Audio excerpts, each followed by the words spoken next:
Boston, he let it go. Leduc keep it in, led by Cooney. Cooney is trying to center it. He's checked along the boards by Cowie. The puck squirts loose over to Gotaas. Gotaas up along the boards. It goes to Norton. He couldn't get it out. It's kept in. Now it comes out. Norton with possession for Camrose. He's checked and knocked down. And Zalewski starts back for Leduc. A long shot right on. Handled by Steen, and he decides to hold on. Puck is still loose.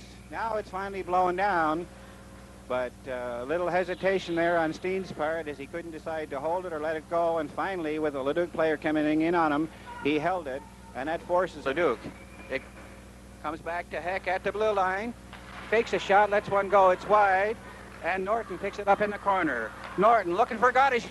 Fan on his shot, and the puck is knocked out. Terry Boston has it. His pass goes astray.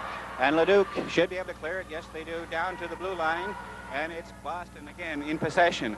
Over on this side to Heck. Heck starts down, shoots it into the Leduc zone. Race off into the corner for it. Norton is bumping. And it's picked up by Gotaas.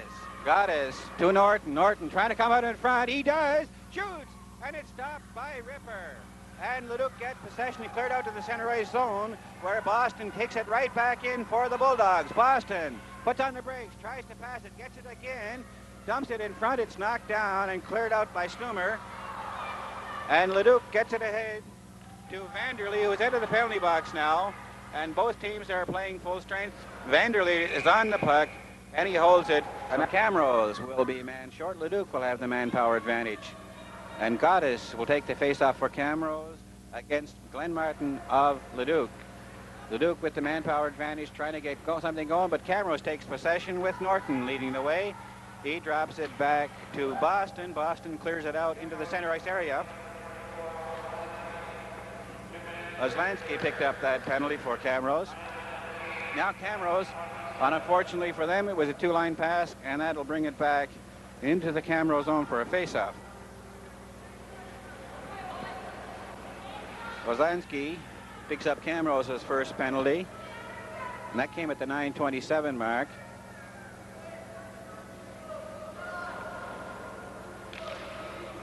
It's cleared out in the center ice area and then shot down the ice just wide of the Leduc net. Going back for it is Zalewski for Leduc. He is being watched by Gotaas. Gotaas goes in after him and almost took it from him. Zalewski has it back and starts to lead the attack. His pass was intercepted by Norton. Norton going behind Leduc net, looking to set someone up. Still has it. Drops it back to the blue line. Unfortunately, Boston was coming out. Now Camrose still in possession. Walsh gives it over to his defensive mate on that side. Gary Boston. Boston going to it on goal to shoot. And the puck went over the net. Now it's back to Boston. Boston cutting in front. Drops it back to the blue line to Walsh. His weak shot was stopped, and back comes Leduc, led by Cooney. Cooney lost it as the Bulldogs doing a tremendous job of killing off this penalty.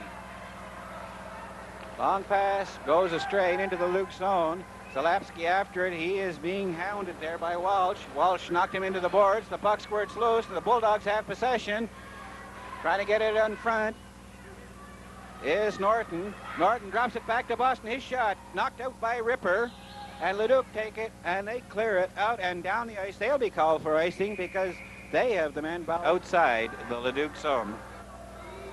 Leduc defending the area to my right, the east end of the arena, and Camrose the west end to my left. Picking it up for Camrose is Kerry Boston. He dumps it ahead to Norton. He couldn't control it, and now he gets it again. His pass over here to Heck. Heck shoots it into the Leduc zone. Going it after it is Ward for Leduc. He has it. He's checked. Puck is in the corner. And Norton trying to get it. And it comes out in front. He scores!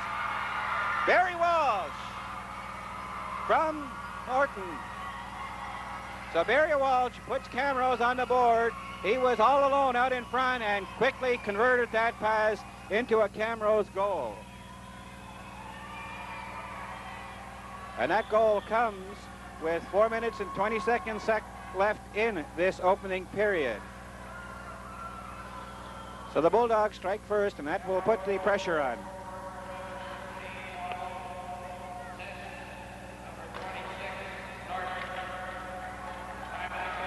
Norton was credited with the only assist on that goal. Now Gotaas tried to wheel away, and he was caught. Vanderlee carries it in over the Camrose blue line. He is being hounded by Boston. They both fall down. And then Norton joins the fray. The puck comes up to Gotaas. He clears it out into the center ice area. Now he breaks away with Walsh. Pass ahead to Walsh. He couldn't reach it. Walsh goes after it into the corner. He comes up with it, looking to get someone in front of the shot. And Ripper made the save. Ripper made the save. Now it's cleared high to the blue line. It went off a Heck's helmet. He lost sight of it. But Camrose has it. Heck gets it, shoots it into the corner. Going after it is Walsh of Camrose. He's checked. Now Gotaas moves in, but Leduc came up with the puck as Lynch has it. Now Camrose has possession, and then they lose it again, but again regain it back to the blue line. A long shot from the blue line was hit, knocked down by the defense, and Leduc clear it out. Starting back is Vanderlee, and he is dumped heavily by Kerry Boston. Now Camrose wheeling. Boston overskated the puck, but it goes ahead to Gotaas. Gotaas in over the blue line. Gotaas cutting for the net, shoots, and Ripper got an arm on that one. Camrose in possession. It comes back to the blue line. Now there's players all over the ice. The puck is shot out and down the ice, going back for it. It's Wingway.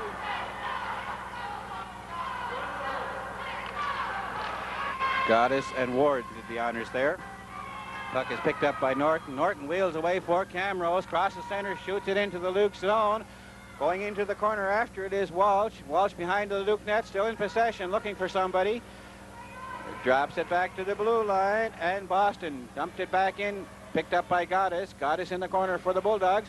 Behind the net to Walsh. Walsh centered it. It goes into the crease and tipped away. Back to Walsh. Back to the blue line to Cowie. Cowie lines up, and his shot was knocked down by the defense. Gotaas in the corner with it. 7 seconds left, and they blow it down, and it's going to come outside. It was hit by a high stick. There's only 5 seconds remaining in the first.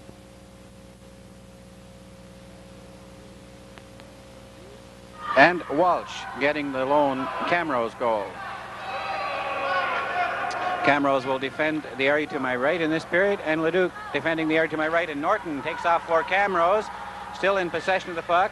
It goes in over the Leduc blue line. Players pile up on the ice, and we'll have a face-off. We've played 55 seconds of the second period of tonight's game. A must game for Leduc, who have to win in order to advance to the tournament semifinals. Camrose already assured of a berth. Gotaas got the draw back to Boston. Boston lets a long shot go. That's kicked out by Ripper. And Zalapsky clears it to the blue line. Boston kept it in first. Now it squirts out into the center ice area, and it's picked up by Norton. Norton over on the other side to Johnson. Back to Norton. Over center ice. In over the Luke line. A shot gloved by Ripper. And then he decides to hang on to it. And that'll force a face-off. Hard shot there. But Ripper gloved it and then held on. And Leduc decided to make a player change. Walsh, Gotaas, Norton, with Johnson and Boston back on the defense for the Camrose Bulldogs, wearing the black uniforms. Back to Boston. He winds up, lets a shot go, and that went off his skate into the corner. Norton has it. Norton back to Boston, the blue line. It's a shot goal. It's knocked down by the defense, and back comes Zalapsky. He gets it ahead, and it was tipped away, and Gotaas wheels for Camrose. Gotaas over center, in over the blue line, winds up, lets a shot go, and Ripper stopped that one. It comes out into the center ice area. Johnson going after for Camrose, tips it into the Leduc zone where Zalapsky has it. He was checked, and now the Bulldogs out in front, shot, and it was knocked away. Walsh almost scored his second goal of the game. Now Leduc coming back with Ward's pass going over to Vanderlee. Vanderlee in over the Camrose blue line, cutting for the net, went behind it, centered it, and we're coming to have a penalty. And it's going to go to the Camrose team, and it looks like Darcy Norton of the Bulldogs. Ripper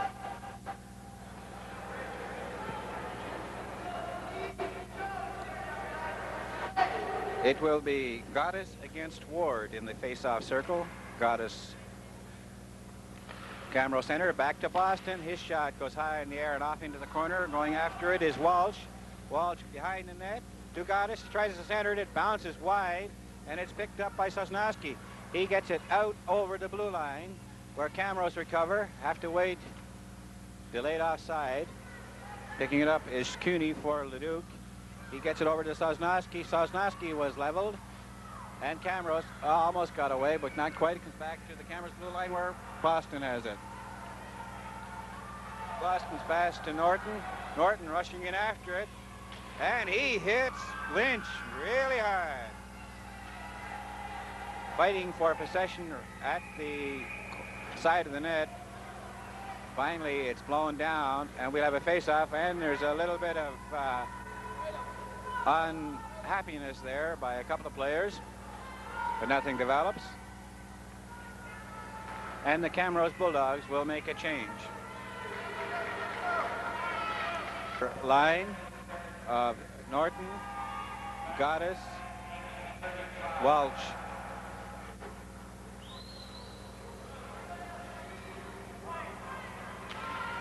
It goes to Norton, drops it back to Boston. He winds up, lets the shot go. That was knocked down by the defense. From the other side, Johnson let it go. Another shot, and Kipper made the save there. Right in close. Kipper made the big save, and he has made some really good saves for the Leduc team tonight to keep them in the lead. Bulldogs with the manpower advantage.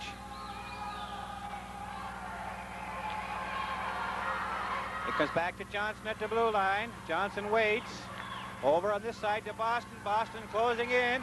Centers at a shot. Trickle wide of the net. Gotaas over to Boston. Boston in the corner. It comes back to Norton at the blue line. Norton let it go. From the other side, Johnson fired around behind the net. Boston moves in. Keeps it in. Gives it to Gotaas. Gotaas circling in front. Back on the side to Walsh. Walsh's shot went high over the net. Boston has it for the Bulldogs. Into Gotaas in the corner. Gotaas is looking out to Norton. And it comes back to Norton at the blue line.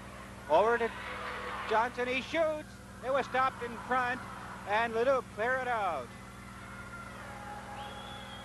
Norton with it for the Bulldogs. His pass is clear to intercept it. And in comes Stummer. He was dumped. Kroenig carries on for Leduc. He was checked. And now we got a two-man breakaway. Gotaas has the puck. Gotaas going in on goal. He shoots. He scores!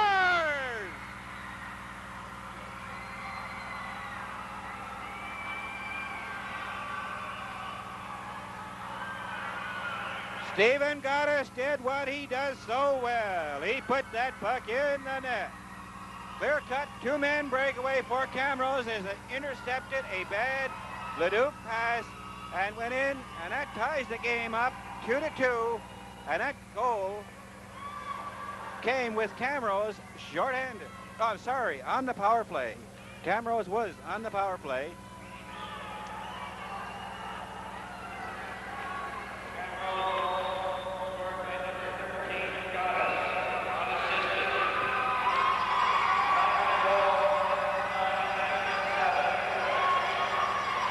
Gotaas got that one unassisted. Torrance has it. Third game with 9 minutes and 5 seconds remaining in the second period. Puck in the corner. Leduc in possession. Now Cameros intercept. And Norton takes over and starts back for the Bulldogs. Norton in over the blue line. Dumps it off into the corner. Gotaas goes after it. He was overskated it, and Leduc take over. Leduc, player bumped by Norton. Gotaas comes up in possession of it, looks, trying to center it. The pass to Norton went astray, and Leduc come back. Intercepted by the Bulldogs. And Norton has it. Norton, who has played a strong game, lost his stick, kicks it over, and a shot is handled easily by Ripper. Walsh of Cameros passes it off to Johnson. Johnson trying to center it or come out in front with it. He was checked, and Leduc has possession. Leduc starting away, led by Krunick. Krunick was checked, gets another chance, and then Camrose starts back. Now the Bulldogs, 3-on-2. Norton leading the way, and he overskated the puck. Norton regrouping. His pass goes to Johnson. Shoots it in, handled easily by Ripper, and Zalapski picks it up for Leduc. He gets it ahead to Krunick. Krunick. Pass is knocked astray. Krunick gets it again. Clears it into the Camrose zone. And the Bulldogs take over. A long pass. It goes wide of everybody and goes down the ice, but the Bulldogs are shorthanded and have 20 more seconds to go in their penalty.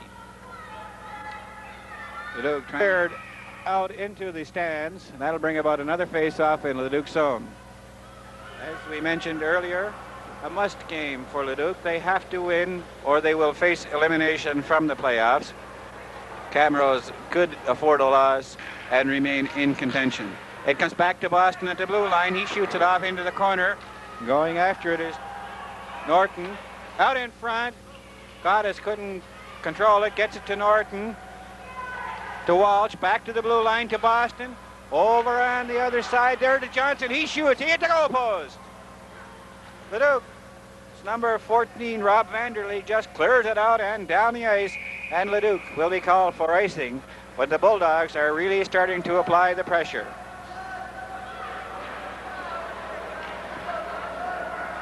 Two seconds, less than 6 minutes remaining in the first period. Camrose ahead by a count of 3-2. Face off deep in the Leduc zone. Back to the blue line to Johnson. He lets the shot go. That's knocked down by the defense. Gotaas tips it into the corner. Walsh is after it. Walsh comes up with it. Then he was checked. It goes back toward the blue line. Johnson moves in, dumps it off into the corner, and Leduc gained possession. But they were checked there. And now a shot. And Ripper made a good glove save on that shot. That came from Darcy Norton. Camrose penalty. And they'll be back at full strength. But the score is now tied, 3-3.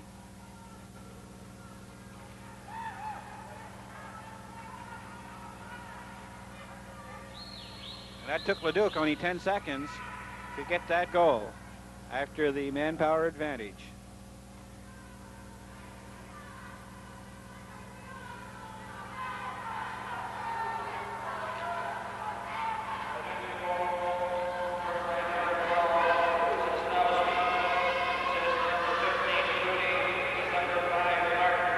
Sosnowski got credit for that goal for Leduc. Picking up assists were Cuny and Martin. That ties the game 3-3.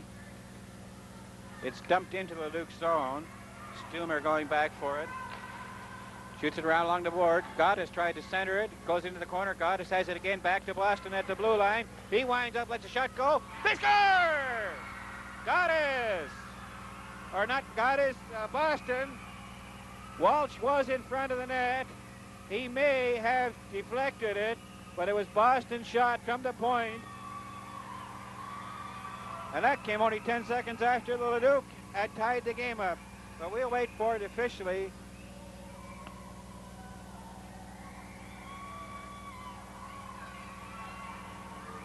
That puts Camrose back into the lead 4-3, and we'll wait to see. But Boston let the shot go from the blue line.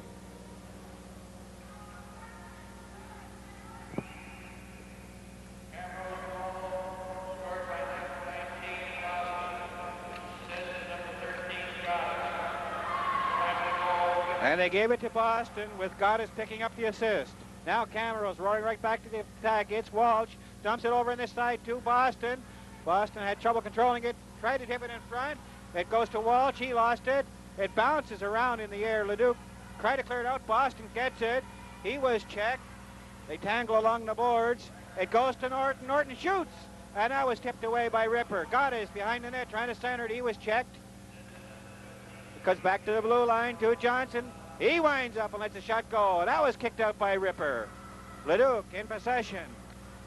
Krunick's pass ahead goes to Vanderlee. He dumps it into the Camrose zone, and picking it up there is Johnson. Johnson of the Bulldogs. His pass ahead to Walsh. Walsh shoots it into the Leduc zone. It goes wide into the corner. Picking it up is Norton. Norton's shot was knocked down, and it's loose. Picked up again by Norton. Norton dumps it back to Johnson. Johnson starts up, crosses the center ice line, lost possession, but it's carried in by Walsh, who lost it. Now Leduc almost with a breakaway, but getting back fast is Norton. The big captain of the Bulldogs takes possession, dumps it out into the center ice area. Gotaas intercepted and stole it. Now Gotaas going in, racing in. He's covered, and he couldn't get his shot away. It's along the boards over there on the first side, but Leduc pick it up and start back. Norton picked off an errant pass and doing some knee stick handling, gets in over the Leduc blue line. He's being checked there and lost possession. Picking it up there is Stumner for Leduc. That was intercepted. Norton lets a shot go. Walsh lets a shot go. Scores! Walsh got the deflection and made no mistake putting it high over Ripper's shoulder into the net. Camrose ahead 5-3 as we start the third period. And briefly and quickly recapping the scoring plays to date. For Camrose, Barry Walsh has 2 goals. Singles have been picked up by Steve Gotaas, Jeff Fox, and Kerry Boston. And for Leduc, Sean Cuny, Rob Vanderlee, and Dean Sosnowski have done their scoring. And a goaltending change for Camrose. Now playing in goal for Camrose, Ivan Coop. Billy Steen had played the first 2 periods. Face-off will be in the Camrose zone to the left of Ivan Coop. And this, now the pressure is on Leduc. They trail by 2 goals, and they must win if they are going to advance to the playoffs. A shot goes high over the Camrose net. It's picked up by Walsh for the Bulldogs. He fires it around behind the net to Boston. Boston pass went astray. It's picked up a shot, and that was knocked down by the defense, and back comes the Bulldogs. Pass to Norton went astray, and it's cleared out in the center ice area where Leduc take over, led by Vanderlee. Dumps it into the Camrose zone. Torrance picks it up there for the Bulldogs. He's been hounded along the boards, and he loses possession. It rolls to Coop, who knocks it back into the corner, and Gotaas picks it up for the Bulldogs. His pass went astray. Sosnowski out in front. His shot was knocked down by the defense, and Norton turns for the Bulldogs. Ahead it goes, intercepted, and dumped back into the Camrose zone. Norton goes back for it, and he sent a Leduc player sprawling with a hard check. It goes to Gotaas. He couldn't control it, but then does pick it up and starts back. Gotaas over center, in over the Leduc blue line, cutting toward the net, goes right in front, he shoots, and it trickled wide. There's a penalty coming up to Leduc. Camrose in possession to try to center it. They still have it. Now it's touched by a Leduc player, and it's going to mean a Leduc penalty. So the Bulldogs will have the manpower advantage, and that penalty was picked up by Zarli Zalapski of Leduc. It bounces wide of the net. Walsh lets a shot go. Ripper got his glove on that. Norton dumped it into the corner. It goes picked up there by Walsh. Walsh trying to center it. He's knocked down. The puck is at the side of the net. Gotaas picks it up, drops it back to the blue line. Boston let a shot go that was wide into the corner.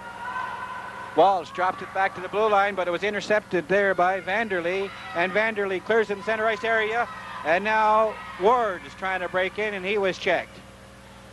Bulldogs regain possession and start back, led by Gotaas. Gotaas in full flight, fakes a shot, cuts in around, cuts right in front, and he shoots, and a big save there by Ripper. Zalapski has it for the Leduc team. It's Gotaas almost had it. Zalapski gets it again, shoots along to the board, stopped at the blue line by Torrance. He lets the shot go. It's deflected. It hit a goal post. It's loose in the crease, and then Ripper falls on it. Torrance's shot managed to get through, and it hit the goal post. This game is being brought to you by Channel 12, Camrose Television, with Tom McLaren producing this program. And our cameramen tonight are Brian McNary. In front of shot, and Peterson's shot was stopped. Leduc break away with Ward, and Ward falls. Puck bounces high in the air. It's picked up by the Bulldogs. It's shot into the center ice area. It's picked up by Walsh. Walsh's pass was knocked away, but Gotaas is there. Gotaas picks it up. Going in, over on this side to Peterson. Peterson's shot went wide. Norton shoots it around behind the net. Gotaas moves in there, picks it up. Gotaas dumps it out in front. His shot is wide of the net. Going after it is Peterson in the corner. Peterson behind the net to Gotaas. He couldn't control it. Moving in is Boston. He dumps it into Gotaas. Gotaas behind the net was checked. The puck is tied up along the boards, and they hold it there for a face-off. And we're approaching the midway mark of this final period with only 10 minutes and 19 seconds remaining in tonight's hockey game.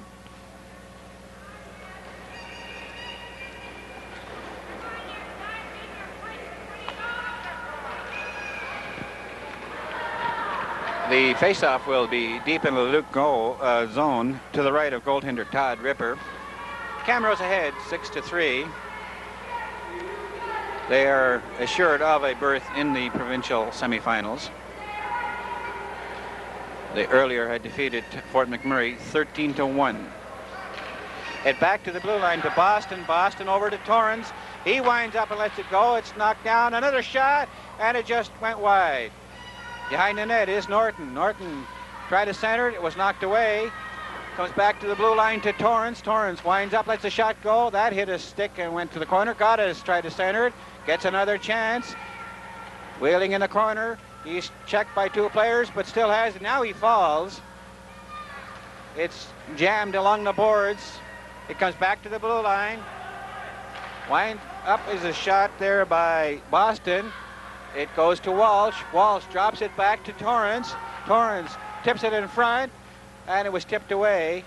And then Leduc cleared it, but not out. It's kept, and then lost it. Boston couldn't quite keep it in, or Norton, I should say. He fires it over to Boston. Boston straight up, in over the blue line. There's a shot that's wide of the net. Walsh goes after the rebound. He has it in the corner, drops it back to Torrance. Torrance closing, lets a shot go right on. Another shot, and that just went wide. Gala centered a shot, and that trickled wide from Norton. Back to the blue line, and Torrance couldn't keep it out. It goes all the way down the ice, and Leduc. Johnson at his own blue line, crosses center. Long pass over to Norton. Norton cutting for the goal. He goes ready to shoot, and Ripper robbed him on that one. Long lead pass. Went astray, and going back for it to pick it up for the Bulldogs is Norton. Norton, Bulldog captain, gets it ahead to Johnson. Johnson is partially stopped. Puck is loose in the center ice area, and Vanderlee takes over for Leduc. Vanderlee couldn't dump it in, and the Bulldogs, now they lose it, but they regain possession again. And it's Norton with it. He was checked by Ward. Ward is in over the blue line, offside. Krudik couldn't get outside the Camrose zone in time, and the play was whistled down. But I think we have penalties coming up. Looks like a offsetting minor. Now the Bulldogs once more again move to the attack. Gotaas in over the blue line, racing into the corner after it, gets it. Goes behind the net, still in possession, and it just trickled by the corner. Walsh into the corner after it now. That was Norton. His pass was knocked down, and back come Leduc. It goes Vanderlee, and his shot was kicked out by Coop neatly, and back comes Gotaas for the Bulldogs. Bulldogs straight down the ice. And he was checked, but it's picked up by Walsh. Walsh in over the blue line. Drops it over to Norton. Norton in the corner, trying to get in front. Still has it, chases it into the corner, looking for someone to set up. Still with it. Cuts right in front, he shoots. And Ripper made the save there. Back to the blue line. It's batted around a little bit and finally picked up by Norton of the Bulldogs. Norton over to Boston. Boston ahead to Walsh. Walsh in over the blue line with it. Drops it to Gotaas. His shot is deflected wide by Ripper. And Sosnowski's pass was knocked away. It goes to Norton. Norton leaves it for Boston. He fakes a shot, goes into the corner, drops it back to the blue line. But Norton was leaving the ice and didn't get it. As Boston goes back, picks it up himself, tips it over to Torrance. Torrance ahead to Walsh. In over the blue line. Lets a shot go. And that was just wide. Gotaas moves in, picks it up, goes into the corner with it. He was checked. And Zalapsky picks it up for Leduc. Trying to clear it out. Does with a pass ahead to Sosnowski. He was checked, and back comes Gotaas. Gotaas wheeling, lets a shot go, and that bounced just wide. Walsh into the corner after it. Tips it behind the net. It out in front. and Gotaas' shot just went over the top of the net. Gotaas bumping along the board with Salapsky. They both sprawled. The puck goes loose to Walsh.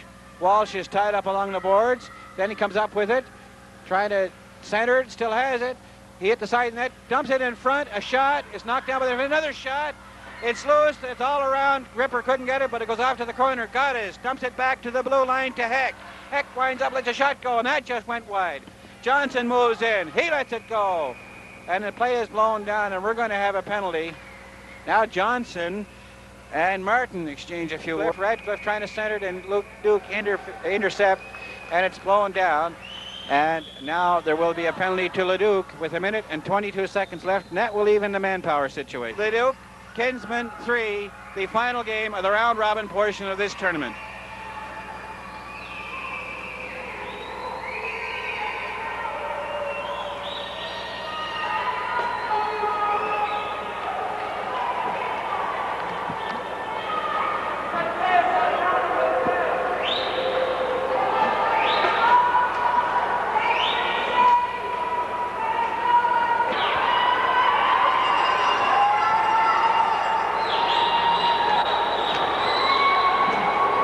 Shot goes, stopped down by the defense, and wheeling away is Wilson. He couldn't get away on his first try. It's kept in, Gotaas moving in, he shoots, and it's high over the top of the net. Lloydminster in possession with Pandowski being forechecked there by Norton. The puck is behind the net, Pandowski in possession of it. He loses it, out in front, a shot, trickles wide. Gotaas goes into the corner after it for cameras, back to the blue line.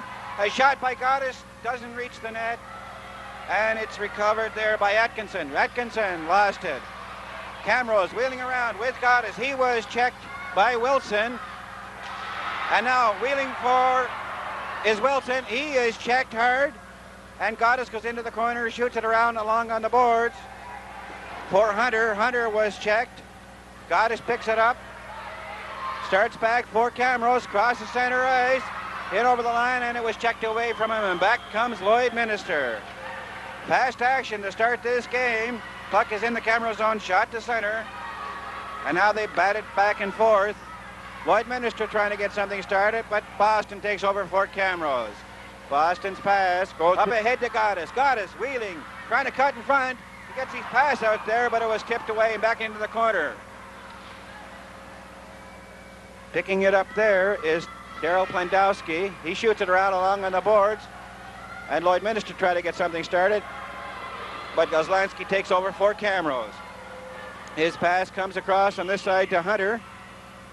Hunter was forechecked there by Smith, and Torrance takes over. Shoots it around the boards for Goslanski. He's knocked back into the Camrose zone. It's kept in by Schwartz. Schwartz cleared it to an open wing, and Torrance is there for Camrose. He lost control of it. Cleared into the Lloyd zone.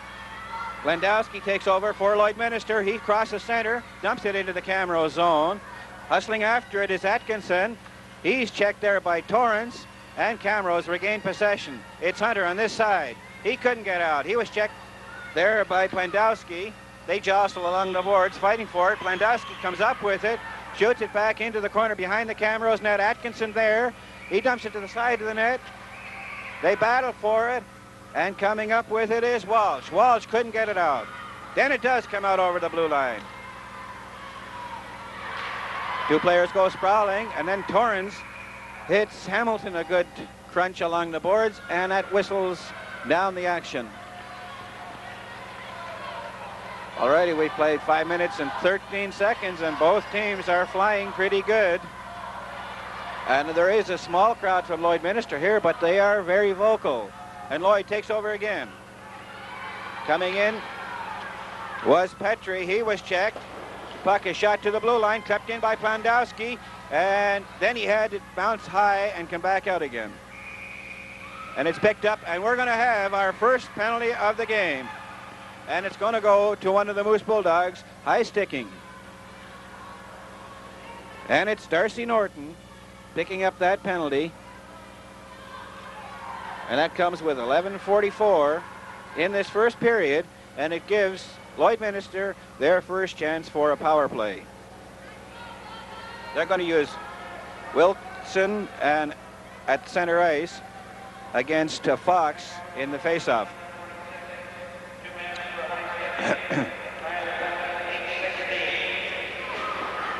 Puck is shot into the Lloydminster zone. Going back for it there is Wandler. He's behind his own net and starts with a pass over onto Wilson. Back to Wandler. Wandler's Pat Atkinson. He dumped it into the Camrose zone. Johnson and Atkinson bump along the boards. Gotaas moves in. The referee lost sight of the puck and he blew it down. That'll bring about a face-off to the right of Ivan Koop in the Camrose goal. 1-0 for the Moose Bulldogs. Championship game.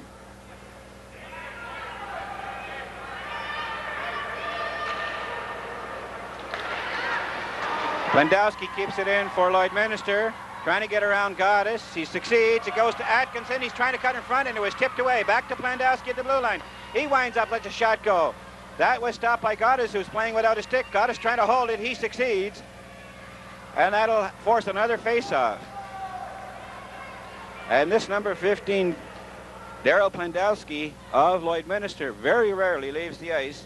He sees lots of ice time. Stalwart defensive player for the Blazers.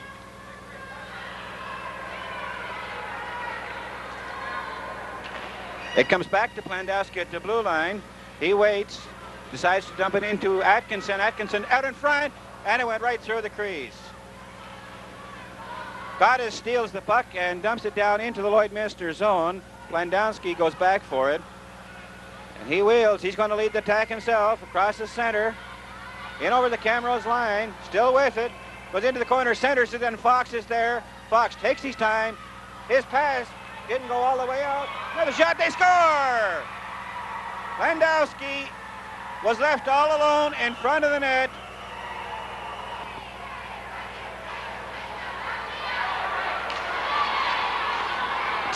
Now Gotaas has got a break for Camrose, and he was knocked down.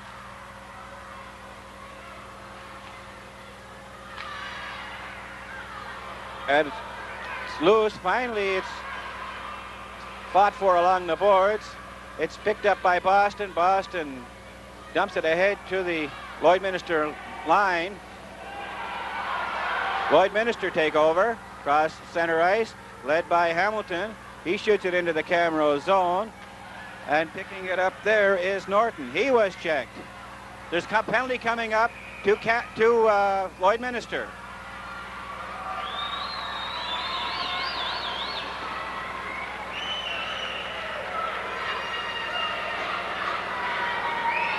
And it was to the team captain, Lee.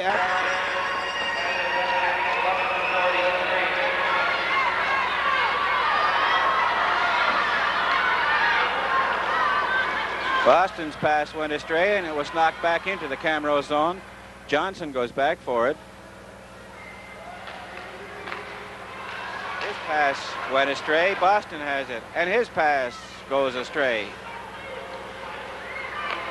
Plandowski puts it to the Camrose blue line where Hunter has it, and then he threw a pass astray, but Gotaas races over, picks it up. Gotaas falls, breaking it is Norton, but the puck rolled over to Larson in the Lloydminster net, and he held onto it.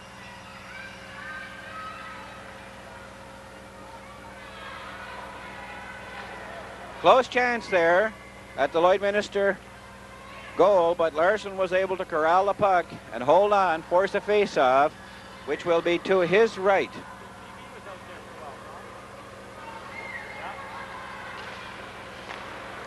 Back to Torrance, and he fanned on his shot. The puck goes off into the corner, going after it.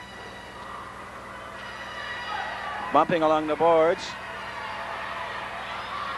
And it's shot out and down the ice by Lloydminster. Right on goal. Coop has to make the save. Torrance going back for it. He's being watched closely by Fisher. Back come the Bulldogs with Norton carrying. Dumps it into the Lloydminster zone. After it there is Schwartz of the Blazers, but Norton takes over. He dumps it back to Walsh at the blue line. His shot was a weak one, and Lloydminster get it and clear it out and down the ice, and again Coop has to make the save.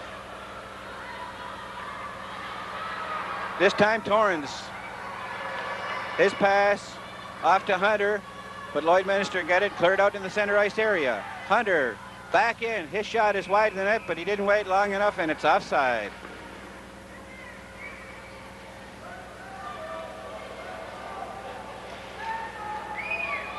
There are 24 seconds left in the penalty to Atkinson of Lloydminster. League will agree on that Memorial Cup so PA could host it. Okay, Steve, a physical hockey game tonight. Do you find that, what I'm trying to say is, do you see that maybe New Westminster was more physical than any other team you played this year?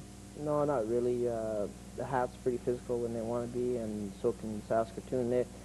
We were kind of waiting for them to, drop the mitts and that, and really they didn't want to. We should have concentrated more on playing hockey that first period. They've probably been the biggest team, I think, that we've seen in the Communiplex this season. Were you surprised that maybe they weren't more physical than they were? Well, I think maybe they're a little intimidated by us. We don't have a little team, by any means, and we can play the grinding game too. So I don't know. They had a big team, but they weren't that fast. Okay, 7-4 score tonight in tonight's game. Our guest Steve Gotaas in on the right side. Did you want to fake on that one or shoot, or did you just? Well, it was kind of similar to a play that we do in practice with Royden Dunn. He kind of does that once in a while, and it kind of seemed familiar, so I just put it upstairs. Okay, the Raiders got some pretty good special teams work tonight. Then the Raiders came back a little later in the period. It was Steve Gotaas once again from Andy Kenny and Kim Issel at 11:51, and that put the Raiders back in front 4-3. And then here's a nifty play. Canton Ryan gets it ahead to Emmanuel Viveros, and then he to Ken Morrison, and it's off the New Westminster line. And not much help for New Westminster's goaltender on that, and the Raiders led 5-3. And then the Raiders close out the scoring at 6:23 on the power play. Scott Kruger, his second goal, to go with one assist. Steve Gotaas and Emmanuel Viveros getting the assists, and the final once again. The Raiders, like things, in the past, you might have a guy go after you, but, you never, it didn't really affect me that much. Just a reminder once again, the numbers to call if you want to talk about the Raiders or talk to our two guests, 9-2 Baumgartner as well. Steve, to this point in the season, you've been in the top 10 in the Western Hockey League scoring race. You have to be pleased with the way the season's gone. Yeah, I'm pretty happy. I had a few games there that I didn't play that well, and I got a few points, so, that always helps, now if I can have some, better games and get, a few more points, that should help my scoring now. Okay, you played a little bit of center and some on the wing. Which do you prefer? Center. I like to, wander, kind of undisciplined type of play, and it's a little bit easier, than going up and down the board, so. Okay, tonight you started with Emmanuel Viveros and Kim Issel on the wings. How do you like playing those? Well, they got a lot of touch, and get them the puck, they'll do things, and, they'll put it in the net, too, and they'll also set you up for a few, so it's pretty good playing with them. It took a little while to get used to Vive there, but now he's playing well. Emmanuel certainly hasn't been getting a lot of goals, but he's sure been getting the points for assists tonight, for an example. He's a playmaker, like I said. He'll set you up for some pretty nice goals. Okay, Ken, you will probably never make the top 10 in the scoring race, but you've been playing well defensively, and I think that's what you're out there for, and I think you have to be pleased with that. That's my game. I try and every shift out there just not get scored against, and if you get a offensive chance or one of the guys gets a goal out there, then that's strictly bonus. It said that Saskatoon, got a better team than a lot of people think. They got some new players in there, and they got a guy like Randy Smith back, with some scoring punch, and they're going to do. How is that based? Is that more just on record, because it's kind of hard to make an arbitrary rating on a team you haven't seen?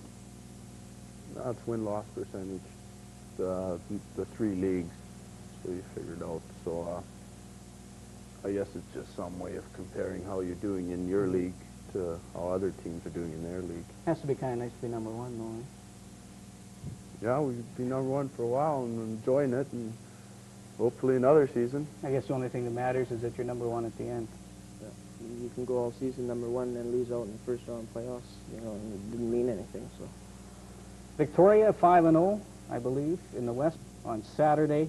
What kind of a game do you expect in there? Is that a tough building to play in like it is for teams to come to the Communiplex? It seems like, especially Medicine Hat, they're a different team in their rink. They like the fans, you know, they get going, and they like to distract the goalies, you know, throwing beach balls and stuff out there and that. And, you know, they're a different team there, and they come to play, you know, and we got to be, you know, raring to go. We got to go in there with attitude, you know, we got hard work getting in the corners and mucking it out. And that some of the Raiders still go to school.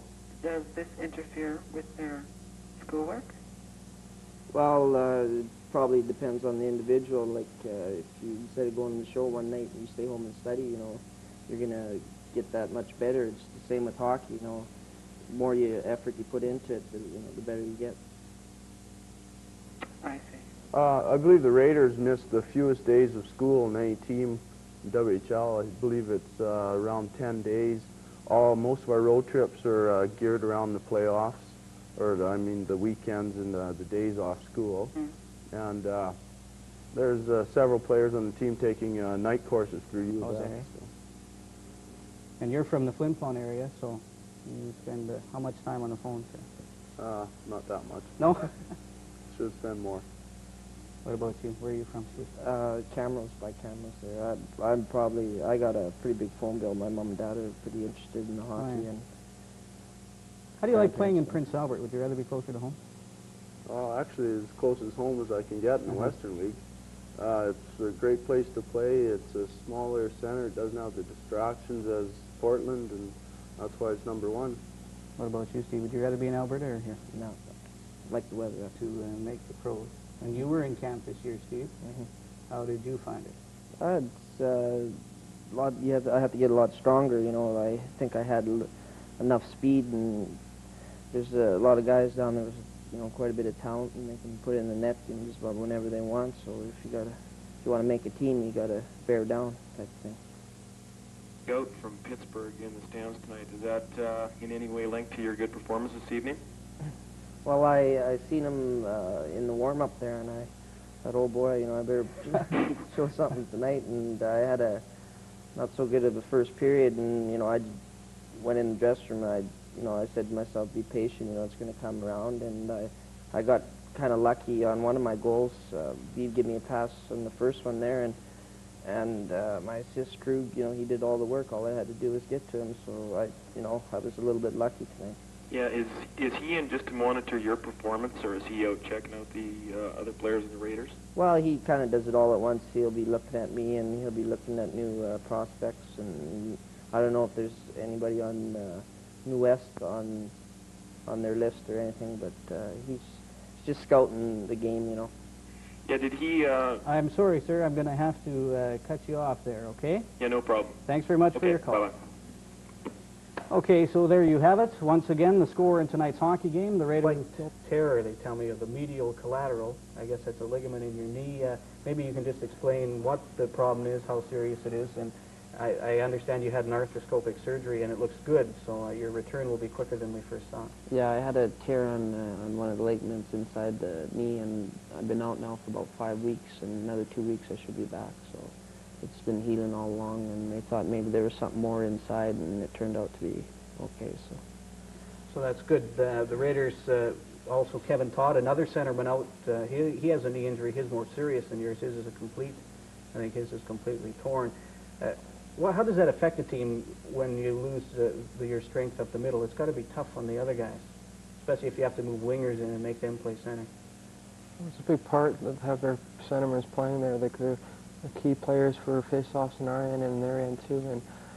And to have that off, you have different players playing different positions and different linemen playing together, and it sort of offsets each other's game to somewhat degree. But we have other centermen who can do the job, and they'll be able to do it for us until we get Steve. You have played some center this season. Do you think that could happen, that you'll move back if things don't turn around? I don't think so. I think I'll play back on defense right now for a while, and I play my best game on defense, and I enjoy defense much better, and I think I can help the team out better by playing defense. Conditioning part of it hard? Have you been able to, do any kind of conditioning?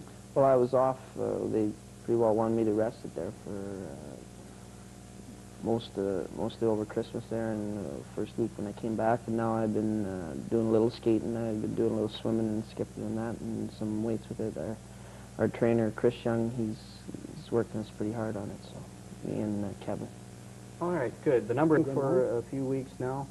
You had a little bit longer at Christmas. You've been back. Have you been out to the games? Is it hard to watch when you're injured and can't play? Yeah, it's very frustrating. Well, especially when we're losing. You know, things aren't going well for the guys, and you want to get out there and help a little bit. And it's frustrating for me. You know, because I want to get in. I'm used to playing, and it's not there. You know, it's hard standing up in the stands. What have you seen from the team? What you've seen and what you've picked up in the dressing room? What's the attitude like? Well, I think maybe our mental game isn't there right now. We come back after Christmas, and we had a good first half there. I don't know the mental part of it. I don't think we're physically weak, but mentally we are right now, and hopefully it'll come around. Viv and Steve, how does injuries affect a hockey club? Obviously, it has to affect the way you play with each other, and that you're always changing lines, or you have a new winger this time, or a new defense partner, or whatever. Been injured. How hard is it going to be to come back? Like you say, you've been doing some skating, some swimming, and some skipping and things like that. But is it going to be hard to get your skating legs back and the timing? Oh, definitely. The wind part of it, it won't be there, and probably. My confidence with the puck, won't be there right away, and it'll take a few games. Hopefully not, but it usually does. And to get that feel of the puck back and getting back in the motion of the game and not shying away from hits and that, covering up for the knee, and it for a very exciting playoff in light of the fact that the race for playoff berths went right until the last weekend. In the regular season, the Raiders had a superior record against 3 of their playoff opponents, Moose Jaw, Saskatoon, and Lethbridge, while they split 10 games with Regina and lost 3 of 6 to Medicine Hat. But Simpson has been down this road before, and he knows that whatever happened in the regular season doesn't matter now. One of the things that we have to remember here is when the round robin starts, that's when your team has to start. In other words, you can't afford to fall behind and then get into a situation where you have to look for help from other teams.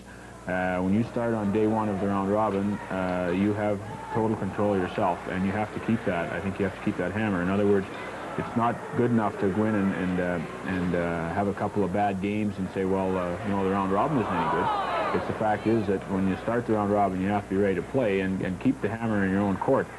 Keeping that hammer means the Raiders are going to have to play better on home ice than they did during the season. Simpson says that for years the Raiders have had a reputation for being invincible on home ice, and he thinks... Span of 1 minute, 38 seconds. Steve Gotaas led the attack tonight, scoring 2 goals. Kevin Todd, Tony Grenier, and Wade Butchus also added goals. The Raiders still trail in the series, 2-1, but Game 4...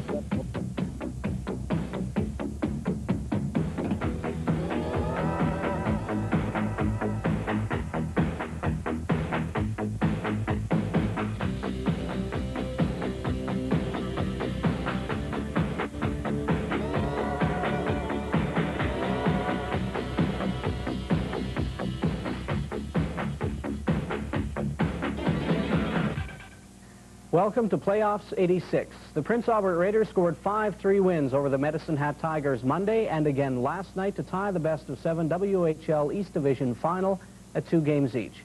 We have highlights of both of those games. We'll talk to Raiders coach and general manager Terry Simpson and Tigers coach Doug Sauter. As well, we have a special interview with a member of last 2 losses in Medicine Hat on the weekend. The Raiders came home in need of a victory to get back in the series. The Raiders had to battle back in the final 20 minutes to come away with victories in games 3 and 4. The Raiders may have returned home trailing 2-0 in the series, but the faithful were undaunted as they gave the team a warm reception. The teams were not quite as cordial as Ken Baumgartner and Craig Berube racked up the first penalties of the game with fighting majors at the 14-second mark. The teams would send a steady stream of players to the penalty box in the first period. The hit of the first period brought together the Raiders' Dean Braham and Wayne Hines of the Tigers. After the Raiders went in front 1-0 on a power play goal from Steve Gotaas, goaltender Royden Gunn was called upon to make a big save on a shot by Doug Huda. At the other end of the ice, Mark Fitzpatrick continued his strong play with a stick check on the Raiders' Tim Issel. Dean Graham almost put the Raiders up 2-0 moments later as he tries the short side on Fitzpatrick. But from there, tempers flare as the Raider Scott Kruger goes in after the rebound on another shot by Graham. Medicine Hat almost tied the game on a nice individual effort by Gord Hines as he spins away from Emmanuel Viveros and rolls it by the open net. The Tigers had another chance as Craig Berube steals the puck from Dave Manson, but his shot on the breakaway goes wide. Then in the last minute, the Raiders came close to going up 2 goals as a pair of Tigers collide in front, leaving a loose puck for Ryan Stewart, but his shot is off the mark. The Tigers tied the game at 1 early in the second period. They failed to score on a power play opportunity, but just 2 seconds after the expiration of a penalty to Doug Hobson, Darren Cota notches his 4th of the playoffs as he one-times it by gun. From there, the period was dominated by some good goaltending and lots of penalties. Fitzpatrick made a good save on Kim Issel as the big right winger got in behind the Tigers' defense.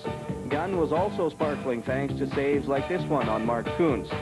The hit of the game occurred early in that second period as the Raiders' Rod Dahlman met head-on with the Tigers' Jeff Wennis. Things almost escalated into something more serious late in the second period. The puck is dumped down the ice by the Raiders. Mark Fitzpatrick is out to play it, but is hammered by Rod Dahlman. Doug Huda then slams Dahlman into the boards, and while all 3 players roll around on the ice, the officials get everyone else away. Finally, the linesmen are able to tend to the players, while the Tigers trainer, Doug Ball, tends to the fallen goaltender. In the last minute, the Tigers almost handed the Raiders a 2-1 lead as Steve Gotaas jumps on a bad pass from Huda, but Fitzpatrick is able to make the stop. While there weren't as many penalties in the third period, there were a couple of fights and lots of goals. Less than 2 minutes into the frame, the first altercation broke out with the Raiders' Ryan Stewart up against Wayne McBean of the Tigers.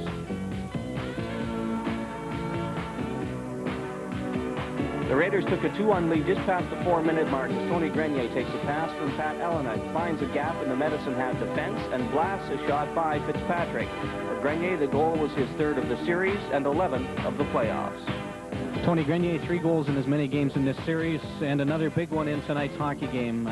You have to be pleased with the way the team came back. Yeah, you know, we were down there. A couple bad breaks, I guess. You know, the one when Fazer's line was out there, it just came right out to Phillips, and he had a couple shots at it and went in. We didn't keep our heads down. We got right up, and I thought Coach Simpson did a great job of trying to get the guys back going, and we got a quick goal. We're fortunate to get a quick goal. Scoring 53 seconds later, Tony Grenier spots Steve Gotaas in behind the Tigers' defense and sends him in all alone on Fitzpatrick, who gets a piece of the puck, but not enough to keep it from bouncing in, and the Raiders come away with a 5-3 victory.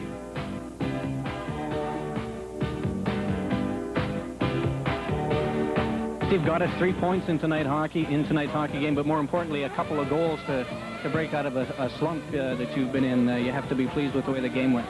Yeah, I got a goal there in the first to open it there, and that helped me out. You know, I got a little confidence. I thought I could score again, and I got a little lucky on that breakaway. I got a lucky bounce, and maybe that makes up for all the tough luck bounces that I've had in the past. So on that second goal, Steve, you caught the Tigers pressing and got in behind the defense.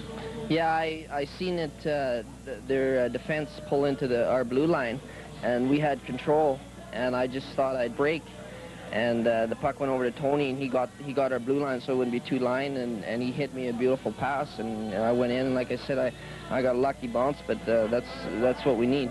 A heck of a comeback for the hockey club tonight, too. Yeah, we got down there a goal, and I think we showed our character, our team's character, by not folding the tent, and we come back. We got 2 quick goals there, and we just took it from there.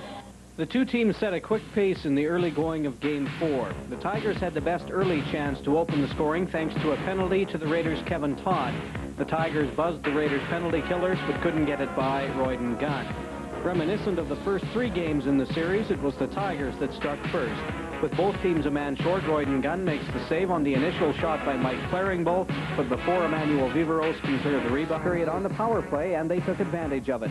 Dean Kolstad's low shot from the point goes off someone in front, and the game is tied at 2. The goal came 45 seconds into the period. The goal was Kolstad's 4th again.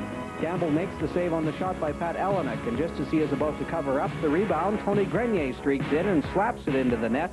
The goal was Grenier's 12th of the playoffs and 4th in the series. Tony Grenier, another goal in tonight's hockey game, this time the one that tied the hockey game at 3. Kind of a lucky goal. What happened on the play? Well, I was breaking wide. Patty had the puck, and Rick Wilson kept on telling me to go to the net, and I thought he was going to feed it out to me. And by the time I got to Gamble, well, I was already pretty well in there, and it was a 50-50 chance. Maybe I shouldn't have gave him a poke, maybe I should have, but it resulted in a goal, and I'm happy I did. That's your 4th goal in the series, Tony. You've scored a goal every game. You have to be pleased with the way the series has gone for yourself personally. Oh, yeah, things keep going your way. You play harder and harder, and, guys, everyone's pulling the rope here. It's, not just individuals that are getting the goals. Everybody's working real hard. Phasers, Braham are doing a great job on the penalty kill. You don't just follow a guy like Terry Simpson. We're starting again. Terry was the first one to say when he left that the organization's bigger than one man, and we're going on that philosophy. I'm going to do my best, for the hockey club. I'm a company man. Whatever the hockey club needs me to do, that's what I'm going to do. What about the coaching styles? Will the Raiders be a different team under Rick Wilson? We have some good young coaches coming on stream with new, fresh ideas, and I've got a few of my own, and I think we'll slowly implement some new strategies possibly as we go along. And it'll be based on a little bit of trial and error, what will work and what won't. But starting out, it'll probably look Wilson era and begin again under the new coaching staff. Of course, you're always sad to see a coach like Terry go. He was a good coach. But then again, he's got to do what's right for him. And Rick's going to take on the job, and we feel confident in Rick. Terry was a great coach, and, I had great respect for him. But then again, I had the same respect for Rick, and I think he's going to do... and they've got the older guys in the club have to show the way, and they seem very willing to pick up that responsibility and lead the club. And of course, we're going to struggle at times, but I think I talked to Kim after tonight's hockey game, and he says he's glad to be back in the Raiders. Happy to be back, and hope I can help the team out a lot. And had a pretty good camp up there, so they're pretty happy with me the way I played. So they said I'd send me back to juniors to get more ice time and mature a little bit more, and so I come back. I thought I played a pretty good game tonight, so just have to work out from there. A goal and an assist tonight, something we're used to from Kim Issel, but also a fight. Is that just a sign of a good attitude? Well, I don't know. That's I have to do something out there to get a little bit more room. So a fight was what I thought. Hunt is still injured, and we're hoping he'll be back within a short period of time. Steve Gotaas is still away. Kim Issel just returned today, so. It's been an advantage that we needed the extra time. There's so many new people, and we're still a long ways away from doing the things the way we'd like to see it done. As the case was tonight, I thought we maybe played a 30 to 35-minute hockey game. Well, that's not enough against most of the clubs in this division. That won't win you a hockey game. So we've got a long ways to grow and a lot of learning to do and a lot of work to put in. But so the slower start and maybe starting at home gave us a little advantage. And, we got 2 of the 3 victories, and now we go on the road, and we got 3 on the road, and we're maybe a little more prepared in that a few more players are back in the lineup, and maybe a little more of experience for the new players, so we might have a better shot at stealing some points on the road now. I heard Dean Braham mention on the radio show after the game tonight that he thought that the bus trip would bring the team together as a team, so to speak. The Penguins have decided the experiment of moving Mike Bullard to left wing on Mario Lemieux's line will not work, so Bullard will go back to center. How does that affect Steve Gotaas? Have you heard from the Penguins, and when will he be back?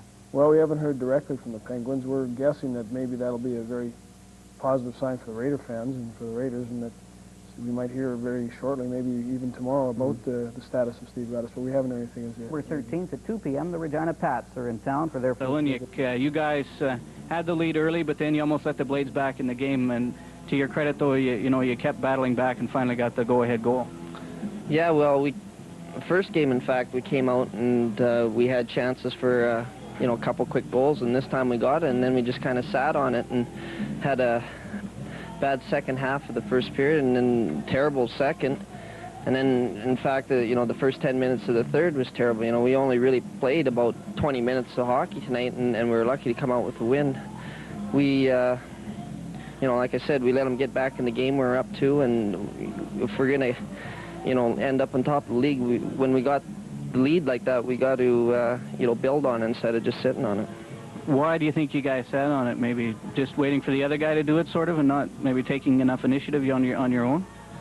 I don't know what the problem is right now. There's really no big problem. It's just that we gotta, you know, keep going as we start. You know, like the first 2 games, we've come out good, and we just got to carry it through for the full 60 minutes. We just can't, you know, take a breather halfway through the game. We got to keep going with. There, Steve Gotaas forces the play in behind the Medicine Hat goal, and the puck comes right out to Pat Oliniak.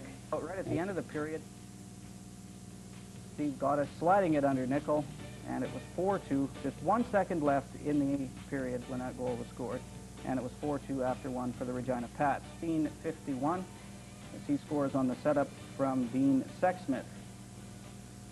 And that made it 10-6, and then we had a little bit of a brawl here coming up. Oh, here's Doug Hobson's goal, sorry.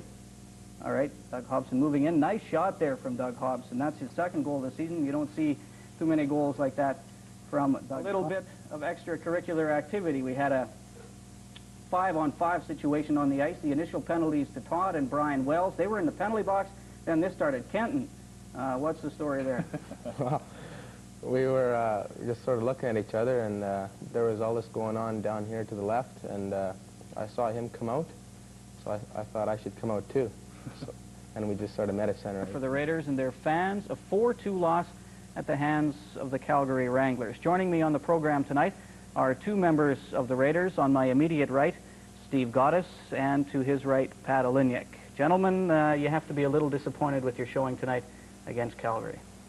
Yeah, I guess so. We didn't play very well throughout the whole game, and I said in the interview before, like when we won 5 in a row there, we were coming back, you know, and like we were getting down goals, and I said it's going to catch up to us, you know, sooner or later if we don't, you know, start coming out of the chute fast, and tonight and in Swift Current was a good example.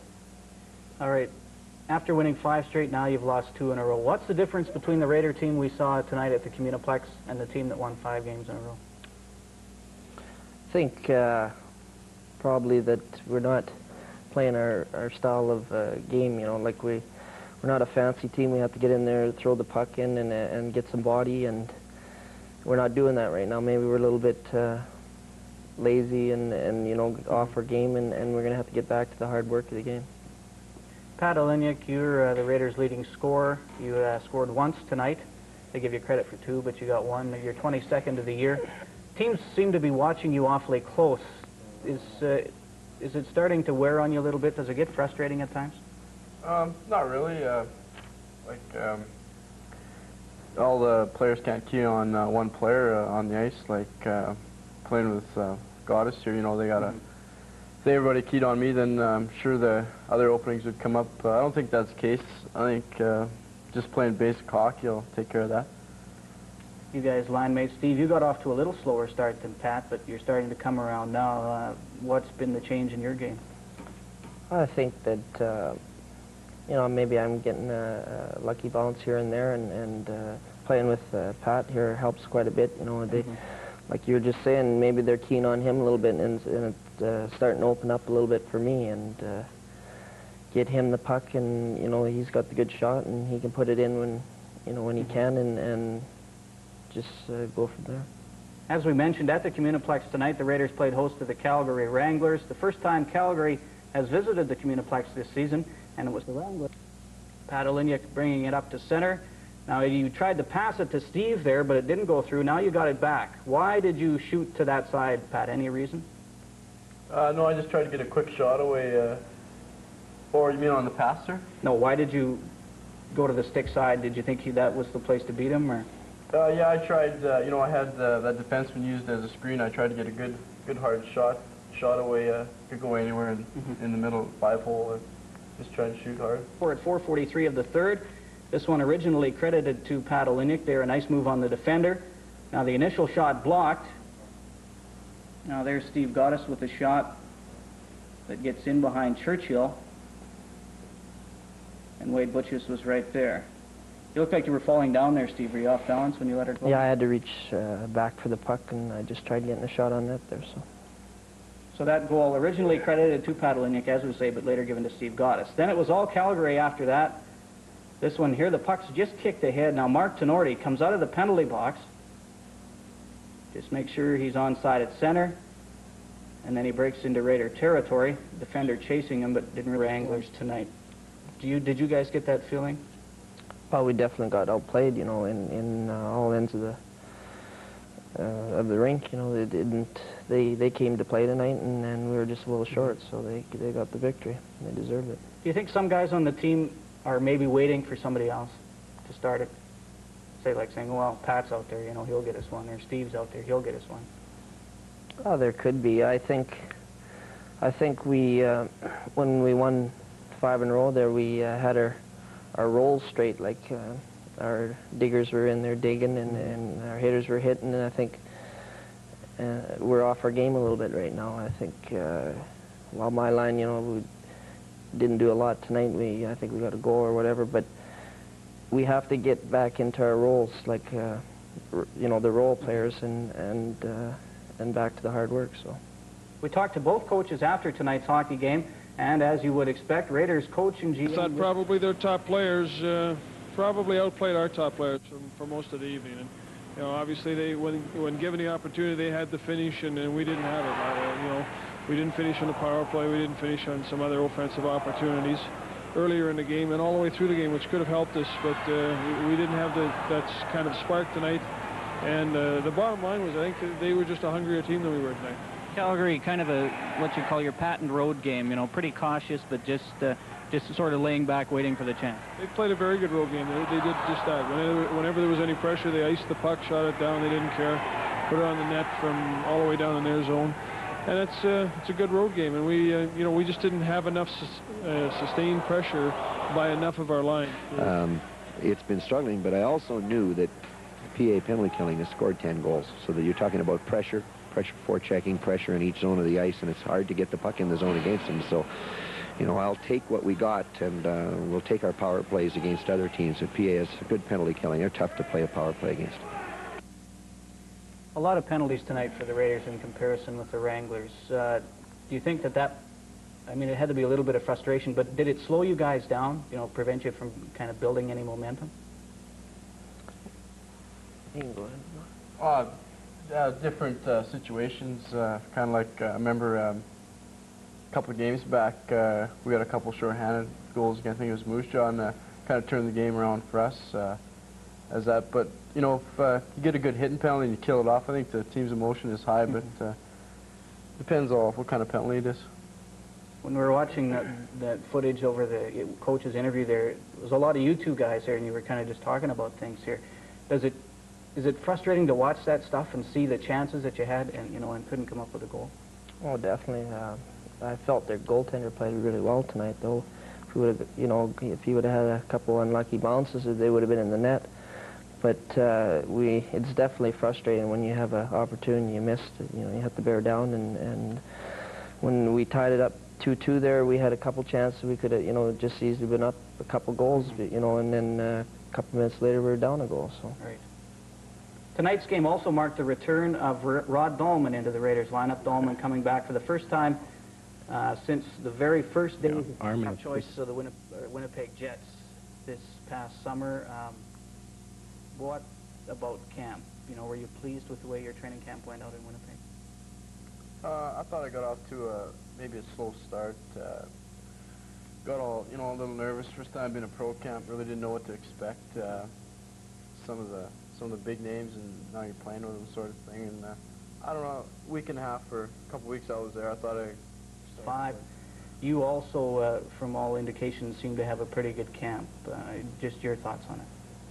Well, you know, you go down there to make a team. You know, you have to have that attitude, and I went down there and I did some things right, and you know, I was for the first 10 days or so, I was happy the way I was playing, and then, you know, I don't know, things didn't, you know, start going right for me. I wasn't maybe concentrating as much, and I was kind of disappointed to think that I didn't make a team. You know, I wasn't overly happy with my playing, you know, the last couple weeks I was there.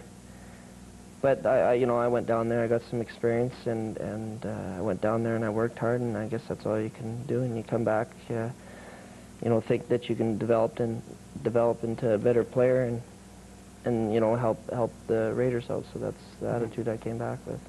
Steve and Pat, what kind of things do you have to do now going into camp next year? You know, what kind of things do you have to do over the off season just to be ready for camp?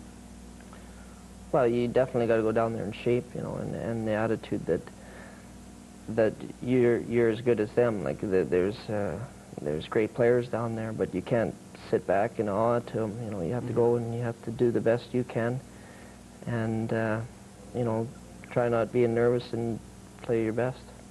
Pat, with your season the way it's going, has that been a spin-off of your going to camp, maybe playing with maybe a little more confidence this season? Yeah, you know, now you know what you gotta, what it takes to play in the National Hockey League, and they talk to you quite a bit, and they tell you, you know, it's a big year.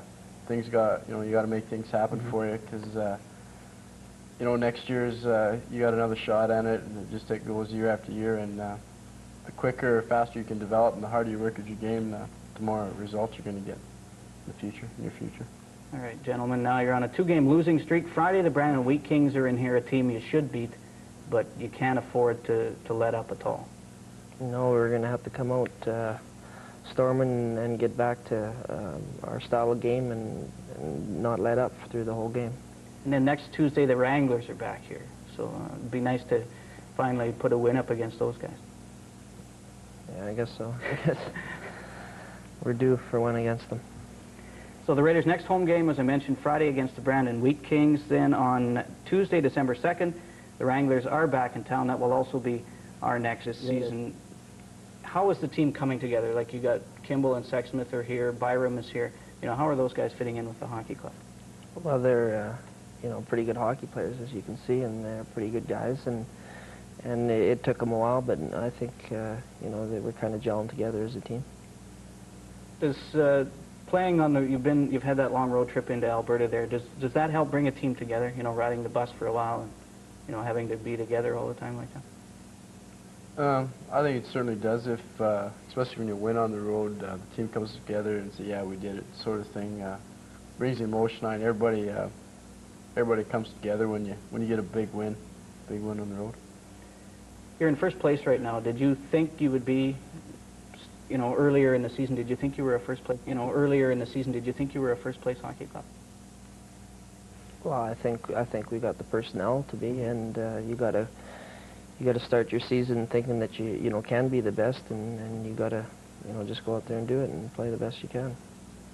All right, that is our program for tonight. I'd like to say thanks to our guests once again, Steve Gotaas and Pat Oliniak, and good luck the rest of the season, and we'll see, hopefully we'll have a win Friday night when the Brand his first of 3 on the game. He scored 5 goals in 2 games here. He's just a dangerous hockey player. He's really been kind of a thorn in our sides. We seem to want to let him shoot the puck a lot. He's got an overtime winner. Last time he was here. Detroit showing that good puck sense and just good hockey skills that he has, just moved in across the line, and a nice low. Things that you have to do to be a successful hockey club, and those are, we talked about little things and the price you have to pay to win, and those are some of them right there. Modano again now with his 2nd goal of the game. This one, a nice 3-way passing play with Tim Mitchell and Steve Gotaas. Modano 2nd of the game, 10th of the season. That one on the power play at 2:02. Modano gets the draw here. Kim Issel finds a loose puck, just walks right in and beats Stacy Nickel. For Issel, his first of 2 in the game and 14th. The scoring in the 2nd period. Aaron Gunnell. Oh, there's Steve Gotaas' goal. Okay, that's the Raiders' goal in the 2nd period. On the power play at 4:41, and that made it 4-3. The Raiders came right back. The shot. There's Kim Issel picking it up at the side of the net. He one-times it by Nickel. That one also on the power play. The Raiders very effective on the power play. It'd be nice if it would work that way all the time. That's for sure. We've been struggling a bit lately. Then Regina came right back at 11:56 on the power play. Len Neal to play goal. And the Raiders closed out the 2nd period to tie the score. Pat Oliniak's shot goes off young Jim Matheson's skate, a midget up for his first game, where Oliniak his 27th. That one coming at 19:04. Regina opened the scoring again in the 3rd period at 2:50. Gary Dickey, his 11th of the season, a screen shot. That one on the power play. And it was Steve Gotaas on a nice three-way passing play. Again, the power play, that one was particularly nice in the fact that you guys just had intense pressure on them throughout that power play. That's when the power play is supposed to work for you. Power play, you get that chance, you got to stuff it in the net. It's a big thing, and it's starting to work, and it's really helping us out a lot. Then the Raiders kept it up. Dean Sexsmith with his fourth. This one at 13:05 of the third period. Kimball and Dahlman getting the assist. Darren Kimball did all the work on that play to set it up as he poured in Holstad's first goal of the game, and just in the right spot at the right time on that one. Yeah, I was coming in there. I called to Kim, and he didn't hear me right there, and he came out and banged it, and the puck just came back to me, and I didn't see it go in, so I don't really know how. And that goal there by Steve Gotaas made it 2-0 for the Raiders at 9:11.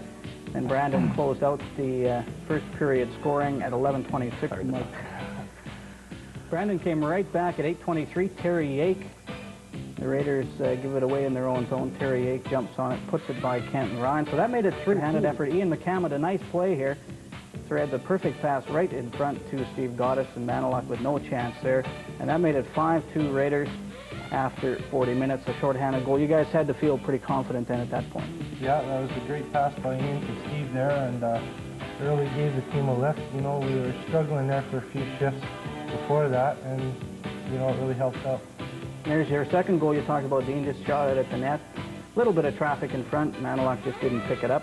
Yeah, like I said before, in the games before, the shots weren't going through, and tonight, there's a lot of guys. I was really happy to get out in New Westminster and coming to a franchise such as the Raiders, which you just hear so much about. And, Coach Rick Wilson, he's helped me out so much from last year, and, it's just good to have that. Now, Medicine Hat opened the scoring, but the Raiders came right back at 5:26. Steve Gotaas there along the right side into Patalinik. Now, he just kind of walks out in front of the net, gets a backhander away upstairs on Fitzpatrick, and that tied the score at 1. The Hat had scored just 43 seconds into the game on a goal by Ron Benora. That Alinik's 29th of the season. Now here's Reed Simpson, our guest here tonight, scored his first Western Hockey League goal tonight at 13:24 on the power play. There's Jason Smart with the feed in front. And the goal would be scored by Steve Gotaas. Dean Kolstad there on the left side. The goal for Gotaas would be his 26th of the season. Now Gotaas left all alone at the side of the net. A nifty play. Steve Gotaas at the side of the net. Gotaas just kind of bunts it out of midair by the Wheat Kings goaltender on the power play. 6:35, 5-2 in favor number 2. And it was 6-3 after 40 minutes of play. And then in the third period, the Raiders back again. Steve Gotaas with his second of the game, 34th of the season. He was just all alone in front. Wasn't really molested too badly there. That one at 4:57. And that made it 7-2, or make that 7-3, and then the Wheat Kings close out the scoring at 12:27. Curtis Bateman with his 10th of the season. Were you screened on that one, Garvin? Oh, yeah, a little bit. I didn't quite. The main reason for it is that we got back to the work ethic hockey that the Prince Albert Raider clubs are famous for. They said it didn't matter what line we put on the ice tonight. The guys were working hard. They get in there, and you can smell the sweat in the dressing room, and when that happens, there's some smiles on the face, and there's some satisfaction. Players know that they worked hard and came away with a victory, and they're starting to get a taste of it. Maybe we're starting to come around at the right time. We had some tough luck early, and but those two. The visiting Saskatoon Blades 6-3. The win moves Prince Albert within 4 points of the second-place Blades in the WHL's East Division. The Raiders scored 3 times in the second period to put the victory away tonight. Steve Gotaas and Pat Ellenuk each scored a pair of goals to lead the Raiders offensively. So let's go right to the highlights of tonight's hockey game. Probably the biggest crowd of the season on hand at the Communiplex tonight for the game with the Blades. The Raiders opened the scoring at 11:45 of the first period as Kim Issel scores his 22nd of the year on a nice feed from Pat Ellenuk. There's Ellenuk with the feed to Issel. Issel all alone in front. Has his stick lifted there by a Saskatoon player. Tim Chevelday goes down, and Issel keeps working hard. Finally jams it by the Saskatoon goaltender. 1-0 for the Raiders. The Blades, though, were undaunted. They come back less than 2 minutes later. Right off the face-off, they get it down into the Blade zone. Ian McCammon in on the right side there. Now circles in behind that Saskatoon goal, and he feeds a nifty pass right to the side of the net to Steve Gotaas. And he goes the other way on Tim Chevelday. 2-1 Raiders. That goal for Steve Gotaas, number 36 of the season. The Raiders kept up the momentum at the 13:15 mark of that second period. They enjoy the man advantage. Pat Alenek, just coming out of the player's box onside at the blue line, breaks in all alone on Chevelday, and not a very welcome sight for the Saskatoon goaltender. Alenek with the move puts it over top of the Saskatoon goaltender. That made it 3-1 for the Prince Albert Raiders. And Alenek, the Raiders' leading scorer, was back just over 2 minutes later as he makes a nice play. They get around a couple of Saskatoon players, then moves in on Chevelday. A nice move there. He scores his second of the game, 40th of the season. The Raiders led 4-1. Now the Blades would close the gap late in the second period. Dean closed out the scoring in the final minute. They win a draw just outside their own blue line. Steve Gotaas, you don't really see it there, but he shoots it down the ice. Nice draw weight right into the net. 6-3 the final. The Prince Albert Raiders defeat the Saskatoon Blades tonight at the Communiplex. Now, as I mentioned, it was probably the biggest crowd of the season at the Communiplex tonight for the game with the Blades, and it was a playoff-type atmosphere in the building. The Raiders coach and GM Rick Wilson told us after the game that he was proud of his team, the way they were ready for the challenge of the Saskatoon Blades tonight. I thought it was a pretty good hockey game. I thought kind of a playoff hockey style game. Close checking, and everybody was playing pretty close to their best. The Blades have a very good hockey club. I think a lot of people never give them enough credit in terms of what they've got there this year, and they're very, very good. The first one from Steve Gotaas to maybe shift the game in your favor, and then a couple by Pat Alenek. The production from the big guys has to be something that is very nice to see.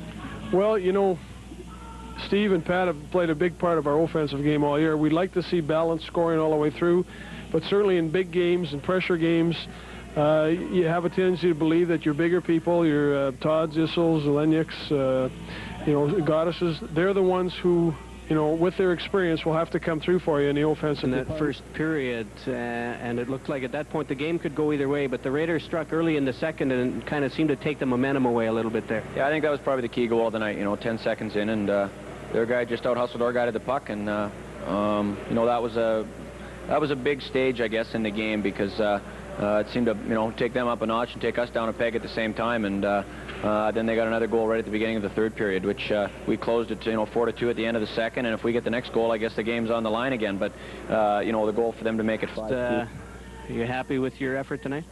Well, I was more happy with the team effort tonight. I got the open netter. That's kind of a gift instead of a goal, and I thought our team played well compared to what we did in Regina, and that's the bright spot. All right, Steve, you got your goal early in the second period, just 10 seconds in, seemed to give the team the momentum that you needed there early in that second period. Yeah, a goal like that quick in a period's gonna do that for a team, just like a goal that close to the end of a period, you know, and it really helped us out a lot. The nice thing about this, when you're chasing the Blades for second place, that makes it even nicer. Yeah, we got a home and home here, and we did what we had to do, you know, win at home, and now we got to go in there and we got to steal one out of their barn, and it's going to be tough, but I think we can do it. A win like this gives you a good momentum heading in there, though. Yeah, it puts a little pressure on them, and you know, with, like I said, with the home and home. You scored a couple of key goals in the second period. Both of them, you had to make some nice individual efforts. You have to be happy with your play tonight. Yeah, I was pretty happy. Things just kind of went my way. I got, I don't know, I got lucky maybe on the second one. Put it in. It's kind of a lot of dipsy-doodling, but I was happy they won. And it was good for the team, because I thought it was a pretty tight game right there, and they kind of put a little nail in the coffin. How much does this win mean for the hockey club now? You're chasing Saskatoon. You go back there Tuesday night. I think it's a great lift. You know, we beat them. That gained some ground. It's kind of a 4-point game, and now we're going into their barn, and we got a chance even to get closer, and maybe, you know, not saying we can catch them, but maybe a couple of games after that we can pull in. Now the save made there by Grant McPhail, Steve Gotaas, so a centering pass right out in front, and Ian McCammond all alone in the slot, goes upstairs on McPhail. That made it 4-2. Then it was Kim Issel at 15:46, as he takes the feed from Kevin Todd and beats McPhail. That one made it 4-3 after 40 minutes of play. Then in the third period, the Raiders tied the game. Puck comes back to the point. You don't see Dean Kolstad, but he gets a shot away through some traffic in front by McPhail. That one at 5:28, and the game tied at 4. After that, the teams battled it out the rest of the way. But Where and back, where you're just traveling there once. And if it's a long trip, sometimes that can make a difference. All right, so you're a lot of new players in the lineup, a lot of young players. You're the elder statesman on the team. What's the atmosphere like in the dressing room? Well, I think we got a bunch of characters, and we're all together. We have a good time. We don't have the big wheels, sort of, and the guys who are not so big, but everyone gets along really well, I think, and we're just enjoying it. We're gonna, once playoff comes along, we're gonna pull together. We've been pulling together and playing some pretty good hockey games of late, and we hope to do well in playoffs. Tonight at the Communiplex, the Raiders coming up with a 5-1 victory. We'll go to, and it stayed that way until early in the third. The Raiders coming up with their second goal on the power play at 7:21. Pat Alenak with a nifty feed there to Kevin Todd. A heads-up play. Pat could have shot, probably did the right thing by passing it to Kevin. Right? Yeah, Pat's a very smart hockey player. He doesn't usually miss them kind of. Then the Raiders made it 3-0 at 10:50 of the third period. Dean Graham with the shot from the point down low. Reimer may have been screened again on that one. Prince Albert made it 4-1 just 3 minutes later. Wade Butches will get the goal, the assist going to Steve Gotaas. There's Gotaas moving in on the left side to Butches. Nice move on the goaltender. We've seen Wade miss that a few times this season, but no mistake on that one. 4-0 Raiders. Now everybody in the entire building tonight hoping for Kent Ryan to get his shutout, his first of the season. Doesn't get it though. Daryl Daniel dumps it in and hops over Ryan's stick. Daniel right there to cash in the bouncing puck into the open net. 4-1 Raiders late in that third period. The Raiders would add one more. Medano and Alenak worked some magic on the give and go. Medano with his 23rd of the season at 19 in that battle for second place in the WHL East, heading into the big game in Saskatoon tomorrow night. Now, usually on the program we have Raiders coaches or players. Tonight we're going to do something a little differently. Joining me on the program are the Raiders, the voices of the Raiders, so to speak. On my immediate left is Morley Scott, 900 CKBI sports director, and on the far left is, of course, the voice of the Raiders since day one. Raiders made it 3-0, 6:13 of period number 2. Another power play goal, this one from Kevin Todd, his 38th of the season. Todd playing the point on this opportunity, just a hard shot right through the 5-hole, and it was 3-0 Raiders. Third game back on the point on the power play for Kevin Todd. It's a new shift for the Prince Albert Raiders as they make some adjustments. They thought they were perhaps missing a big shot back from the blue line, and so Kolstad is known as one of the hardest shots in the league. They've added Kevin Todd to him, and he can pick them. Then Moose Jaw finally got on the scoreboard to make it 3-1 at 13:15. This a 4-on-3 on the power play, their only power play goal. Perrin Fleury coming out of the corner. A nice move there on Kent Ryan, and he's dangerous when you let him get loose in close like that. Isn't he pretty to watch? Boy, he's got more moves he hasn't even used yet. And that one unassisted. 13:50 would make it 6-1 at 11:17. Michael Medano, the youngster out of Michigan, with his 31st of the season. This one is set up by Richard Pilon, though, as he gets in behind the Warriors' defense. No, ladies and gentlemen, that's not hooking. And then he just slides it out in front. Seymour went for the stick check there. Couldn't get it. Medano tips it in. Seymour seems to have a tendency to go down a lot. I noticed that tonight. Have you seen it in other games, Marlon? He does have that tendency. However, tonight I think it was more self-preservation than anything. He wasn't getting too much help. While the defensemen were clearing the front of the net, they weren't really getting the rebounds. There was an awful lot of loose pucks inside the Moose Jaw blue line. Kevin Todd would close out the scoring for the Raiders, 17-13 of period number 3. This one short-handed. Give Dean Graham credit. Watch him stay on the defenseman here and cause the error. And then he just gives it right away. Kevin Todd, Johnny on the spot. And he makes no mistake in on Seymour. There's Seymour again with the stick. But Kevin Todd was by him at that point. His second of the game, 39th of the season, unassisted, shorthanded, 17-31. The Raiders beat them quite well. That has to be a good sign for the Raiders heading into their game tomorrow night in Saskatoon. Ryan didn't even look like he missed a beat tonight. He had missed 5 games, and he had a good day in practice yesterday. Rick Wilson said he didn't look out of place at all in the practice, and I think he needed a good game tonight to get in shape for that big game tomorrow night in Saskatoon. That game takes on added importance now when you look at it. Both teams, 2 games left, a head-to-head meeting, and then they both play the hat on the weekend. The Raiders 3 points up.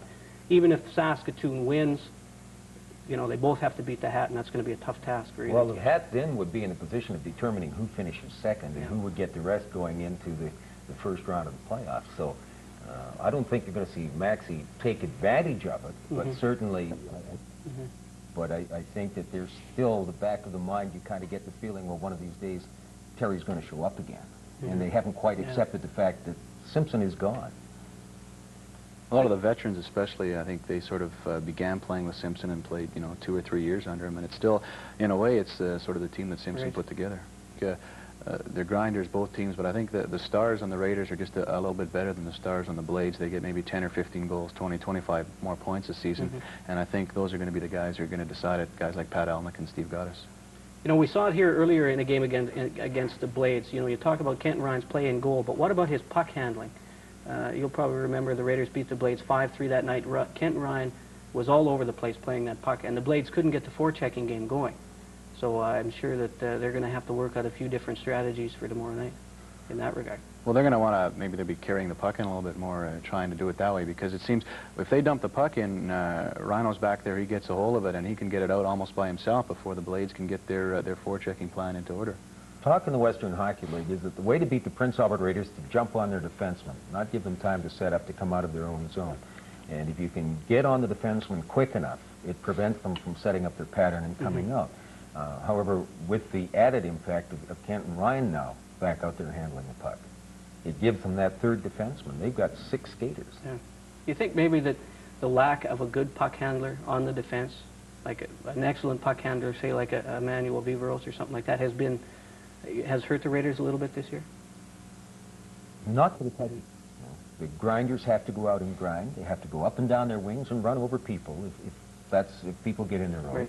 They have to give guys like Pat Elnick, Kevin Todd, Steve Gotaas room to shoot. And the defensemen have got to... You want Vive to carry the puck up, and then he'd give it to whoever once he breaks across the red line on the blue line. This year you have guys like Doug Hobson and Gord Krupke. They get the puck, and they right into the neutral zone already, and let Pat Elnick and Steve Gotaas and the rest of the playmakers worry about it. Right. Now, Raider Rap watchers of the Prince Albert Raiders, Morley Scott and Morley Jager. Thank you very much, gentlemen, for coming down, and that has been... The Raiders have had a lot of big games this season. Tonight's was another one. The Raiders coming out on the short end of a 7-2 score. Joining me on the program tonight are Raiders coach and general manager Rick Wilson and Raiders captain Curtis Hunt. A big game tonight at the Communiplex, as I mentioned, a real playoff-type atmosphere in the building tonight. Started out very well, Rob. There was a playoff-type atmosphere, no question about it. And I thought for the first 25 minutes or so, or until, in fact, they scored the shorthanded goal, it was a pretty good hockey game going back and forth. And, you know, you have to... appreciate that Medicine Hat has an extremely good hockey club, but we were in it to that point, and then from then on, it just we lost a lot of our zip, and we lost the edge, and on the other side, Medicine Hat just picked up momentum and stayed with it the rest of the game. At the time of that goal, they were up 3-2. That was just after Curtis had scored to close the gap, and we thought, well, maybe things were going to turn around in the Raiders' favor, but then the shorthanded goal by Van Ruin kind of fairly early, 2:49 of the first period, just a shot from the top of the circle by Mark Kuntz that just slid under Stan Reddick's bat, and it was 1-0 Tigers. Then they came right back, 14:43. Wayne Hines allowed to walk right in, and he gets a couple of cracks at it there with Reddick down on the ice, finally jams it in. Todd Nelson just seemed to be trying to catch him maybe instead of, he didn't really get a good piece of him. Yeah, he didn't protect the middle ice as well as he had to there. And maybe just a simple mistake by a young and inexperienced defenseman. The Raiders there, the goal by Steve Gotaas made it 2-1 after one period of play. Then the Tigers came right back in the third period. Dean Chenoth walking in, the shot up high over the shoulder of Stan Reddick. That made it 3-1. And the Raiders closed the gap at 9:26 of that second period. Ian McCammon with the puck on the left side. He just drops it back to Kimball. And a feed right there to Curtis Hunt, and he went upstairs, Curtis. Well, I wouldn't say that. I was just shooting at the net and hoping that Ian could maybe get a piece of it. I saw he was driving, and I got lucky. Keith Van Ruyen scored the big goal, the shorthanded one there. He just steals the puck at the line, gets by Dean Kolstad, walks in, gets his own rebound, and Stan Reddick out of the net. Van Reen just circled in behind. That made it 4-2 at 12-minute mark of the second period. That one shorthanded, as we mentioned. Then the Tigers made it 5-2 before the end of the second. Guy Phillips gets a couple of chances and finally puts it in. That one at 15:31. Then in the third period, the Tigers kept it up here, a 3-on-1, and they get a lot of those. They seem to... Well, when they get a lead and you're pressing them, they're very good at taking advantage of your pressure up front and coming back with outnumbered situations. Such was the case on a 3-on-1. Here a 2-on-1. Dale Kushner gets in behind the Raiders, dropping a 7-2 decision to the visiting Medicine Hat Tigers. The final game of the regular season for the Raiders. Now they have to wait for the outcome of tomorrow's game in Saskatoon. The Tigers in there to visit the Blades. Should the Blades tie or lose, the Raiders finish second. A win by the Blades, the Raiders would finish third, start the playoffs Tuesday here against Swift Current. My guest to the Swift Current Broncos tonight in Game 1 of the WHL's East Division quarterfinal series. The Raiders grabbing a 6-3 victory on home ice tonight to take a 1-0 lead in the series. The Raiders grabbed a 2-0 lead in the first period, but Swift Current came back to tie the game at 2. Prince Albert went ahead again before Swift came back to tie the game at 3. Then the Raiders blew the game open with 3 goals late in that third period. We'll go to the highlights now. In the first period, the Raiders struck first at 1:30 of the first period. They were on the power play. Pat Elenick moving in on the left side, makes a nice play to get around the defenseman and around the goaltender and slides it into the net. 1-0 Raiders, that one on the power play. The Raiders would add their second goal of the first period. About 4 minutes later, Wade Butches gets the puck ahead. That's Ian McCammon now in on the right side. McCammon in on Darren Kruger, the Swift Current goaltender, goes upstairs. That makes it 2-0 Raiders after the first period of play. The Broncos came back, though, to make it close. In the second period, they scored the only goal. Ryan McGill on the power play. A shot from the point. May have been tipped in front. Gets past Kenton Ryan. 2-1 for Swift, or 2-1 Raiders after 40 minutes of play. Then Swift came back again early in the third period. Todd Sevier moving in across the line with a nice fake on goaltender Kenton Ryan, or make that Tim Tisdale right out in front to Todd Sevier, and he scores, and that tied the game at 2. The Raiders came back to take the lead at 5:47 of that third period. Pat Elenick will score his second of the game. The shot back to the point here. Kolstad with the drive. The rebound given up by Kruger. Pat Elenick swooping in will tuck it in the open net, and the Raiders went in front 3-2. But Swift came right back. 7 minutes later, Aaron Gunnell, kind of a fluky goal for the Broncos to tie the game at 3. It was just a bouncing puck that he played right out of midair through the legs of Kenton Ryan. That tied the game at 3. Now the Raiders then went in front 4-3, and 16 seconds later they put the game away with their 5th goal of the game. Reed Simpson dumps it in wide of the net, but the pass is going to come out from Kim Issel to Reed Simpson right in front. He scores. That made it 5-3 Raiders. The Raiders would then add one more in the final minute of play. Steve Gotaas, a steal at the line, moves in on the empty net and sticks it home. 6-3 Raiders. That one coming at 18:55. So the Raiders grab a 1-0 lead in the series with Swift Current. Joining me, Raiders coach and general manager Rick Wilson. Rick, a pretty good effort tonight. I thought our players played well. The coaching staff is very pleased with the performance. I thought the intensity was there. And certainly, I thought we had good patience throughout the game. They tied us twice, and we stayed with what we'd hoped to do. Winners tonight at the Communiplex over the visiting Swift Current Broncos to take a 2-1 lead in this best-of-5 East Division quarterfinal series. The Raiders opened up a 5-0 lead in the game before the Broncos came back in the third period to make it respectable. Let's go to the highlights. The Raiders opened the scoring in the first period at 15:56 on the power play. Shot coming back to the point. Doug Hobson, a low shot, may have been tipped in front. The Raiders opened up a 1-0 lead on the power play, 15:56. They made it 2-0 early in the second period. The shot will come back to the point. Richard Pilon lets it go. A low shot beats Trevor Kruger, and the Raiders are up 2-0 early in the second period. Then in the final minute of the second period, a crucial goal for the Raiders. The shot from the point. The rebound will come right out to the Raiders' Wade Butches. He has the wide open side of the net, slides it in, a 3-0 lead for the Prince Albert Raiders after 40 minutes of play. Then in the third period, the Raiders keep it up. Pat Elenick with a hard shot that beats Kruger. That made it 4-0, just 41 seconds into period number 3. The Raiders came back with one more at 4:07 of that third period. Sean Byram, just a quick shot past Trevor Kruger, 5-0 Raiders. Then it was just a matter of saving the shutout for Kenton Ryan. Didn't last long, though. 12:56, Tracy Eglin moves in. A low shot beats Kenton Ryan, 5-1 Raiders. The Broncos would add one more to close out the scoring late in the third period. This one coming at 13:22. Ian Herbers will take a low shot from the point, and it beats Kenton Ryan. That one at 13:22, 5-2 Raiders. Are even with the surprising Shawinigan Cataracts at 1-1, with the Verdun Junior Canadians still looking for their first win. Hello everyone, I'm John Wells along with Darcy Rhoda, and let's set up Game 5. Two of the best teams in Canadian junior hockey through the regular season. It's the Sault Ste. Marie Greyhounds and the Prince Albert Raiders. Darcy? We're in for a tremendous hockey game tonight. These were the two best overall record holders in Canadian major junior hockey this past season. They're hardworking, tough, talented, and very disciplined. The starting goaltenders for the Prince Albert Raiders, Ward Kamenowski, a goals against average .352 regular season. He's been better in the playoffs, .306. And Marty Abrams for the Sault Ste. Marie Greyhounds. He's at an even .300. LD on center, Drummondville, Quebec. This is period 1 of game number 5.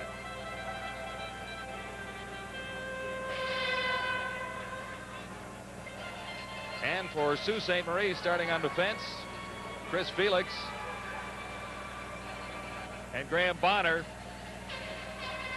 And we're at center ice for the faceoff. That's Felix for Sault Ste. Marie, clearing it in the center ice area. The Raiders take it right into the Sault Ste. Marie zone. Shot right on. That style, a lot of skating. He felt tonight would be an old Canadian fashion hockey game. He's had a great year. Simpson, hasn't he? Won the World Junior Championship with Team Canada.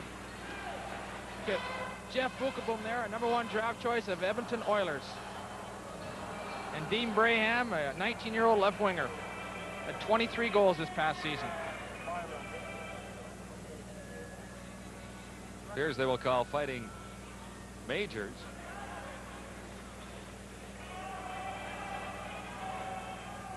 Which would be obvious. 1 minute 28 seconds in. Both teams will play at full strength. Baumgartner, 22, tried to clear it around on the boards. It comes out the other way. Baumgartner gets another chance at it. Fighting is the call, 5 minutes each, 1:28 of the period, so both teams are at full strength. Baumgartner clears it in for the Raiders. Comes right back out again. Derek King got it ahead for Presley and was offside. And tempers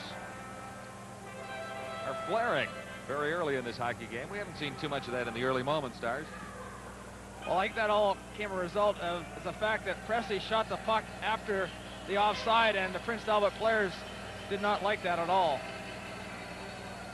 Two pretty closely matched hockey clubs. You talk to one team and they say we can't afford to give up. Into the corner after the faceoff, Viveros for Prince Albert. Viveros ahead for Gotaas. Gotaas lost it, shot right on. Kamenowski the save. And the Raiders dump it down. Greyhounds back to regroup. This is Brule. Across the line, left it there. Sabaran. Back to Sabaran once more. This is Brule winding up for the shot, fired it wide. It's off the boards and all the way down. Wayne Brule. This is Hoover. Hoover ahead for Bonner. Bonner into the corner after it. Claimed there by Viveros. And Viveros, in his 6th year as head coach of the Sault Ste. Marie Greyhounds. Former National League player with Philadelphia Flyers, a member of that team for 2 Stanley Cups, and the OHL Coach of the Year this past hockey season. Well, they had an outstanding season. Did not lose a game at home, the Sault Ste. Marie Greyhounds, all year long. In fact, they went for over a year without losing a game at home. Really is hard to imagine a team doing that, but 33 wins and no losses as we see the Sioux fans trying to get their troops going. Guys have very enthusiastic fans. Prince Albert also have a number of fans here. Face-off, shot, it scores! That time, Kamenowski was fooled right off the face-off. He looked to be a little bit asleep. I thought it was going to be an easy save. It was right along the ice. Steve Hollett will get credit for that goal. He just picked up the puck at the blue line off the face-off here. Let's go a long shot right off the face-off and beats a goaltender. Can't see it. A cameraman was fooled on that one, too. Possibly screened a bit, but good low shot. Albert back to the line, getting set for the shot. Gertz, now Pacine, the shot right on. The rebound saved by Abrams. Back for Gertz. Gertz over on the left side. And back to Gertz in the center area. Right out in front, they score. Nice play. Tic-tac-toe. Shot from the point. Gertz. Pacine set it up out in front. Gertz took the shot from the point. It came to Hodge, and Hodgson just laid it across to McPhee, and he just threw it in the open net. The goaltender had no chance on that. The shot will come from the point. Dan Hodgson will deflect it over McPhee, and he just throws it in the open net. Good. Get a look at the save that he made before. Comes back to the point here. Back to Gertz. He lets go. Nice low shot to Hodge, and Hodge throws it over and into the net. Look at Neil Davey there, a 19-year-old and New Jersey draft choice, a 4th rounder in 1984. So it's even again at 4 skaters aside. Face off in the Raider zone. This is Hunt for Prince Albert. Curtis Hunt waiting behind his own goal to set things up perfectly if he can. Ahead for Morrison. This is Morrison to the line and across. Shot right on. Abrams the save. A weak drive that time. Starting back. Oliverio. He lost it in the center ice zone as the Raiders dump it back in. Chris Felix plays it behind his net. It comes out for Brandt. Brandt lost it. It's cleared back in by the Raiders. Morrison. Abrams out of his net to play it along the boards. Shot from the point. That one wide by Gertz. Over to the other side now. He plays it into the corner. Gotaas is there. Number 7, Gotaas, with Morrison for the Raiders, working against one of the Sault Ste. Marie Greyhounds. It is all even. We are look at the Sault Ste. Marie bench there. Some of the players. Ken Sabron reaching for some water, a little nourishment. Yes, indeed. Our statistician Doug Philpott had a very busy time trying to straighten around all those penalties, and then a couple. He's eligible for the draft, and they say he'll probably go in the 4th or 5th round. Good size, 6'1", 190, 18 years of age. Ellenuk for the Raiders against Larter for the Greyhounds. Larter wins the draw. In behind the net, ahead on the right side, as Sault Ste. Marie breaks out quickly. This is Probert. Probert fed it in for Larter. His shot was blocked. Raiders right back. Ellenuk took the shot, and it's caught up in the equipment of his Memorial Cup 85. Into the line, can't get a shot through a maze of Sault Ste. Marie Greyhounds, covering up in front of Abrams. Held along the boards. And in junior hockey, Darcy, they seem to do just a little bit more of that, holding the puck along the boards, looking for a face-off at the right time. And a little more of this sometimes, too. There's a look at Jeff Bukaboom. As we mentioned earlier, a high #1 draft choice of the Edmonton Oilers, and many feel he will be in Edmonton next year. His one weak area is his skating, but when you're around guys like Gretzky and Messier and Anderson, I'm sure his skating will improve drastically. His size is not a weak aspect of his game. Back to the line. The shot. It was blocked. And Felix picks it up for Sault Ste. Marie. It's ahead for Presley. And back to Presley. Presley going right in. Scores! Wayne Presley.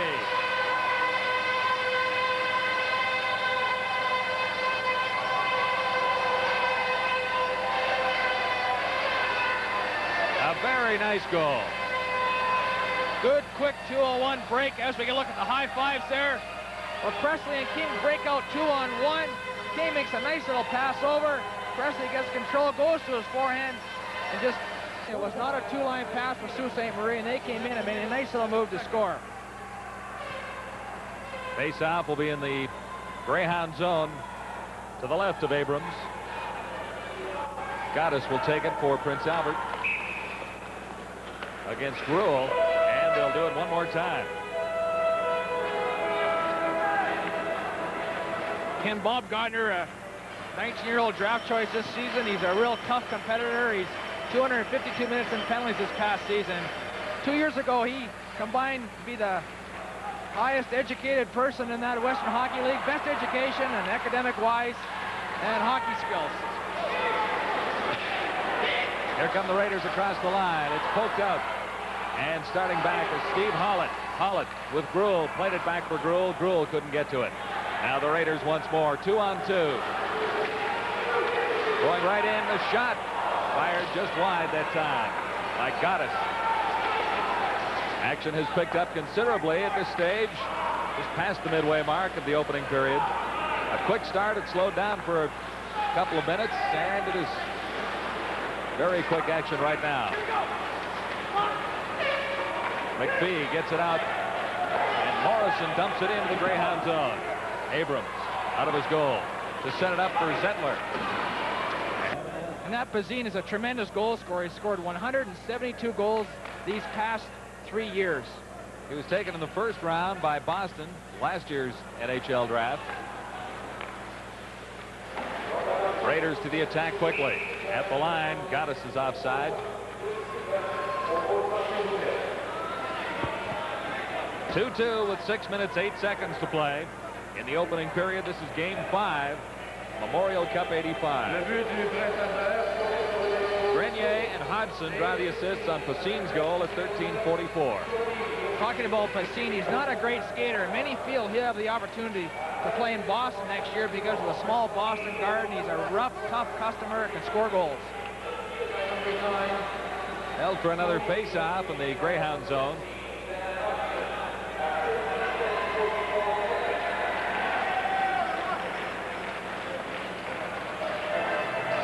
You look at Tim Hoover there, a Buffalo draft choice in 1983, a 9th rounder. He's 5'11", 180 pounds, and he's a real strong defensive type of player, and he does. Raiders for this face-off, going against Gruel. Gruel got it back. Banked off the boards by Hoover, and tipped in at the line by Viveros. Viveros couldn't get a shot away. It's over the boards, and we'll have another face-off in the Greyhound zone. This time by Oliverio for Presley. That one fired just wide by Brandt, who was trailing. 1 minute, 44 seconds to play in the period. Good chance, good save. The chance for Brandt. The save from Kamenowski. This is McPhee. McPhee for the Raiders. Into the corner, finally pushed out the puck. Morrison goes after it. Greyhounds have trouble clearing from their own zone. Now it's out into the center ice zone. Viveros. Head for Manson, who dumps it in. And the Greyhounds, as quickly, fire it back out again. Viveros again. Head on the right side now. This is Morrison. Morrison had a man out in front. He was too closely covered. Less than a minute to play in the opening period. It's all even at 2. The Sault Ste. Marie Greyhounds and the Prince Albert Raiders out in front. And Gruel had his stick lifted.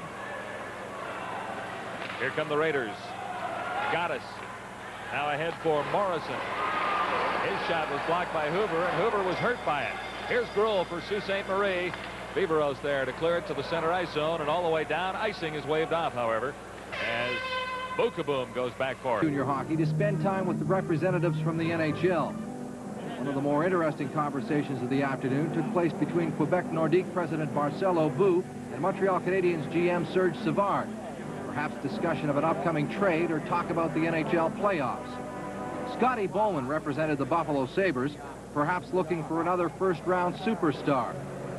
A first-round superstar from the past, Guy Lafleur, was a head table guest of Murray Costello, the president of the CAHA. The main purpose of the banquet is to honor the Canadian Major Junior Player of the Year. The selection is made from finalists representing the 3 major junior leagues. Sergio Momesio from the Shawinigan Cataracts was the Quebec League finalist. The 6'3", 200-pound left wing was a June draft pick of the Montreal Canadiens in the second round. The Ontario Hockey League representative was Dave McLean of the Belleville Bulls. McLean led the OHL in scoring with 154 points. He was selected in the 1983 draft by the Hartford Whalers. The winner of this year's award comes from the Prince Albert Raiders, Dan Hodgson. Hodgson was the captain of Canada's World Junior Championship team earlier this season, as well as being a prime factor in the Raiders' WHL Championship. The Toronto Maple Leafs drafted him in 1983, and they're looking forward to having Dan Hodgson, this year's Major Junior Player of the Year, on their roster. Prince Albert Raiders and the Sault Ste. Marie Greyhounds. This is Game 5 in our coverage on TSN of Memorial Cup 85. Pretty good first period. Came in fits and spurts. They had a quick start, slowed it down for a while, fought a little bit, and then started scoring some I think goals. what happened, John, both teams came out and said, we're not going to be pushed around, and they pushed back, had a lot of penalties to start with, and PA scored 2 power play goals, and we're going to look at one of them. All right, let's take a look at our first highlight from that first period. It was a 5-on-3 situation, and PA moved the puck around very, very well. The puck comes back to Gertz at the point. He lays a perfect pass into Hodgson here, and Hodgson just flips it over to McPhee, and he scores his first goal past Abrams. Actually, Darce, the goaltenders were not tested a whole bunch in that first period, were they? There were not that many big saves. No, but they had to come up big when they did, and both have played well throughout this tournament. And to win this thing, you got to get great goaltending. All right, let's look at one more goal now as Sault Ste. Marie took the lead once more. It was a quick 2-on-1 break. Felix threw the puck up to Presley, and Presley makes a nice little move here, throws it to King, and they come in on Gertz 2-on-1, and King, the big draft choice this year, throws it back to Presley, and he makes a nice little nifty move to beat Kamenowski for his second goal. Raiders 2, Sault Ste. Marie Greyhounds 2. Albert got even at 5:27 on the power play as Dale McPhee scored. Then Presley with his second goal of the Memorial Cup gave Sault Ste. Marie a brief lead, and Cassine got things all even. That's where we stand right now with the shots on goal favoring the Prince Albert Raiders 11-6 in period 1. You didn't go into corners, did you, Darce? You're still so pretty. I don't know. I don't think you could have got into corners.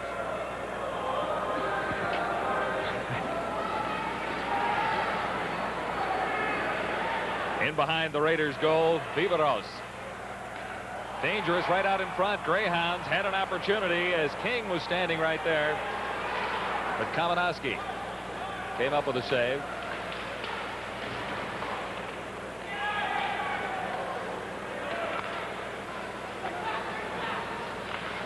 Baumgartner takes a shot. It was wide. Abrams played it anyway. Bukaboom in the corner, holds it there for a face-out.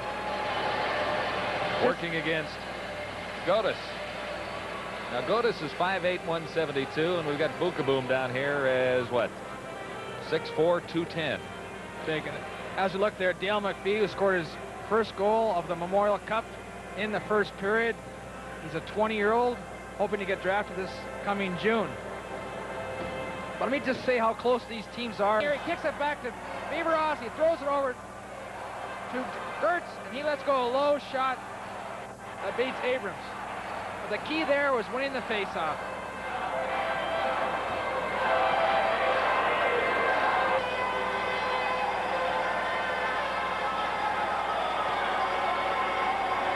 Two quick ones for the Raiders. Graham lays the puck to Bennett. He lets go a low, quick shot that beats Mosey right between his legs. But a bad clearing pass intercepted by Bram. He lays a nice little pass to Bennett. He lets go a low, quick shot. The goaltender definitely screened on him. He's the only coach that Prince Albert's ever had in the Saskatchewan Junior League for 11 years, and now in the Western Hockey League for 3. Working along with him is a former National League player, Rick Wilson, who played in Montreal, Detroit, and St. Louis. And let me tell you this, John, you know who... I know what you're going to tell me, but go ahead. You know who Rick Wilson was traded for when he went from Montreal to St. Louis? Glenn Sather. You got it. There he is right there. You told me that earlier. I never would have guessed or remembered. From the face-off in the corner, Sault Ste. Marie on the power play, trying to get back within a goal. Raiders clear it down. Back for it is Hoover. Pass on the right side for Presley. Broken up neatly by Viveros. It's all the way down. Mosey well out of his net, playing as an extra defenseman out there. Bukaboom in after it, got it to the side of the net and not around behind. Now Hoover plays it around behind his net for Bukaboom. Sault Ste. Marie on the power play. They haven't had a shot yet. 1 minute 10 seconds remaining in their advantage. Here's an opportunity. Cruel. Check that. Oliverio. They're trying to get it back to Bukaboom at the line. Here's King with it. Now to Bukaboom. Over on the other side. Hoover. Hoover has it deflect off a stick.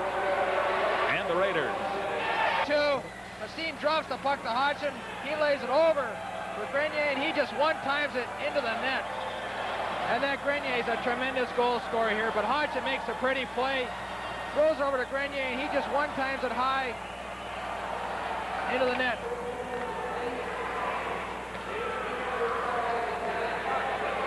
It is 5-2 now for the Raiders.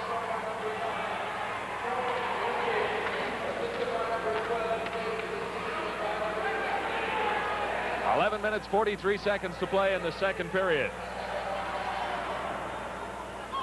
And the Greyhounds have their hands full with the Prince Albert Raiders at this stage of things. Chance for Sault Ste. Marie as Hollett goes in, can't control it. He's taken out neatly, and Morrison picks it up for Prince Albert. Morrison, nice pass ahead for McPhee. McPhee clears it in. He's well wide of the target. McPhee skates to the bench. Wholesale change for the Raiders. At the line. That was Hollett sprawling.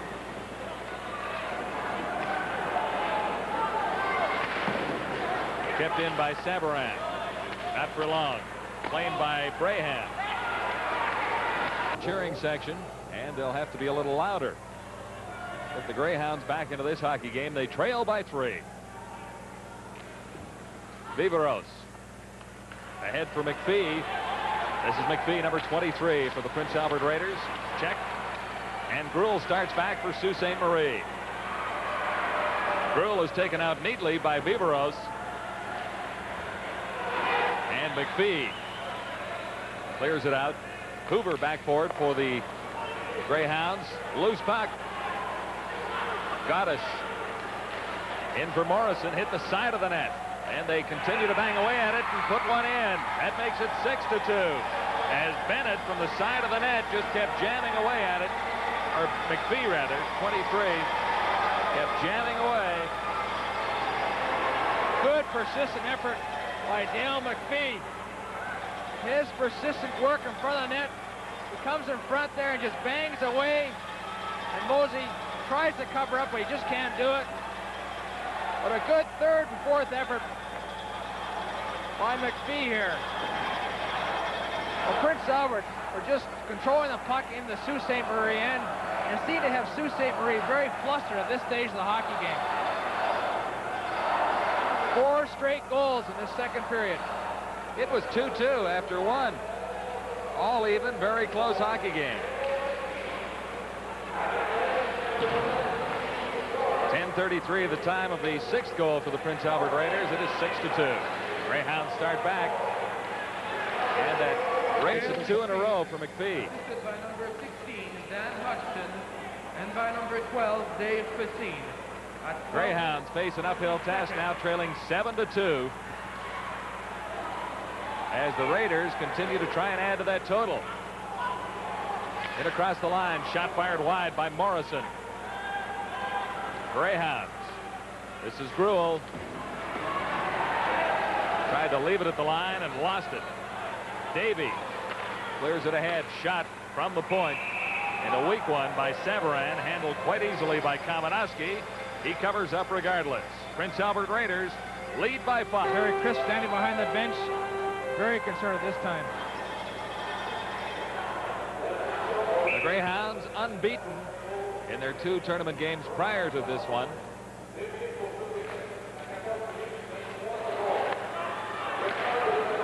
The Raiders have have been penalized.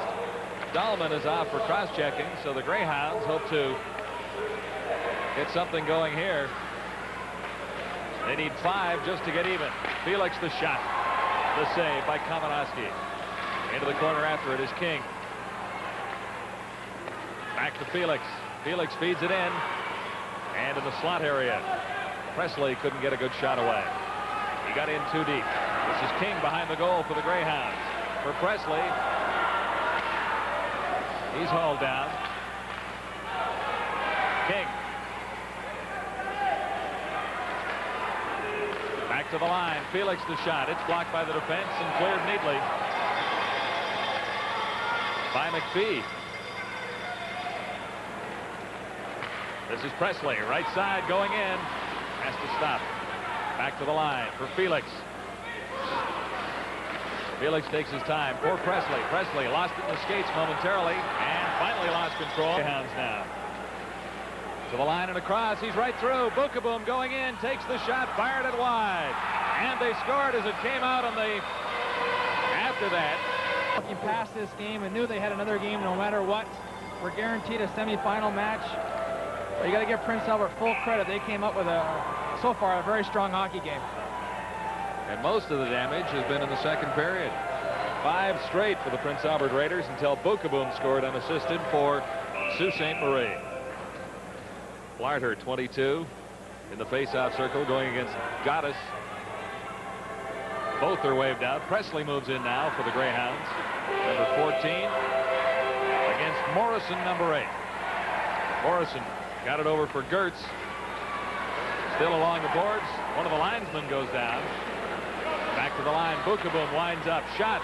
Loose out in front. Larter was there. And Kamenaski made 2 saves. I don't think he saw the puck on the second one. Hunt tried to clear it out for the Raiders. Greyhounds with good pressure on now. Into the corner after it. Probert. And he comes up with the number 16 Probert. Back to Bukaboom. Point shot. Fired it wide. Other side to Hoover. And he couldn't keep it in. Here comes Gotaas. Taken out neatly by Bukaboom. 7-3. Prince Albert Raiders lead. They've really fallen apart, Sault Ste. Marie, in the second period. A couple of quick goals, but really they haven't played well in the second at all. Well, it's been a Prince Albert period throughout. Good opportunity there for Pierre. And the save by Kamenaski as he kicked it into the corner. We'll have a face-off with 2 seconds on the clock.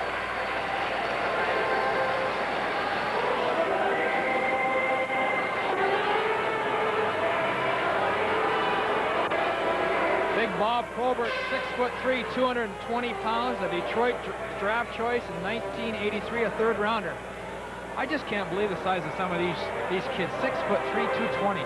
Nick Milano, the coach of the Red Wings, is sitting down just in front of us here. There's an awful lot of NHL personnel around this building. Oh, it's just amazing, all the NHL general managers, coaches, front office staff taking in these Memorial Cup games. Lou from the Sioux, that's Lou Nanny, general manager of the Minnesota North Stars, is here. Obviously not pleased with his home team's performance. Serge Savard from Montreal, John Ferguson from Winnipeg, Harry Neal from Vancouver. Lou would be pretty pleased with Kamenaski, Ward Kamenaski, the goaltender, who is a Minnesota draft pick. There's Scott Bowman, Buffalo Sabres. I think that was Joe Crozier with his back to us. From the face-off, nothing happened with the second intermission. You're watching Memorial Cup 85. Championship. Hodgson then led his club to the WHL championship title, taking along with it the MVP trophy. Now Dan will go for what could be junior hockey's triple crown, the Memorial Cup. What does it mean to you as a hockey player to go in with all of the credentials you have earned this year? Well, it means a lot more. I'm sure there'll be a little bit of pressure on me to go down there and perform, and that's okay because I think there's pressure on me this championship series, and I hope I performed up to my capabilities. That's all the good news, but now you're going to the Leafs. How do you feel about that? Oh, I don't mind that at all. You know, when I came to the Prince Albert Raiders, we had 16 wins that first season, and we built it up from there, and hopefully with the same coaching, maybe a bit good coaching and good leadership from the players in Toronto, we can hopefully turn around there too. It'd be nice to see a winner again in Toronto. I know their fans are hungry for one. And as you can see, the Prince Albert Raiders captain is already displaying the leadership qualities a team like the Leafs needs so badly. Raiders leading the Sault Ste. Marie Greyhounds 4-1. A little surprising that the lead would be that substantial. We thought it might be a little bit closer, but then again, Darcy, we've watched the Greyhounds come back a couple of times in this Memorial Cup championship. They were down 3-0 in the first game they played against Shawinigan and came back. They were down by 4 goals going into the third period last night and came back and made a game of it. Well, it's a known fact about Sault Ste. Marie. They're a team that does not quit. They'll play for a full 60 minutes, and I'm sure they had a good talk from Terry Crisp, and they want to come back and have a much better period. But let me tell you, that big line for Prince Albert was just outstanding. Hodgson, Grenet, and Christine scored all 4 goals. They had 11 scoring points that period. They were just awesome. Grenier getting 2 of the goals. Christine 1 and Hodgson 1. Things up on an assist from Wayne Gruel and Rob Zettler at 12-16. So the scoring didn't start till 10:35 of that period. But when the Raiders got it going, they put in a couple of quick ones. Albert, because you've got to stop that line on Sioux's part to have a chance to win this hockey game, because they were just unreal in that first period. And Terry Simpson, who's been with the Prince Albert Raiders. 2 minutes for holding. Just 30 seconds in to period 2. So we'll watch the Sault Ste. Marie power play. This will be a great time to start scoring for Sault Ste. Marie. They trail it 4-1.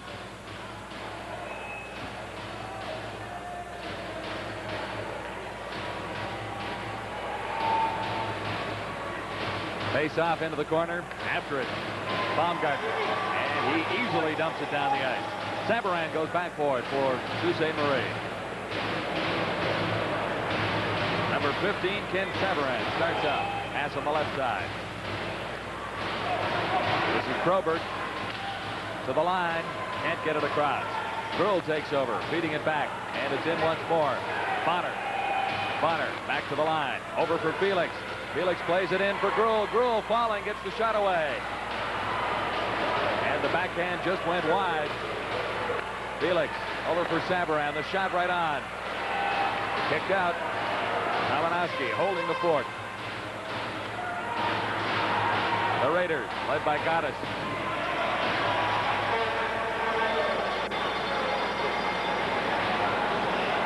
Coach Terry Crisp in his 6th season with Sault Ste. Marie.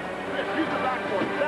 Going off the bar. Along with Sam McCasker, have won 70% of their hockey games that they've been together. It's quite a percentage. I mentioned the other night that the Greyhounds went a full year with it. Greyhounds keep it in with Bukaboom at the point. In behind the goal. Oliverio can't get to it. Raiders control. To the line and just out. Presley retreats. Turns and dumps it in. This is Manson. Put it right at Presley. Presley going in point-blank range. The shot. Presley was robbed by Kalinowski. Bukaboom gets set for the shot. Screened out in front. Kalinowski came up with a save. Presley had an outstanding chance to score. Oliverio was out in front too. Had a good shot and a rebound. Couple of great chances for Kalinowski right there to stop Sault Ste. Marie, but on a couple of chances there, he was screened, and I think the puck just hit him a couple of times here. But Presley gets a good shot there, but Kalinowski makes a good pad save. Good action around the Prince Albert end here. Sault Ste. Marie throwing the puck around very, very well. Sault Ste. Marie have outshot Prince Albert 6-3 at this stage of the second period. Brad Bennett goes behind the net and throws it right out to Braham, and Abrams has no chance in that at all. Well, that all resulted because Prince Albert broke out of their zone very, very quickly, and Gertz makes a nice little pass there to Bennett. Bennett, a small little forward, cuts around the net and throws it out to Braham, and he quickly just deposits the puck into the net. Dean Braham from Bennett. On the Prince Albert zone. were just unfortunate. They could not buy a goal, and how often do you see a team come down the ice and score? A 4-goal advantage for the Prince Albert Raiders.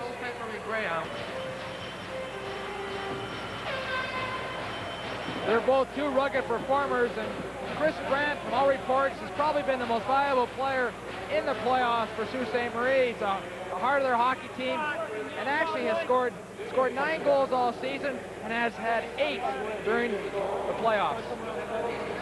Dahlman and Brandt still shouting at each other through the glass in their penalty boxes. Roughing is the call, 2 minutes each at 6 in the Raider zone. And Prince Albert clear it out quickly. Now they overskated it. Grenier retreats to pick it up. Ahead to the open wing. Bukaboom is there for Sault Ste. Marie. He clears it down. Into the corner, Larter can't come up with it. Gotaas does. Another penalty coming up. And it's a little frustrating out there for the Sault Ste. Marie Greyhounds. Well, they've had a lot of good chances on net, but unfortunately they can't seem to buy a goal right now, and the frustration is starting to set in.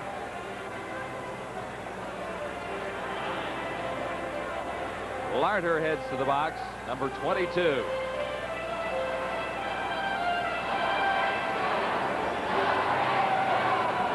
lot of concern on that man. He just probably cannot believe what's happening right now. But Kyle Larter will go off 2 minutes for slashing. A good hit there by here.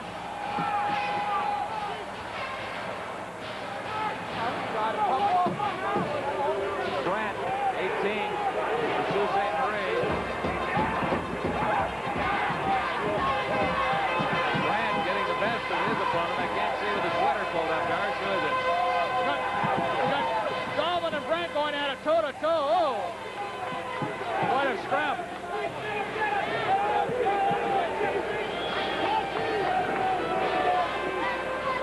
Well, the Greyhounds likely won the fight. But looking at the scoreboard, they came up right out of the penalty box, dropped their gloves, and went right at it.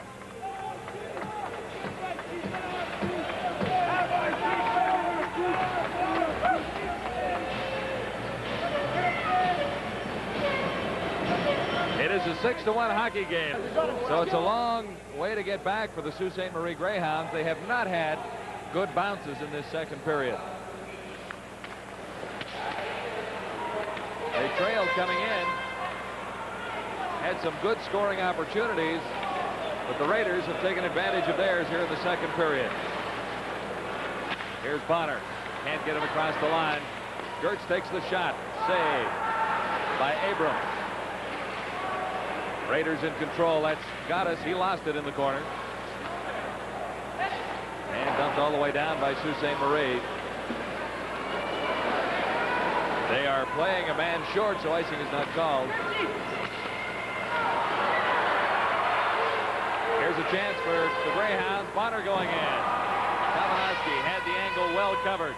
Raiders come right back. Led this time by Gotaas across the line. Gotaas tried to get it over for Eleniuk. He went the wrong way. Prince Albert, Viveros. In for Eleniuk. Back to Viveros. Shot right there. And I don't think it went across the line. The red light did not go on. So while the Raiders thought it had, it is over. Good low shot there, but Mosley just gets his glove on it, holds it from going into the net. Prince Albert.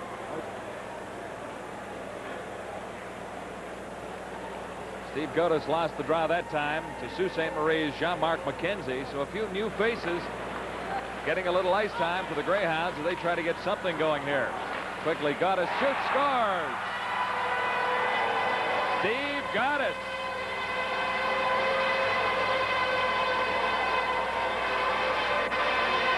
What a great shot by Steve Gotaas. He lets go a good hard shot that beats Mosley to the far side. And he just teed that thing right up and just let her fly.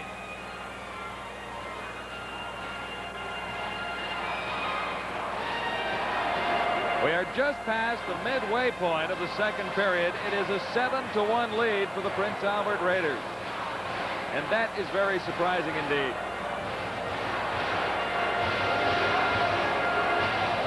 Well, you really can't argue with that sign at this stage of the hockey game. That's for Gotaas' first of the Memorial Cup. The assist from Gertz and Morrison, 10:59. Viveros, long pass, and a little too long. Or did they whistle it down for the fight back in the Prince Albert zone? We've got Baumgartner and Probert going at it, and it all started when Baumgartner cross-checked Probert into the net, and they got up and started swinging.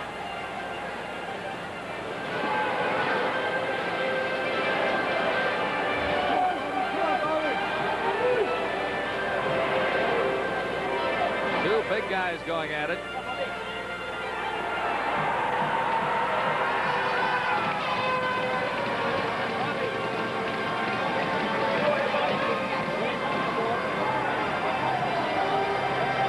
Now watch Baumgartner cross-check Probert into the goal. Right there, and he just doesn't actually even wait for Probert to get up, and he starts punching him.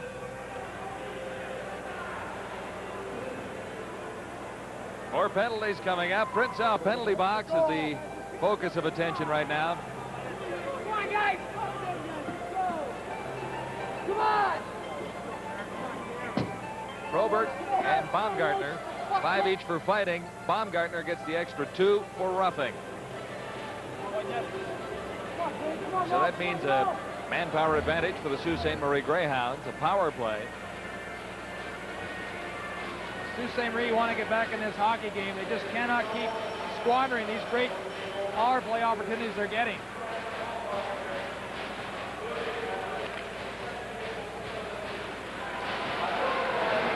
Felix plays it over on the right side. Greyhounds try to get going quickly on the power play. This is Felix once more, dumps it into the corner.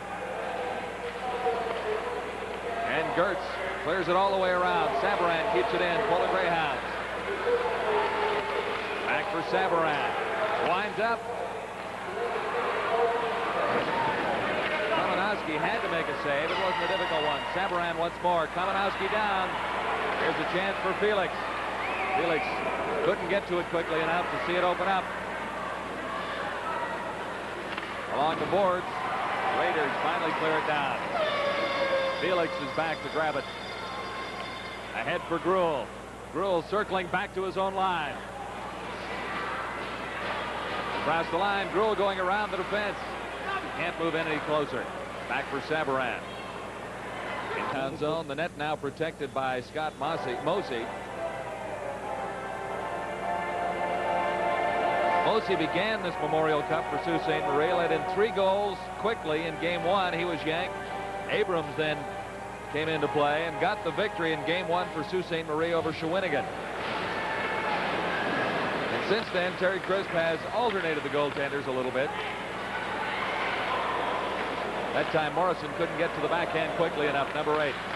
Greyhounds can't get it out. Kept in by McPhee.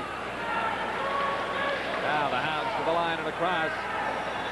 Derek King stood up right at the line by the Raider defense. And the Raiders playing very aggressively at both ends of the ice. Here's a chance. Gotaas going in. He's got a goal already and another. Steve Gotaas.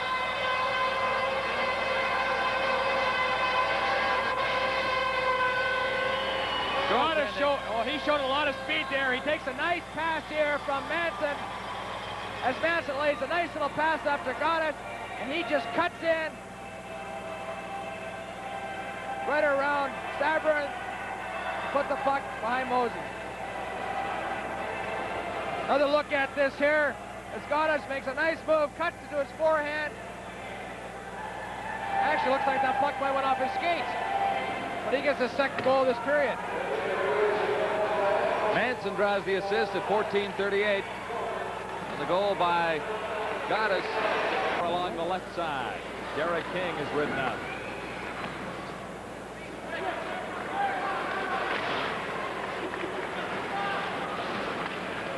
Picked up in the center ice area. by Larder.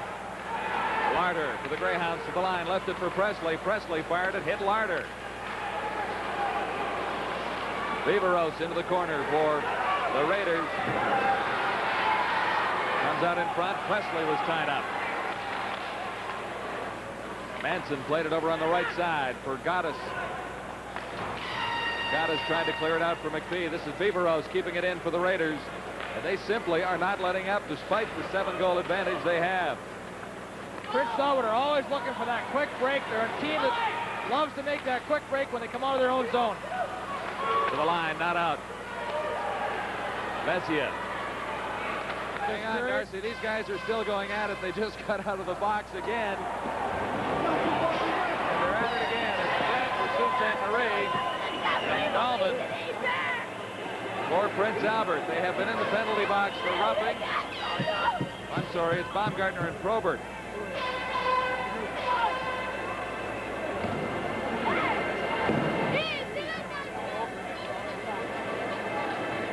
I never did see the numbers. They were out of the box for such a short time.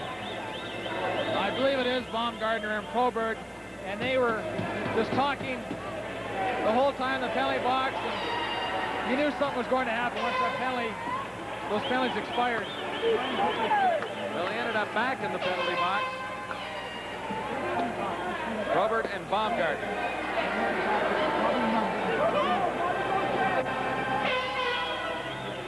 There are a couple of real rugged customers. And I'm sure we're going to get Misconnex also on this. Well, the frustration of players on the Sault Ste. Marie team like Bob Probert. Actually, Probert and Baumgartner were the two top penalty leaders on their team. As you see, 252 minutes, and Probert had 193. So they're guys that like to get involved physically and drop the gloves.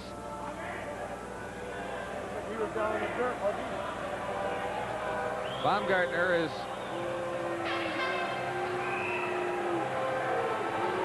heading under the stands now.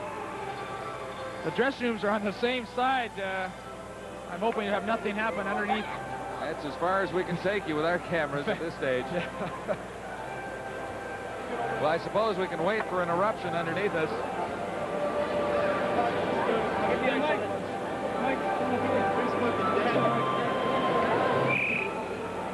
1 minute, 4 seconds to play in the second period. It has been a long one with the fighting we've seen. Third? I got fucking involved.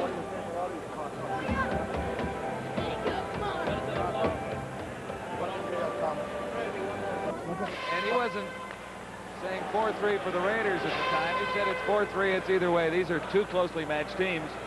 Well, he has himself a 7-goal lead at this point. 51 seconds left in the period. Majors and misconducts handed out to Baumgartner. The game misconduct to Baumgartner. Probert gets a 10-minute major.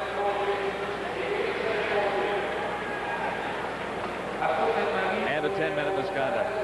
Major and a 10-minute misconduct. So down to the final 37 seconds of the second period. Reports say he may go in the top 10. That kind of size, he likely will. Shots on goal in the second period, all even. Prince Albert 13, Sault Ste. Marie 13. But when you look at the score... The Sioux Greyhounds, the score 8-1. I'm not sure how many viewers we've got left in Sault Ste. Marie right now, but I'll tell you what, out in Prince Albert, if they don't have TSN in their homes, they're probably all gathered in the local watering hole watching this one finish. 8-1 for the Raiders. It looks as if they're on their way to the Memorial Cup. And this one was assisted by David Manson, who right here makes a beautiful feather pass right onto Steve Gotaas' stick, who comes in, breaks around the defenseman, protects the puck from the defenseman and puts it, although it may have gone off his skate, we're not sure yet. It wasn't directly, it wasn't put in directly, but the play here is breaking around the defenseman, and then the puck ends up in the net, although I don't think he shot it, but he did make a good play in breaking around the defenseman and fighting him off to get a shot on net. Not a lot of difference anyway, whether it went in off the skate or his stick. The point is that was only the 8th of 8 goals. And I don't think it's going to be a significant counter in any case, unless the Sioux makes a dramatic comeback, and I don't think that Prince Albert will allow them to do that. All right, thank you once again, Bill. 8-1 after 2 periods for the Prince Albert Raiders over the Sioux Greyhounds. We'll take you back to Drummondville. We're back live for period 3 in this Memorial Cup semifinal between the Prince Albert Raiders and the Sault Ste. Marie Greyhounds, who face a very tough row to hoe to get into the final of the Memorial Cup on Saturday. Raiders have had just about everything go right. The Greyhounds have had an awful lot go wrong. I guess that's bestly put, but it's been a very upsetting game for Sault Ste. Marie, and I've been in positions like this before, and it's just not much fun. This is when Certainly you have. You played for the Canucks. This is when hockey's no fun. I mean, you almost hope the coach doesn't put you back on the ice, but you just got to go out and do your best when called upon. But it's very discouraging and upsetting and disappointing. I won't take any more shots at the poor Canucks. You guys will be back next season, I know. That's right, exactly. We're going to have a great season next year in Vancouver. Okay, Darcy Rhoda, it is 8-1 in favor of the Prince Albert Raiders. Kolonowski's left this time. Gruhl is still out there. Lost the draw. Morrison, number 8 for the Raiders. Got it to the line and across. This is McPhee. He had a couple the other night. And that shot is out of play.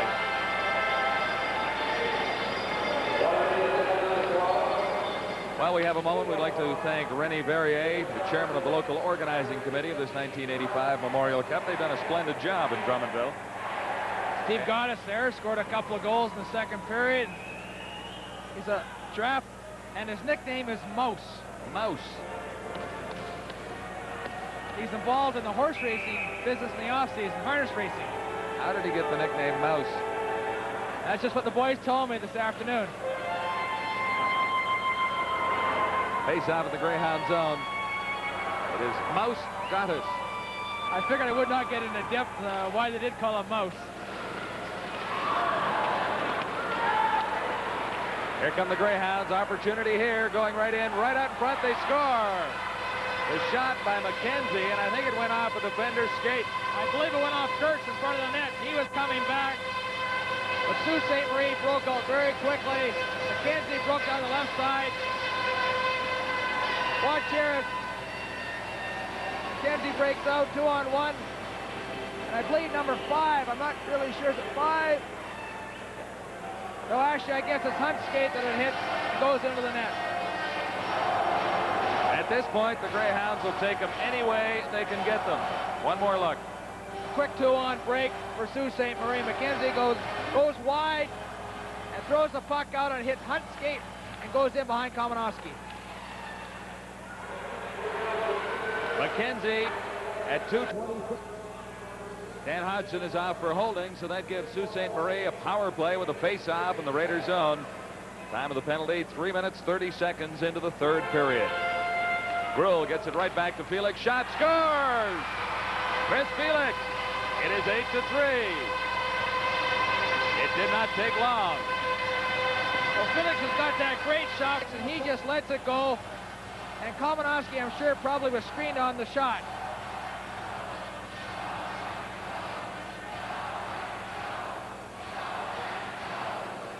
We may see a great comeback here. This young man can really wire that puck. This is Gruhl for Sault Ste. Marie down into the Raiders zone. It is 8-3. Raiders in the lead. Ahead at the line for Gotaas. He tipped it. Shot goes all the way down. Mosey sends it into the corner.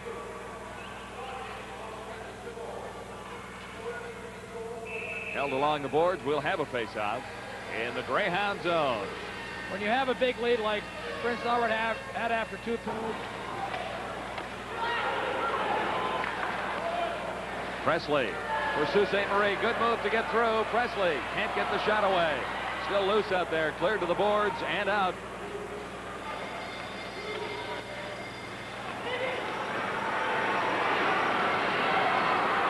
Raiders to the attack once more. It comes to McKenzie for Sault Ste. Marie.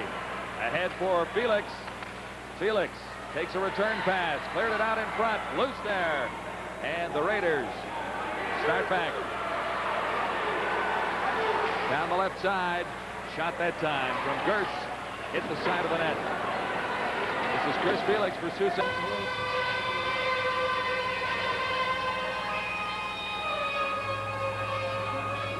Face-off will be in the Sault Ste. Marie zone. Steve Gotaas takes the draw. Into the corner as Sault Ste. Marie clears it out. Greyhounds still playing a man short for another 37 seconds. This is Manson for the Raiders. It's to the line and out. Pass into the center ice area for Gotaas. Gotaas with 2 goals is offside. McPhee was a stride ahead of Gotaas on that play. Look at Ken Morrison there. He had a big year himself this year, 51 goals.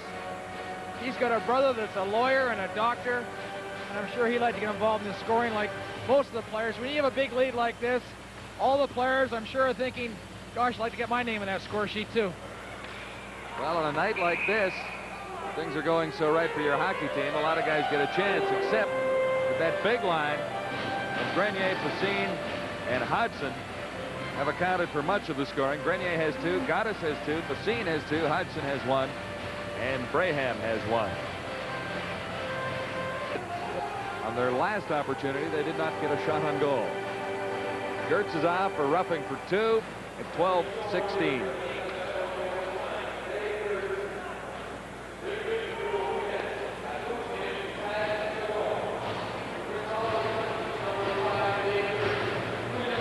Faceoff will be in the Raider zone to the left of Kamenowski.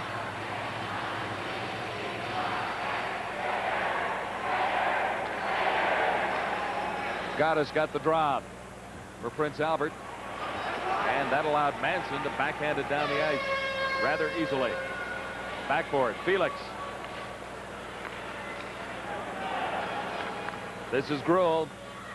Gruel back to Felix. Good shot right on. Kamenowski made the save and covered up on the rebound coming in. Power play for the Greyhounds. They trail by 5. They have to score here.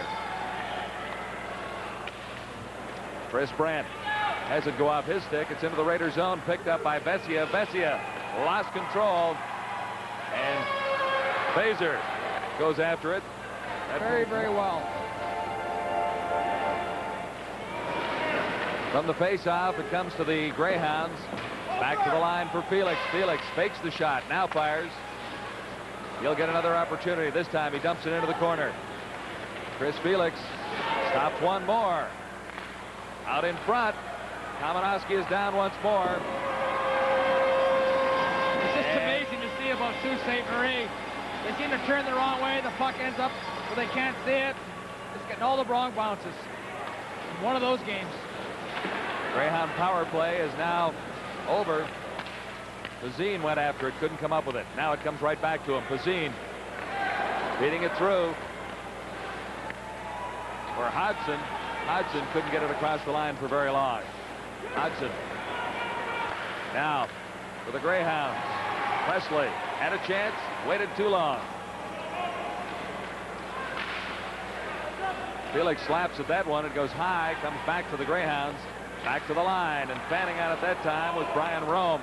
He did manage to keep it in, but the Raiders come out led by Hodgson.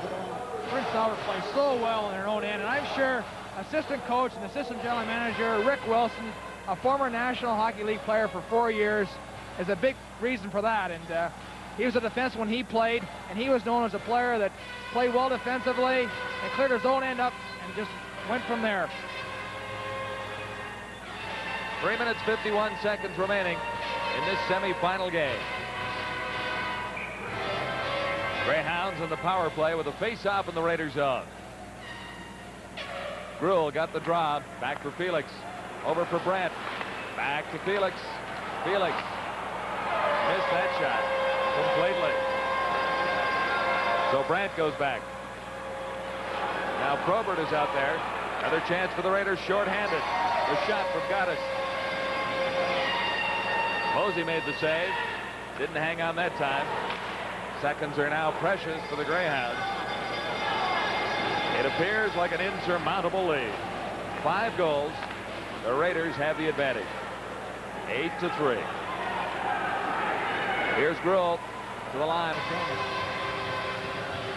And look at all the Prince Albert supporters, very enthusiastic. They know they're going to the Memorial Cup on Saturday against Shawinigan.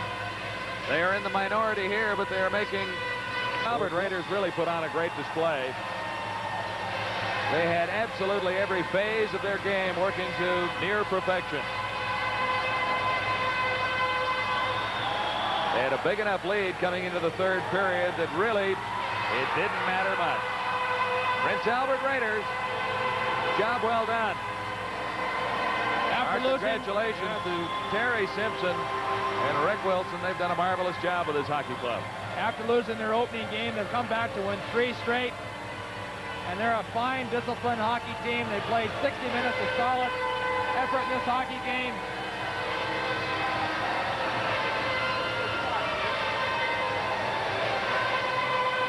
Disappointing. And so it'll go down in the books as an 8-3 victory for the Prince Albert Raiders over Terry Crisp and the Sault Ste. Marie Greyhounds. Terry Crisp is directing his players to go over and thank all the fans for coming from Sault Ste. Marie. We're going to line up and just salute their fans.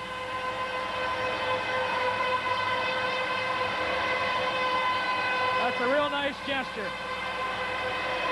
Their fans are very vocal throughout this hockey game and throughout this week. Well, it's got to be tough when you come this far and have the kind of season that they did have in Sault Ste. Marie. To lose at 8-3, and really, looking back, Darcy, the Greyhounds never really got into this hockey game. The final score, 8-3, Prince Albert moving on. Au choix des 3 étoiles pour le match de ce soir. Here are your 3 stars for tonight's game. Nous procéderons tout d'abord au choix de la 3e étoile. Sergio Momesso, the QMJHL nominee for Player of the Year, will now present the Molson Cooper Bronze Medallion plus Brute gift set to the 3rd star, la 3e étoile, le numéro 12, number 12, from the Raiders, Dave Passy.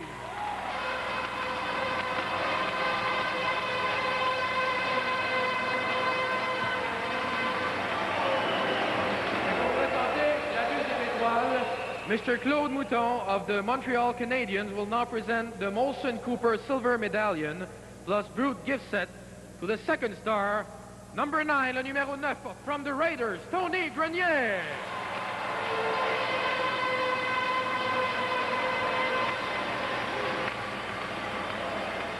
Et pour terminer, voici la première étoile. Mr. Georges Dion from Cooper will now present the Molson Cooper Gold Medallion plus Brute gift set to the 1st star, la première étoile, le numéro 16 des Raiders, number 16, Dan Hudson.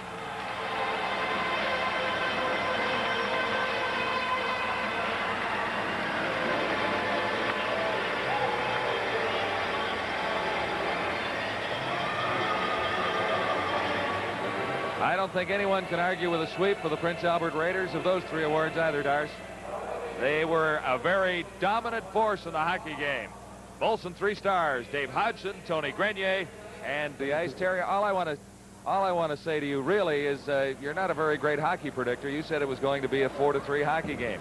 Well, I expected it to be a lot closer, but you know, the Sioux have a great hockey club, and we just happened to get the breaks tonight. The puck was bouncing our way, but you know, we're not that much better than they are. They're just a great hockey club. They're well coached. They have a lot of very fine hockey players. We're just happy that we got the win here tonight.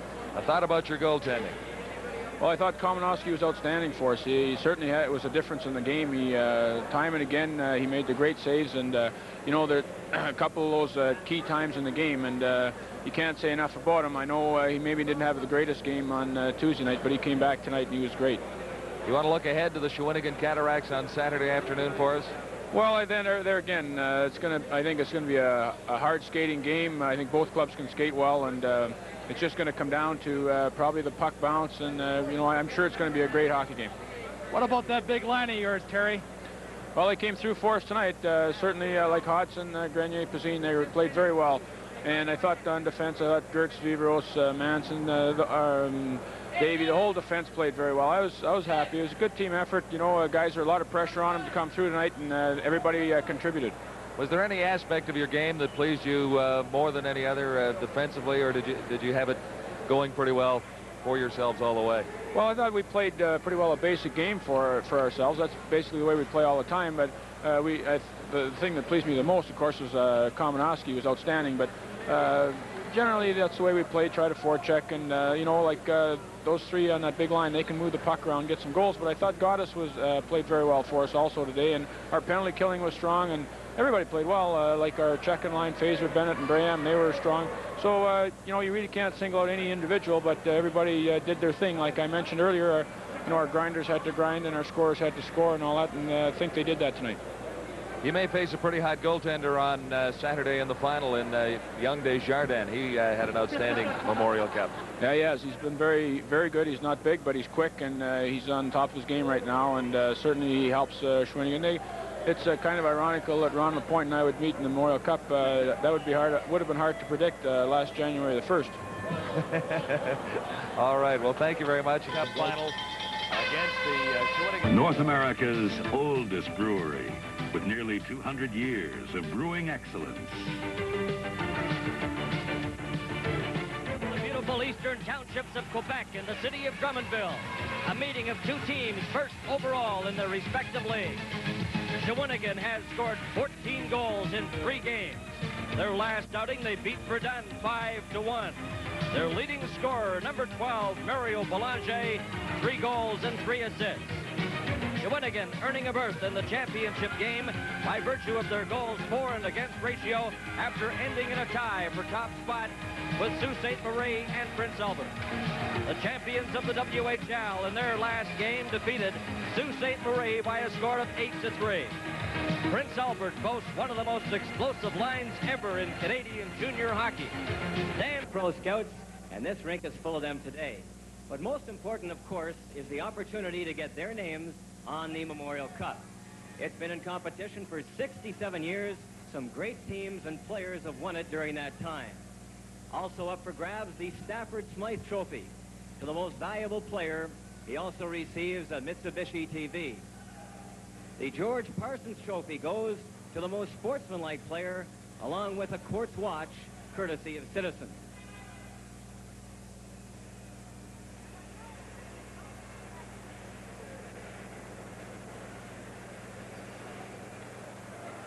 The 3 stars of today's game receive the Molson Cooper gold, silver, and bronze medallions and Bruce Sports Bag products, compliments of Fabergé. It should be a great game. This rink is jammed full of Pro Scouts, as I have mentioned. It's also jammed with Shawinigan fans and a very partisan crowd. To bring you the action, here is Tom and Bernie. Thank you very much, Brian. Hello, everybody. And there's about 100 fans here as well from Prince Albert, all excited about this game today. Tom, the importance of the Memorial Cup Championship and junior hockey in Canada. Well, for these two towns and for many towns across the country, junior hockey is the hockey in town, and it really provides great entertainment for many Canadians, and a very high quality of hockey is being played in these towns. And if there's any evidence of that, all we have to do is look to the National Hockey League, where some great young players like Mario Lemieux and Stevie Yzerman and people like Kirk Muller, they step right out of junior hockey and make their name in the National Hockey League.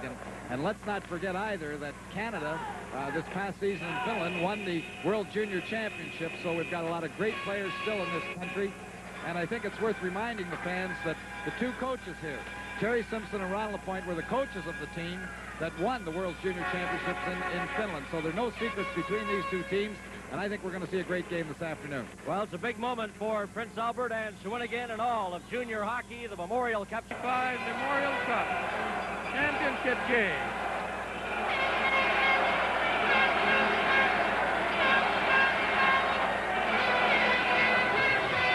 At Drummondville, Quebec, the noise level will be something else in this game this afternoon.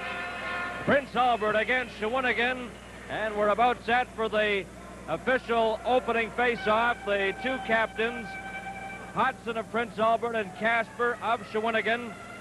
And they're at center ice now for the opening face-off. Mr. Marv Hall of Cooper and Mr. Frank LeVay of Molson, Quebec. taking part in standing room yesterday for $6 each. People were lined up here 2 hours prior to the game. 3,500 will be here, sold out. That's the capacity. The week-long total for 8 games, 21,100. Come back now to Drummondville. The officiating staff for today's game: Richard Trottier, the referee, Francois Doucette, and Louis Pachier, a veteran of 16 seasons, the 2 linesmen. In goal, Ward Kamenowski of Prince Albert and Robert Desjardins for Shawinigan Cataracts. The starting lineups at their respective blue lines, the officials at center ice, and now the capacity crowd here will stand for the singing of our national anthem by Mr. Robert. Prince Albert, number 22, is Dave Casper at center for Shawinigan.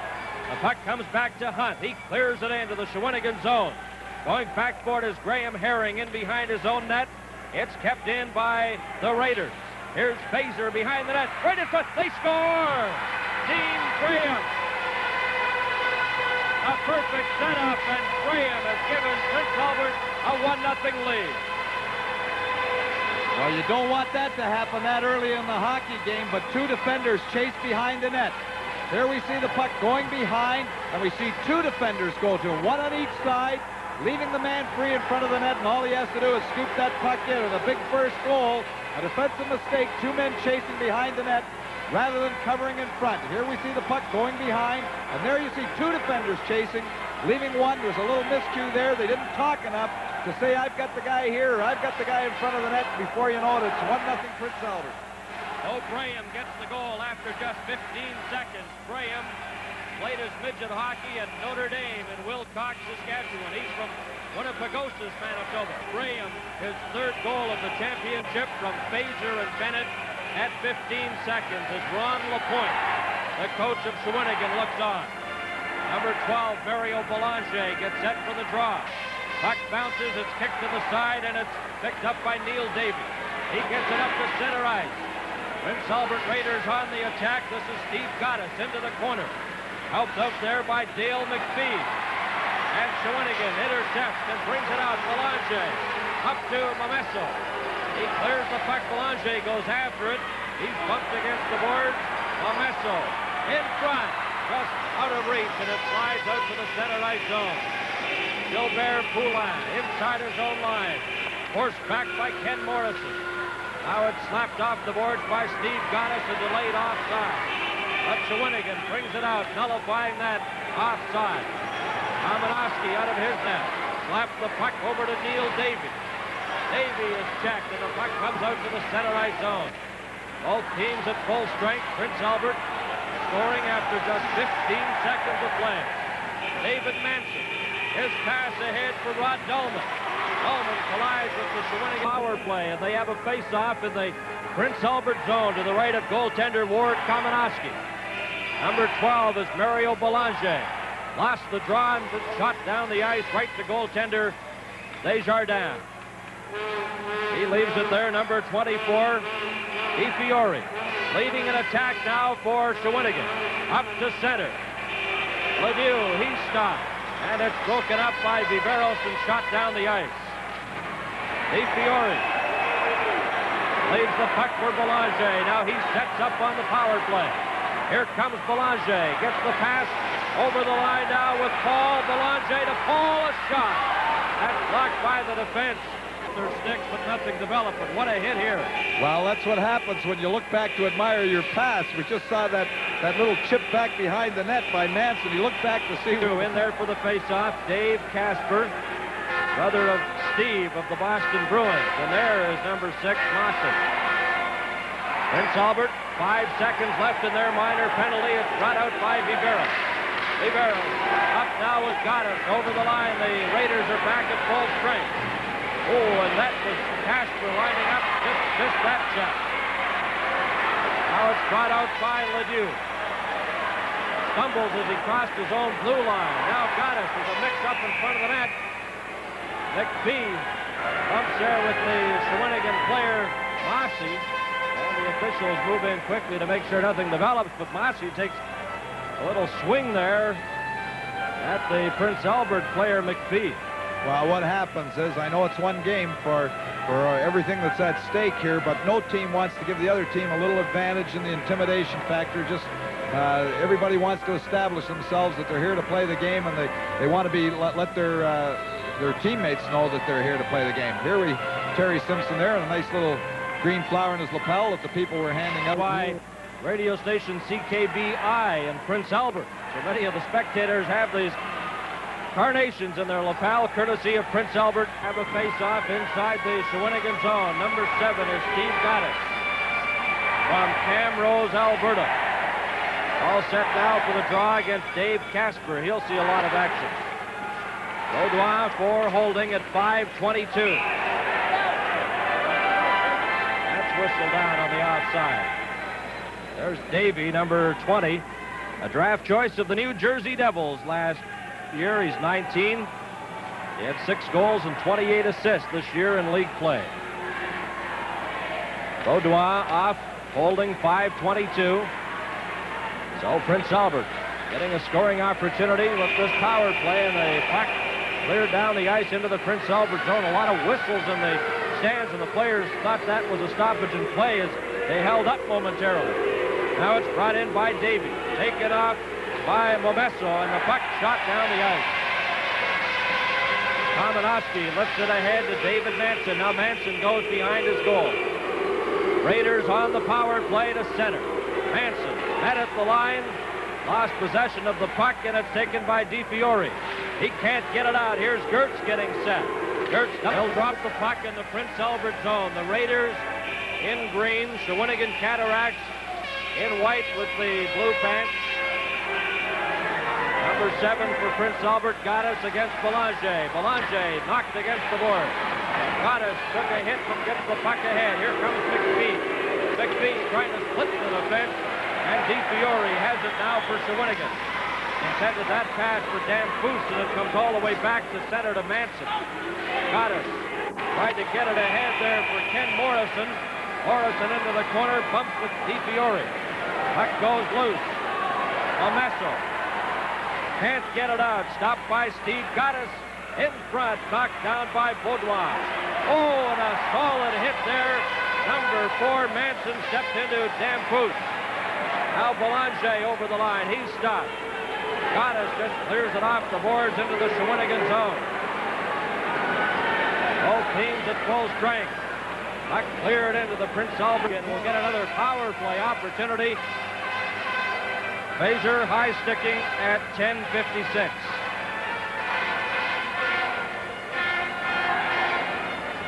Well, it is a hard-hitting game, and this was the hit of Manson just moving up and leveling Damphus, and it was Damphus that came back and put the hit on Fazer, and then Fazer gets the penalty. So both teams are handing out some great checks here, and they're trying to establish the physical part of the game here in the first period.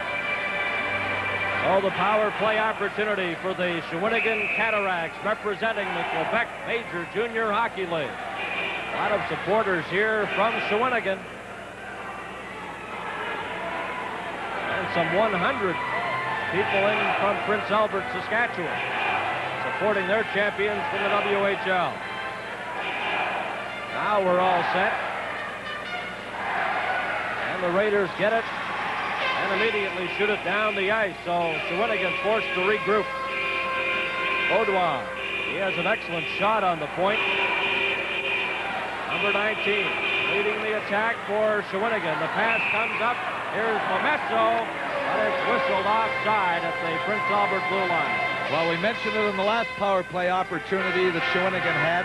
A very interesting way that Prince Albert is killing penalties. Here we see Ron LaPointe going to his team and telling them what's happening here, because they're turning, both their wingers turn and pick up the wings, and then one defenseman moves in front of the other and tries to prevent them from getting the puck over center ice. It's a different way to kill penalties. You don't see it very often, and early in this hockey game, Shawinigan's having a little bit of problem with it. Well, the Memorial Cup steeped in tradition. The champions in 1984 were Ottawa, and their coach Brian Kilray of last year. Now, of course, with the Islanders, Kilray has been here all week. As many NHL teams are represented. There's a shot, another one. Oh, that Kamenowski has been brilliant. He robbed Belanger, and then the rebound from close range was also stopped by Ward Kamenowski. Well, Tom Foose has been in the middle of things all afternoon. He took the hit, he gave a hit, and it was he that got that great opportunity on the rebound. And that's why you like to have Mamasol makes the original the first play. And look at this rebound there. That's where you like to have that big goaltender. He hangs in there. He didn't go down after the original save and is able to make the play on Tom Foose, who was right off the edge. Well, Shawinigan has scored 14 goals in the Memorial Cup Championship, and 3 of the goals have come on the power play. And they have a power play opportunity, trailing Prince Albert 1-0. Number 27 comes out, LeBeau, population of about 45,000, and they've been excellent hosts, along with Shawinigan. Of course, Shawinigan hosted the first couple of games in the Memorial Cup. There's a chance now for Herring, lets it go, and that's off the target. DiFiore, bumped by Brad Bennett, and it's cleared outside the blue line, and DiFiore back to his own blue line. Exactly 1 minute remaining in the penalty to Faison. Shawinigan on the attack, taken out of the play there was LaFleur. Down the boards and shot down the ice by Brad Bennett. Going back for it is right mistake, but that's what hustle does for you, and cutting to the net to draw the penalty. Shawinigan, representing the Quebec Major Junior League. Their coach, Ron LaPointe. Assistant coach, Frank Vanelli, just to his left. Repair work on the ice as the scene is off for slashing at 13:58. And the Shawinigan player, Mamesso, the puck in the net. Not Harry James. Only goal of the game. Graham, his third of the Memorial Cup from Faison and Bennett at 15 seconds. We have 5:22 left to play in the first period. Each team a man short as Gotaas got it back to the point, a weak shot. And Ledoux has it for Shawinigan. Ledoux clears the puck into the Prince Albert zone, and it's taken by Hunt. Hunt over to Gertz. Gertz got up to Morrison, who backhands it down the ice inside the Shawinigan line. Gilbert Poulin. He tries to get it ahead to Castro. Now here's a chance for Dan Foose. Moving in with LeBeau. LeBeau drops it back. Intercepted by number 8, Morrison, and he just backhands it down the ice. Poulin. Shawinigan back at full strength. Oh, they're on a power play with 30 seconds. Gotaas, the pass over the line to Paul. Paul sidesteps a check, tries to get a shot, and it's taken by McPhee. It's cleared ahead. Here's Gotaas. Gotaas coming in for the Raiders. Stopped and knocked to the ice as he was bumped. Belanger. He gives it to Baudouin. Pass on the far side. That's stopped at the blue line by the Raiders phaser and cleared in. Now it's whistled down. We'll be back with more first period action. Goaltender Kamenowski, and that's it for the first period of play. And the Prince Albert Raiders scoring early. 15 seconds of play, and that lead is held up as the Prince Albert Raiders, after 20 minutes of play, enjoying that 1-goal lead on Braham, by Braham. The shot, Shawinigan, as they head to the bench, to the dressing room, they had 11 shots in that first period, and the Prince Albert Raiders had 9. Very entertaining 20 minutes of play here at the Memorial Cup. We have some interesting features and interviews coming up as we have more from Drummondville. Early scoring chance after just 15 seconds, and that really set the tempo. Some wide open. Network audio trouble is temporary. Please stand by. Sword. Here we see the play going behind the net. Brad Bennett controlling the puck and throwing the puck right out. And 2 defenders chase behind. They left Braham all by himself, and of course the 15-second mark, scoring a goal. It could be a double-edged sword, really. And then I think the second story of the period was the outstanding play of Kamenowski in the net Here we see the first opportunity, but Danforth all by himself. The puck just scoops off the stick. The save is made, and then they continue to control the puck in the power play inside the zone. We got a second opportunity. The defenseman coming right down off the point, sneaks in behind here, just about gets it behind him, and then coming across the net, here Kamenowski again gets it. But again, keeping the puck inside, Monoso had a third chance, and I think the two stories were Graham's early goal and Kamenowski in the net for Prince Albert. And Desjardins at the other end had a couple of big saves to make late in that first period of play. And the teams are just heading out on the ice now for the start of the Memorial Cup play. The CTV network is experiencing technical difficulties, which will be corrected as soon as possible. The last shutout in the Memorial Cup was 1982, Wendell Young of Kitchener. Three other goaltenders have had shutouts in Memorial Cup competition in recent years. Ken Ellicott of Peterborough in '78, Ed Stanowski of Regina in '74, and Richard Brodeur, goaltender of the Canucks of Vancouver, when he was with Cornwall in '72, had a shutout. And Kamenowski working on one here as the second period is underway. Demers gets the puck ahead. Paul is knocked off stride. The team in today's game is Shawinigan, and they have the last change in the hockey game. And, of course, the thing that Ron LaPointe wants, he doesn't want to let the Hodgson line run wild for Prince Albert. Baumgarten, he's a tough customer. He was in a couple of scraps here in their 8-3 win over Sault Ste. Marie, and he was taking on all comers that night. But he's one of the tough defensemen that this Prince Albert team has. Ron LaPointe talking to his troops there, making sure they have their assignment straight before they go in that face-off circle. We saw at the end of the first period he was upset. He moved his winger, and they got the puck out.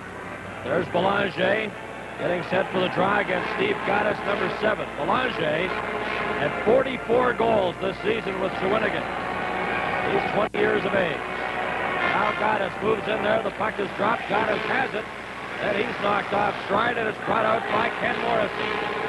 Shoots it in off the target, and after it goes Ledoux. Ledoux, he's bumped by Dale McPhee. Shawinigan bringing it out, cleared off the boards by Ledoux, up over the glass and out of play.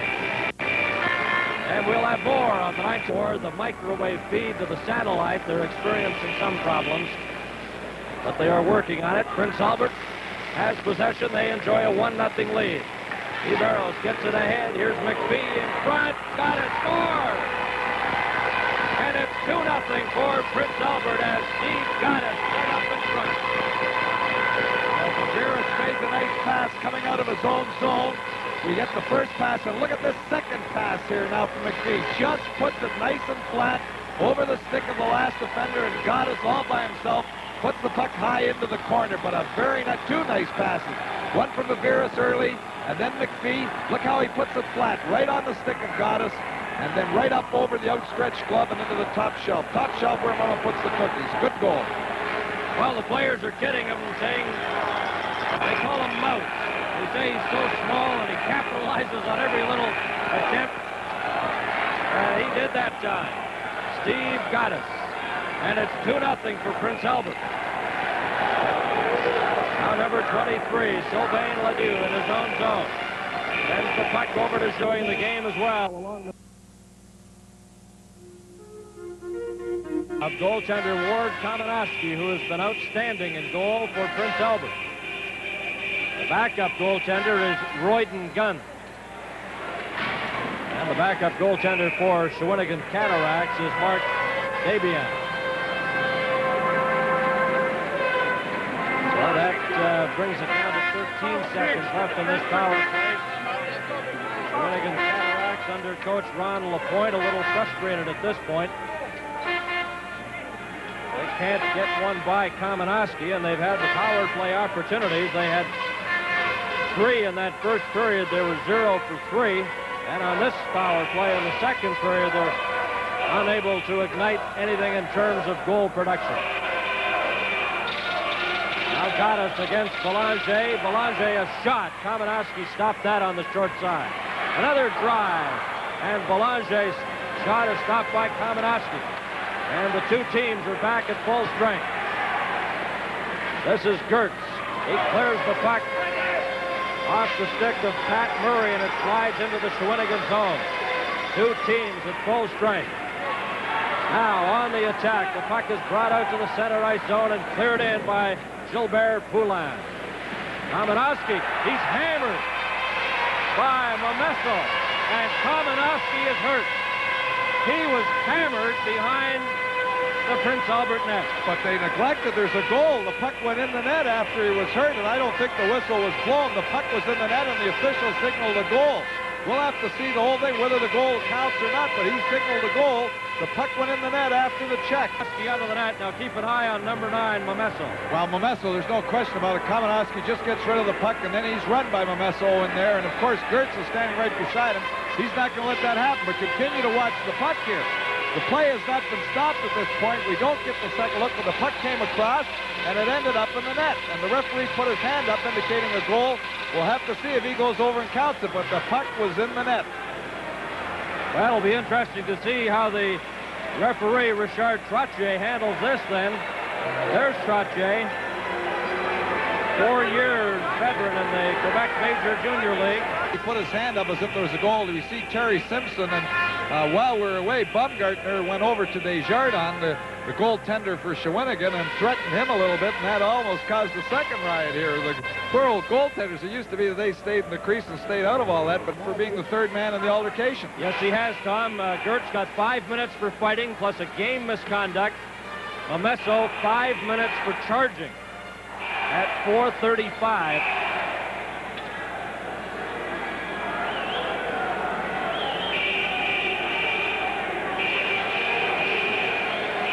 .7:25. He doesn't wait, you see. He's right beside him, and he comes to his goaltender's aid. And, of course, the ruling now is that he's the third man in, but that's a little tough to take. I mean, when your goaltender is run down like that, and the call is a 5-minute major to Momesso, that you come to your goaltender's aid and you're thrown out of the game for being the third man in. Pretty severe.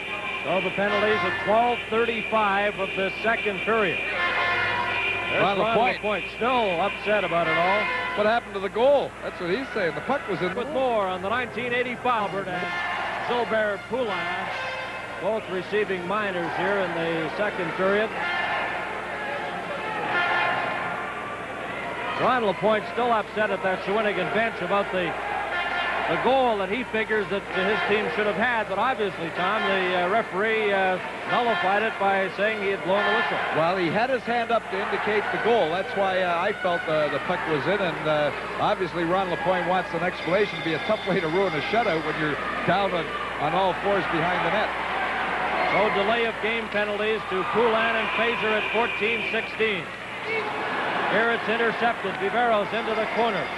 Bumped by Baudouin. The puck comes over to number 22, Dave Casper. Casper for Shawinigan. Up to the Prince Albert line, and he's stopped there by Viveros. Viveros, a draft pick of Edmonton last June. He's number 3 out there with Ken Baumgartner, who slapped the puck over to Hudson. Hudson. He's taken out of the play by Dan Foose. Viveros ahead now. Here's a chance. Hudson fakes a shot, lets it go, and that's remaining in the second period. And there was a high stick right after the puck was dropped, and the referee Trottier had skated over to warn the players about it. And McPhee will go to the penalty box. McPhee for high sticking. Well, here's what you like to have. We see Viveros there, who's played an outstanding game for Prince Albert. But if Shawinigan's going to get in this hockey game with 4:16 remaining in the second period and down 3-0, they've got a 4-on-3 opportunity. And coaches love 4-on-3. There's a little more room out there. 4-on-3 is a better opportunity than 5-on-4. More room to handle the puck and take advantage of that odd man situation here. But here they've got a chance to try to get back in this hockey game. Well, Shawinigan gained a berth in the championship final on the strength of finishing first during the round robin. Sioux and Prince Albert tied with identical 2-1 marks, but the goals ratio, the goals for divided by the total of goals for and against. Here's a break now. Viveros moving in. He scores! Emmanuel Viveros. And it's 4-0 for Prince Albert. That's what we were talking about, overhandling the puck. And Baudouin was guilty of overhandling the puck. He could have got it across, and he loses the puck. And stealing it is Viveros, the defenseman. goes in, and he makes a nice move to his forehand. He's going to draw him out, but instead of going his backhand, he goes to his forehand and then slips it by Desjardins. And, of course, tough time to have a goal like that scored against you. PA goes ahead 4-0, but you can't overhandle a puck like that. There we see the swing trying to get a hold of Viveros when he has the clear-cut breakaway. Nice goal, but Shawinigan guilty of overhandling the puck again, coming out of their own zone. They've got to get the puck up. Well, the Edmonton Oilers, Barry Fraser and Glenn Sather, have to be impressed with this draft pick. Emmanuel Viveros, a draft pick of Edmonton, scores an unassisted goal at 15:55. And it's 4-0 for the Prince Albert Raiders. They steal the puck again. Here comes Viveros beating it over. Off the post, they score! The puck bounced off both posts, and Gotaas makes it 5-0. Well, just running away and hiding here now late in the second period, but a very good out. It ends up being a 2-on-1 situation. A nice pass coming through just as Gotaas scored before, coming from his offside. It hits one post, then comes back across, hits the other post. Nice pass from Viveros, but Viveros has made two excellent plays here, steals the puck and scores himself, gets the puck again, creates the 2-on-1, gives the puck to Gotaas. Two quick goals, really putting Prince Albert in the driver's seat at this point in the hockey game. So the goal scored by Steve Gotaas at 16:09. Viveros getting the assist. So it's 5-0 for Prince Albert Raiders. In the playoffs, they had a record of 12 wins and 1 loss. Their only loss in the WHL playoffs was to Medicine Hat. And in the final, they defeated Kamloops Blazers. Central Scouting hasn't listed any of them in the top picks. So he was a little disappointed, figuring that some of the players should have been listed. But then we'll all know by June 15th, when the draft is held, whether some of these players are selected. Well, that's a big day for all junior hockey players that are eligible for the draft in this country. That's the day they all wait for. So we have 1:12 remaining in the second period. Prince Albert Raiders leading the Shawinigan Cataracts by a score of 5-0. Number 22, that's Dave Casper. Puck comes out to the center ice zone, cleared in by Dale McPhee. Hall went after the puck, and backcourt is Gotaas. Gotaas, less than a minute to go in the second period. Both teams at full strength. Gotaas slapped at the puck. Casper tried to knock it down at center, and it's called on a delayed offside. Steve Gotaas from Camrose, Alberta. 32-goal scorer this year, and he scored the 5th Prince Albert goal in this game. He also scored the first goal after just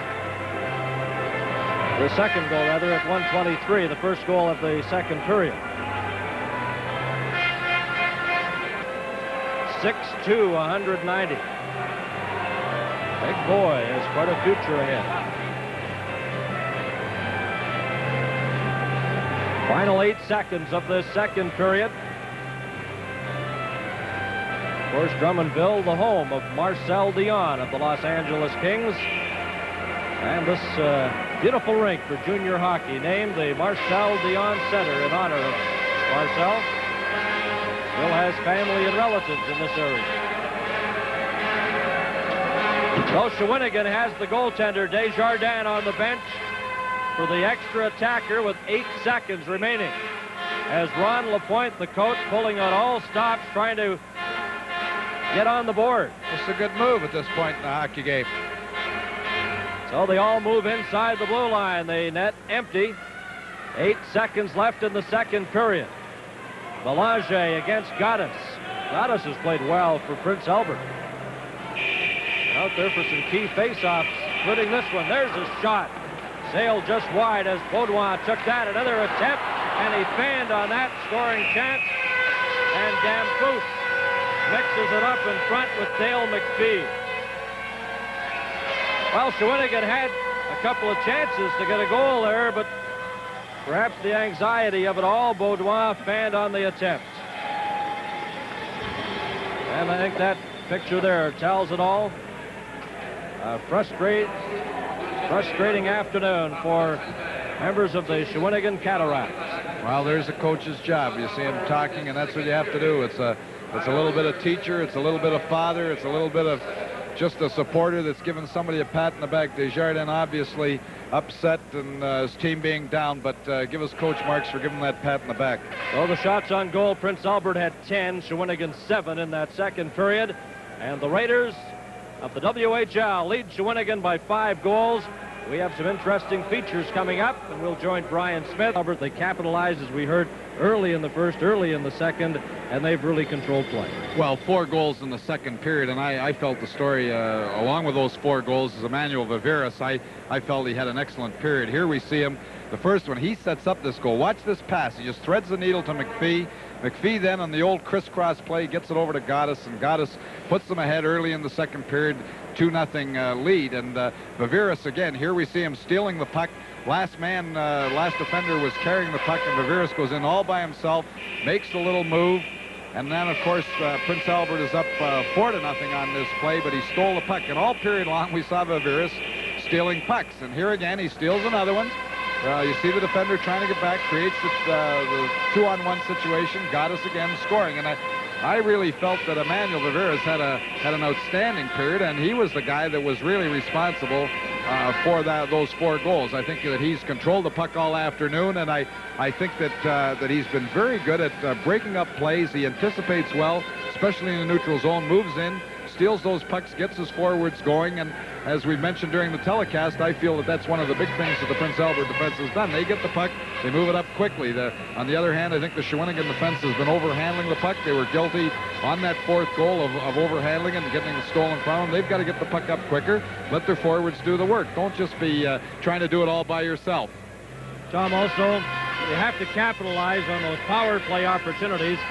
Shawinigan has gone 0 for 4 in the game on the power play, and the 2 games against Prince Albert up to this point, they've been able to score just 1 goal and 11 power play chances, and they're down on this one 5-0. They're going to have to pull out all the stops, and if they get the power play opportunities, what are they going to have to do? Well, they're going to have to try to figure out the way Shawinigan is killing, or the way Prince Albert is killing the penalties. And they, as we've mentioned before, they do have a unique way of doing it. They stagger their defensemen, and they have the wingers coming back. And obviously, Shawinigan is going to have to change the way they play in the power play to try to capitalize. Well, they're getting the support of the crowd zone. After it there, number 15, Graham Perry. The Raiders right on the attack. It's kept in by David Manson. Shawinigan, trailing by 5 goals, will have to pull out all the stops, and they're attempting to get a goal early here. Belanger cleared it right in front. Dan Foose is taken out of the play by Manson, but he backhands the puck right onto the stick of Ken Morrison. It's kept in, though, by Murray, then deflected up into the crowd. Well, Morrison a little upset with himself for one of the few times today. Morrison was a little casual trying to get that puck outside of his own zone, and it didn't get out. Dublin, Saskatchewan, 20-year-old Colin Fazer off for high sticking at 2:08.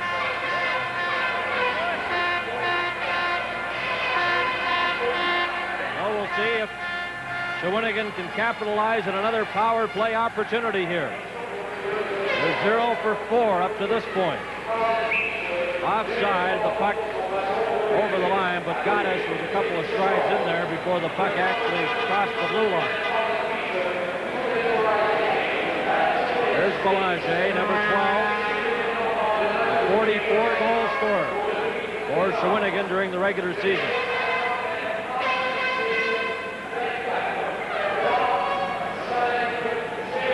Belanger gets in there for the face-off. Gotaas wasn't ready, but they dropped the puck, and we have an injured player. Gotaas is down on the ice. Well, he seemed to take a stick after the face-off. The puck was dropped McPhee in trying to check him. Perhaps came around with his stick. There it is, just going off the side. And it's fortunate, you fans have noticed all afternoon, certainly, that the Quebec Major Junior Hockey League is the one league that forces all their players to wear the eye shield. They don't wear full facial protection. They have the eye shield. And here is a place where certainly the eye shield was very beneficial to Beaugrand. That could have been a serious injury, but he has that protection. We see the shield protecting his eyes. but their league requires it. The Western Hockey League and the Ontario Hockey League don't require the shields, and in the Memorial Cup playoffs, they wear what their league has said is the rules for their own particular group. Well, we've had the official change on Prince Albert's third goal. As we mentioned, when the goal was scored, it was scored by Olenyuk. They had announced Deverios, but it is Olenyuk who gets the goal. That was at 5:41 of the second period. That was Prince Albert's third goal. But they lead this one 5-0. Shawinigan on the power play. Murray backhands the puck into the corner. After it goes Momesso. Momesso, he's stopped, and McPhee tries to get it out. He fails. David Manson. Now it's slapped by Davey. Can't get it out. There's a chance. Herring's shot. And Kamenowski kicked that out. And there's an injured Shawinigan player out there. Paget is slow to get to the bench. Now here comes Momesso. Momesso, Belanger, right in, gets set, scores! Belanger!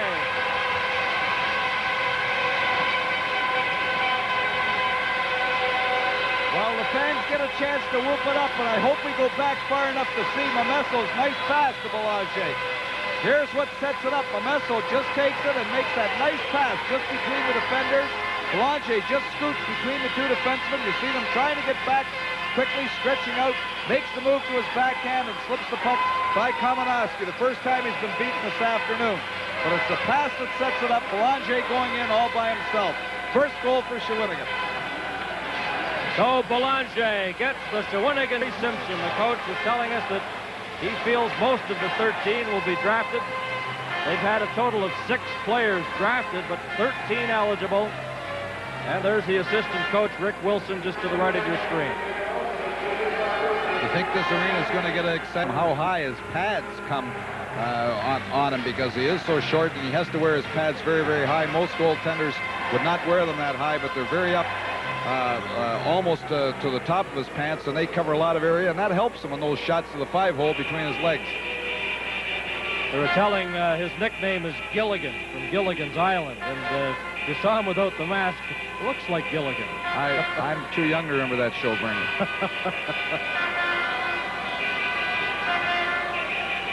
15:46 left to play in the third period. Here's a chance now for Hunt. The shot goes wide. Viveros keeps it in, and Murray cleared it outside the blue line. Lefebvre goes after it there, helped out by Casper, and they jam it against the boards inside the Shawinigan blue line. And we'll be back with more on the Memorial Cup Championship in just to drop the puck now in the Shawinigan zone, with Prince Albert Raiders enjoying a 4-goal lead at this point. Murray, number 33, got away from Gotaas. Passed the puck over to Eric Demers, and it comes out to the center ice zone. Manuel Viveros almost handed it away there. Here's LeBeau. He's checked by McPhee. Now LeBeau hooks it away from him.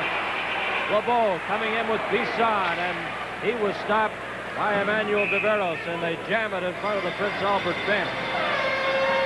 You know, we mentioned that Ron LaPointe was telling us that none of his players are listed by center. On his skate first, then bringing it to his stick before he scoops the puck over to Jardin. Good play by Passine. Grenier stayed with that loose puck. Hard to believe that Grenier has not been drafted. He's a 20-year-old. He had 62 goals this year. He's the fastest skater on the team, and he's just great in the playmaking. Set up a beautiful goal there by Passine, his 8th goal. But it was Dahlman on the far side. Now this is Beaudoin inside his own line, a 10th round draft pick by the Washington Capitals in 1983. That slapped ahead, Curtis Hunt. He cleared it. Now the pass comes over, Beaudoin missed that, and it's off the stick of McPhee, and he sends it into the Shawinigan zone. Prince Albert doing a good job of bottling up the Cataracts at every opportunity. Now Paul goes after it. Manson cleared the puck, kept it in. And Shawinigan will try the other side, but that's slapped in by Steve Gotaas. Momesso. Now it comes out to the center ice zone. Brought in by Paget. Rolled it, and Kamenowski, the big goaltender, native of Regina, smothers that puck and gets a face-off. We'll have more Memorial Cup action at their own blue line. It's slapped ahead. Demers trying to get a pass that falls too far for him. Touched by goaltender Kamenowski, icing his ways off. McPhee at his own blue line. Gotaas goes after it for Prince Albert. Tried to get it ahead to Ken Morrison. He was checked. Shawinigan trailing by 5 goals. They have possession. LeBeau spun around at the blue line. Murray dumped it out to center ice. And chasing it into the corner is Baumgartner. LeBeau after him. Baumgartner gives it to Viveros. Got it to the blue line. Now it's cleared ahead to Gotaas. Gotaas coming in with McPhee. Setting up. Good defensive play there. And it was broken up nicely by Graham Herring. Manson. Viveros shoots the puck down into the Shawinigan zone. Graham Herring brings it back out now. Got to the blue line. He was stopped. Murray helps out. Puck bounces just outside the blue line. This is the Memorial Cup Championship, treated daily by the trainer Stan Wilson. But he hasn't missed a shift, and he's been very effective on the big line for Prince Albert. Neil Davey clears the puck. It rolls into the Shawinigan zone. This is Sylvain Ledoux back after it. Each team has had 4 shots here in the third period. 6-1. Prince Albert Raiders leading. Here's a chance now. Moving in is Morrison right in front. And it's deflected off into the corner. Good hit there as McPhee is bumped against the boards. Puck bounces to center ice. Manson inside his own blue line. 7.5 minutes remaining in the third period. Gotaas just slaps it out to center. Ledoux has it there for Shawinigan. Cleared it to an open wing. Manson, 18 years of age on defense, tried to get that pass to Rod Dullman, just out of reach. Herring. He cleared it up to center. Olenyuk intercepts it and shoots it to 1 for Prince Albert. And they'll drop the puck to the left of goaltender Ward Kamenowski. A free agent signed by the Minnesota North Stars. Now it's brought out by Gotaas. Gotaas coming to the Shawinigan line. He's stopped there, and it's called on the offside.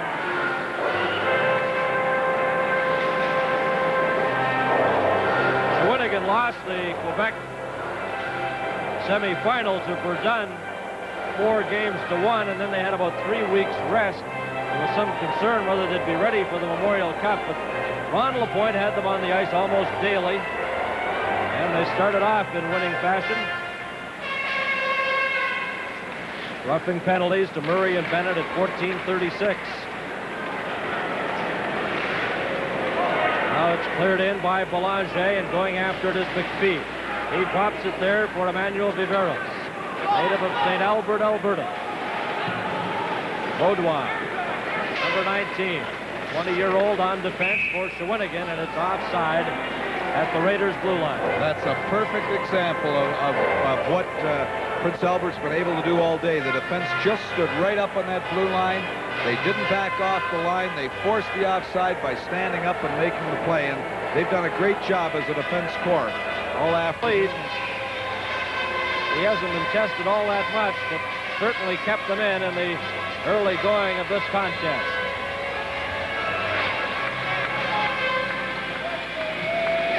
Now the puck bounces just to the side of the net. Now Viveros. He clears it ahead to McPhee, up to the center right zone to Steve Gotaas. He shoots it into the Shawinigan zone. Momesso trying to get it to Belanger. There's number 24, DiFiore, clearing the puck in. Manson is taken out of the play. Belanger digging at the side, drops it back, and it's intercepted there by Ken Morrison. Morrison up over the line, coming in with Gotaas, and that's slapped away by Momesso. Momesso overskates the puck. Morrison goes after him, and it's cleared around the board. Baudouin up to center ice to Belanger. Over now to Momesso, who just shoots it into the Prince Albert zone. 1:20 remaining. Overcoming a opening game loss. Played extremely well. Beat Sault Ste. Marie, the Ontario champions, twice in the round-robin play. And Kamenowski smothers that puck. We'll have more on the Memorial Cup Championship in Littler. Doug Philpott, our statistician up here, for all their help. Outstanding 1985 Memorial Cup Championship. And of course, we'd like to salute all the players involved. Sault Ste. Marie, Prince Albert, Shawinigan, and the Verdun Junior Canadians. All worthy champions, and they've all played extremely well. Our producer-director, Ed Mersal, and our CTV crew. We hope you've enjoyed the game. We apologize again for the problems we had earlier in the telecast with the microwave and satellite. Unfortunately, that's entirely out of our hands. Nothing we could do about it, but we hope you'll accept our apologies for that. 34 seconds remaining in the third period and the Canadian Major Junior Hockey League season. The Prince Albert Raiders in their first Memorial Cup in a period of 3 years in the Western Hockey League. Here comes Grenier up to center ice with Passin and Hodgson. Knocked back to Viveros. And fittingly, they have their top players on the ice. The players that were so outstanding all year. Grenier forced back into his own zone by Gagne. Viveros. There it is. The game is over. And the Prince Albert Raiders have won the 1985 Memorial Cup Championship.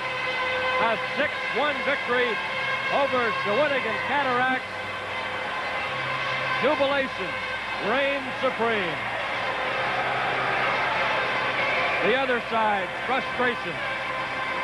But that Shawinigan Cataract team and their coach Ron Lapointe are to be saluted. Champions of the Quebec Major Junior Hockey League, finishing first. They were hosts of the Memorial Cup. They defeated Verdun Junior Canadians. They advanced to the final, and they've got nothing to be ashamed of. An outstanding season for them as well. And we'll be back with more of the 1985 Memorial Cup Championship. To see your team score 4 goals in front of you in the second period. Yeah, I was very happy. You know, it takes a lot of pressure off me because, you know, if it's a one-goal game, you can't allow one mistake at all. And in a game like this, when you get an edge like that, you can usually pull away from the game because, you know, the emotion is such a big part of the game when you're in this situation. And one team can capitalize on the emotion. Of the Prince Albert Raiders, Mr. Dan Hudson, captain of the Prince Albert Raiders, will now receive the Memorial Cup. Alors, mesdames et messieurs, nous vous ferons maintenant connaître le choix du joueur le plus utile de la Coupe Memorial, Mr. Ed Chenault, president of the CN number 7, from the Prince Albert Raiders, Steve Gotaas.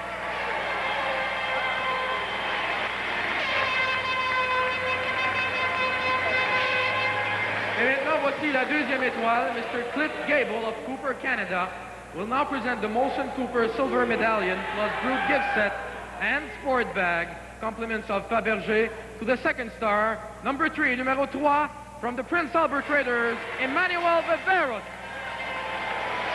Et finalement, nous vous présentons la première étoile du match, Mr. Frank Léveillé of Molson, Quebec, will now present the Molson Cooper Gold Medallion, plus group gift set and sports bag, compliments of Fabergé, to the first star, la première étoile, from the Prince Albert Raiders, number 30, Ward Simonoski.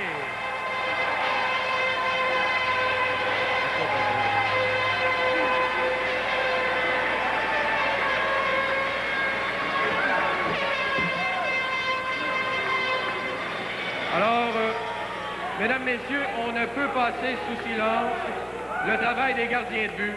C'est pourquoi nous vous présentons maintenant le gardien qui se méritera le titre du meilleur gardien de ce championnat. So there you have the 3 stars of today's game. Prince Albert wins the Memorial Cup, and we'll have more from the Memorial Cup by a score of 6-1. Our thanks to our statistician, Doug Philpott, producer-director Ed Mersal. So Prince Albert wins the 67th Memorial Cup. So long from Drummondville, Quebec.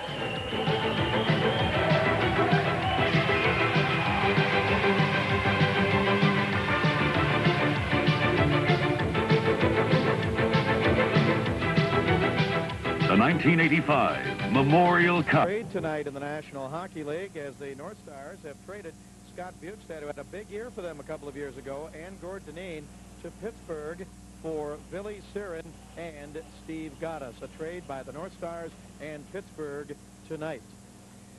3-2 in favor of the North Stars as they dominated the shots. They had 46. The Kings had 34 shots. Kings won a lot of face-offs, including a couple important ones at the end of the game. They had 31 draws for the Kings. 20 defenders for the Eastern Division. Kenton Ryan of the Prince Albert Raiders. Ryan comes into this game with a 3.48 goals against average. Starting goaltender for the West Division is Drago Adam of the New Westminster Bruins. He has an average of 5.39.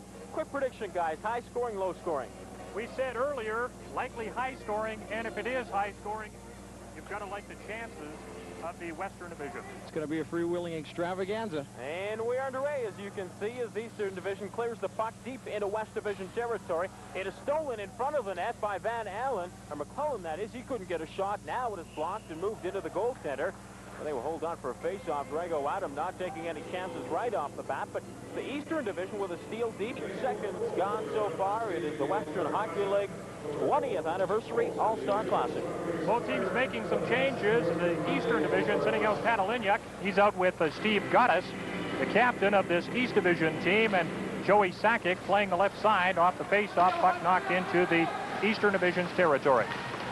Picked up by the defenseman Kolstad. He tries to move it out, cannot do so. Kept in by the West Division. A Portland Winterhawks line out there right now with Woodley, Nichols, and also Dave Archibald. Now in front, stolen in front. Western Division trying to get a shot away. That time it was Archibald, but he just missed. Again in front. That time it is Curtis Hunt to move the puck away. Can't clear it out, though. Berge a shot. Nichols got a piece of that one. Goaltender Kenton Ryan comes up with a save. Now it's out to center ice. Picked up by Patalignac. Gallinia clears it in. He's got Sakic and Gotaas with him. This is a high-scoring line. They can't go anywhere, though, and it's taken by the West Division. Nichols, Jamie Nichols, clears the puck in. It is stopped by goaltender Kenton Ryan. Hands it off to Pat Oliniak. Oliniak now at his own blue line. Flips it up over top for Gotaas. Couldn't hold on, though. And it's taken by the West Division. A long pass up ahead. No one is there. That will be icing as it is touched by Curtis Hunt. And Curtis Hunt will be one of the people we'll see in this first intermission. A lot of passes early here. Of course, they had practices today, but all they really did was come out for photo sessions, go through the shootout procedure, and skate around and chat a little bit. So I guess Norton, Babe, out on the forward line as well. Robin Bawa as well. They have from the Kamloops Blazers, number 44, and that, of course, is Rob Brown. Picked up by Hoggood inside his blue line. Pass up ahead. Now back come the Western Division into the corner for Norton. Ryan is out there, loses it for a second, but Miller picks it up. Now loses it off to Brown. Brown in front, shot! And that one didn't miss by much more. Babe had an opportunity, deflected away into the corner. The Eastern Division finally picks it up. That is Curtis Hunt sending the puck down. The penalty is expired. Team's back to full strength, and it was a tough one for the Eastern Division. They are being outshot now 13-1. Picked up by Miller at center ice. Brad Miller for the Eastern Division. He can't clear it in. Kept in by Wesley. Now it's out to center ice again for Brad Miller. Miller sends it along the boards. Gotaas into forecheck along with Joe Sakic from the Swift Current Broncos. Sakic sends Hoggood to the ice. Centering pass. Now back to the point. Kolstad couldn't hold it in. And it's out to center ice again. Into the neutral zone for the Eastern Division as they clear it in. Drago Adam kicks it out. Now Oliniak in for taking Sakic a chance and did miss by much that time. Joe Sakic very fast. Had a good chance at the side of the net. Now it's Pat Oliniak. Oliniak back to the point. Doesn't get there, though. It's intercepted by the Western Division. And back they come. Into center ice is Morrison. They bang along the boards right in front of the Eastern Division bench. Taken by Oliniak. His pass intercepted by Wesley. Now it's a pass across. Long shot by Hughes, and that one knocked away by Ryan. Into the corner. Just taken by Curtis Hunt. Hunt now off to Oliniak. He can't clear it out. In around behind the net for Kolstad. Kolstad simply sends it down into the middle. West Division reacts to that opening goal after outshooting the East and now trailing. They shouldn't change a thing. East Division clearing the puck into West Division territory. Pat Oliniak. Oliniak fighting forward along the boards along with Glenn Wesley. He's taken there by Babe. He tries to move it out. Cannot do so. Again, they continue to fight. Now Brown is there. He can't move it. Kept in by the Eastern Division. Wind up shot by Schnauz, and that one deflects away. I believe it hit Pat Oliniak in front of the net. Now taken by Steve Gotaas. Oliniak's onside. Gotaas moves in. Shot and a big save by Drago Adams. Wesley's there to bat it away. And it is gloved down by the West Division Wesley. But what a shot by Gotaas and what a save by Drago Adams. And we will have a penalty for closing the hand on the puck, I believe, to the Western squad. And heading off is number 2, Glenn Wesley. There's a shot right there by Gotaas after being fed the puck by Pat Oliniak, first-round draft pick of the Winnipeg Jets. And interesting to note, John Ferguson in attendance tonight. His Jets on a big winning streak, having won 7 in a row. Face-off in the West Division zone, coming close to going in front.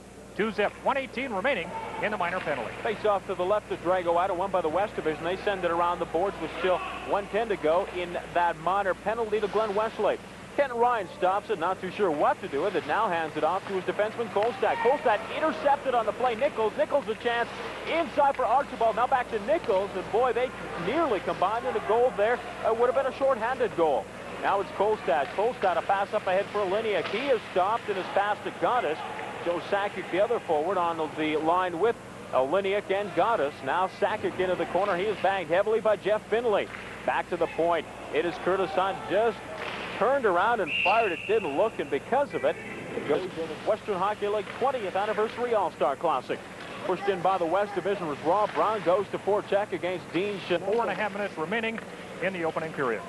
Miller, Brad Miller from the Regina Pats clears it in. Finley goes in along with Pat Oliniak. Oliniak is there first. He'll try and center it. Now Gotaas moves in to help out. Joe Sakic on the left side right now for this Eastern Division line. Sakic keeps it in inside for Oliniak. He can't hold it, and finally it's out to center ice. Brad Miller picks it up. Miller and Thomas Buer bang into each other. Now Buer moves in to pick up the puck. Now loses it. Gotaas has a hard time, and what Bryn talked about, that soft ice, it really starts to slow things down towards the end of the period. Miller keeps the puck in, puts it into the corner now for Sakic. Sakic centers it. Gotaas a chance. That one now bounces back to the point for Tenorti. Tenorti across to Miller, in for Sakic. Joe Sakic, what does he do? He loses the puck. Now it's in for Oliniak, who was banged down on the play by number 12, Movena. Now it's taken by the Western Division. Pass for Movena. He's got Buer on the other side. Can't get to him. Now in front. Goodall a chance. And a big save by Kenton Ryan again. Kenton Ryan has been superb in this first period. Meeting as Dale Corey mentioned, and Dale, a very fast first period. Both teams starting to lay the body on, and I believe Brent Hughes is likely feeling pretty fortunate that he's only going to see Mike Keane likely once this season. Keane just caught him about 3 minutes ago at the blue line, and Hughes likely will not forget that for some time. Well, Brent Hughes looked up. All of a sudden, Mike Keane was there, and Keane does not back away from that type of thing. He let Hughes have it and even knocked his glove off on the play. A couple of seconds left in the period as finally the buzzer goes, and we have finished 20 minutes of hockey here at the Regina Agri-Dome. It is the West Division, or Western Hockey League's 20th Anniversary All-Star Game. And after one period, the Eastern Division leads the West Division by a score of 1-0. We expected a high-scoring game. We had a lot of action, but not the high scores. They're finding it very warm, and as we mentioned throughout that first period, the ice is beginning to get a little bit sticky. Well, of course, when we came into the rink tonight, the warm weather we were experiencing here in Regina a couple weeks ago was turned to cold and lots of snow. And maybe snowed in here for the rest of the night. Maybe they should open some doors and cool things off. Now Kenton Ryan way out of the net decides he wants to stick handle a bit and try and imitate Curtis Hunt on the play. Hunt, of course, the winner of the Bernada Showdown, picked up a color TV. Now it's out to center ice. Glenn Wesley. Wesley is being chased by Oliniak. Gotaas trailing on the play. He moves it out to center ice. Taken by Kolstad. Dean Kolstad over top of everyone. Oliniak has it knocked down by Glenn Wesley in the play. Moves it ahead to Glenn Goodall. Goodall across the line. Passes off. Now inside. A shot that hit the goalpost again in front as they try and center the puck. West Division into the corner. Taken there by Thomas Buer. Buer now fights forward along with Pat Oliniak on the play. Steve Gotaas in behind the net. Hands it off to Kolstad. Kolstad, long pass for Oliniak. Just too far. And Wesley now picks it up. Wesley for the Western Division tries to make a move. Goes around Sakic, but no further. East Division clears it in. Sakic there for Sakic. In shot, and he hit the goalpost. Joe Sakic came very close for the East Division. And you have to wonder about Drago Adams. Possibly he should have played it. Now Glenn Goodall on his knee. Still passes back to the point. Finley a drive. And that one is stopped by Kenton Ryan. But How about the play by Joe Sakic gets the goalpost? Joey Sakic takes it off the end boards and lets the shot go. Drago Adam, as Dale mentioned, should to the first 30 minutes, and now a big hit in center ice as it was Dean Chanel sending Glenn Goodall to the ice. Now in front of the net, quick shot by Liniak, and that one knocked away by Drago Adam. East Division all over the West Division again. Now it is picked up by Robin Bawa. He can't move it out, and that was Mulvena. Now around the other side, Thomas Buer. Buer fights forward along with Gotaas. Now back to the point. Teed up by McBain, a shot, and that one deflects away. Chanel now another shot. Sakic a chance. He golfed at it and missed. Now it's in behind the net, taken there by Hoggood. Hoggood and Sakic bang against each other. Now it's in front, but it's taken by Wesley, and he moves it across to Mulvena. Mulvena now across the blue line to Goodall. Goodall dangerously in the slot area. He's checked there by Dean Chanel. Loses the puck on the play, and the East Division sends it down. That was a shot of number 7, Brent Hughes of the Victoria Cougars. Grew up about a rock's throw from Queens Park Arena in New Westminster. Began his Western League career with the Bruins. Went to Victoria late last year.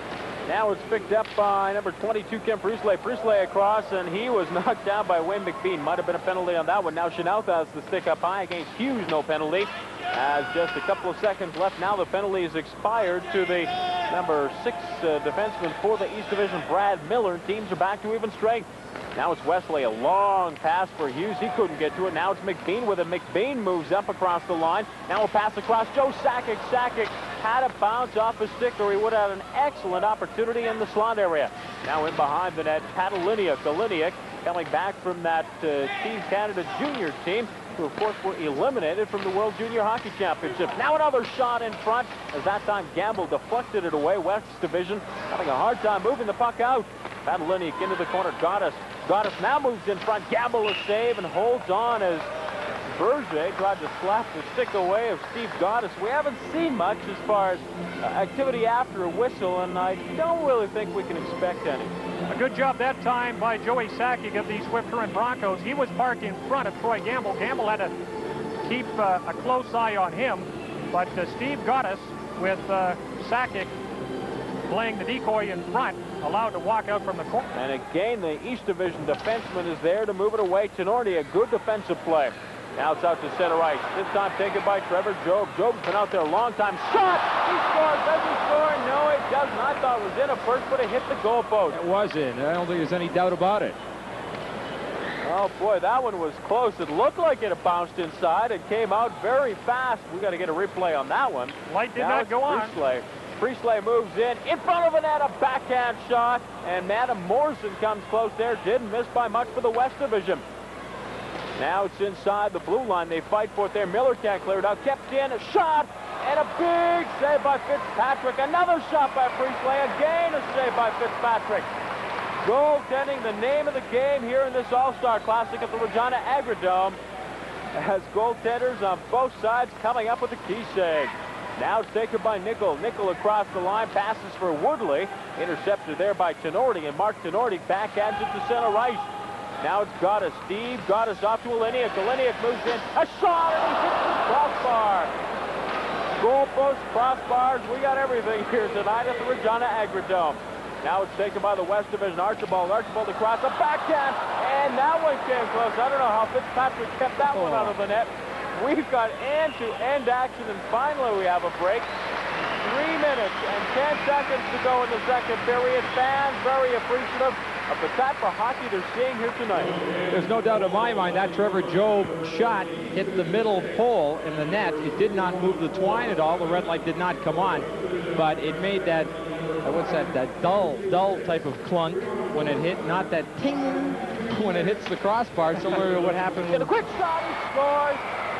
And it's sad, I guess, that after all the great goaltending we've seen, we have to get a goal that isn't the best-looking goal in the world. It's a power play goal, and the West Division is on the scoreboard. Yeah, not exactly a quality marker, but they all count, as you see the goal right there. And swooping in was Darcy Norton off the right side, and a knuckleball beating Fitzpatrick. So it is 2-1. The East leading the West, 1:49 to go here in period 2. Well, a tough break for the East Division, who have played so strong to this point, really shut down the West Division. Look at the shots on division tonight. and also goaltender Canton Ryan, who, of course, came up with 24 saves in just the first 30 minutes of this hockey game.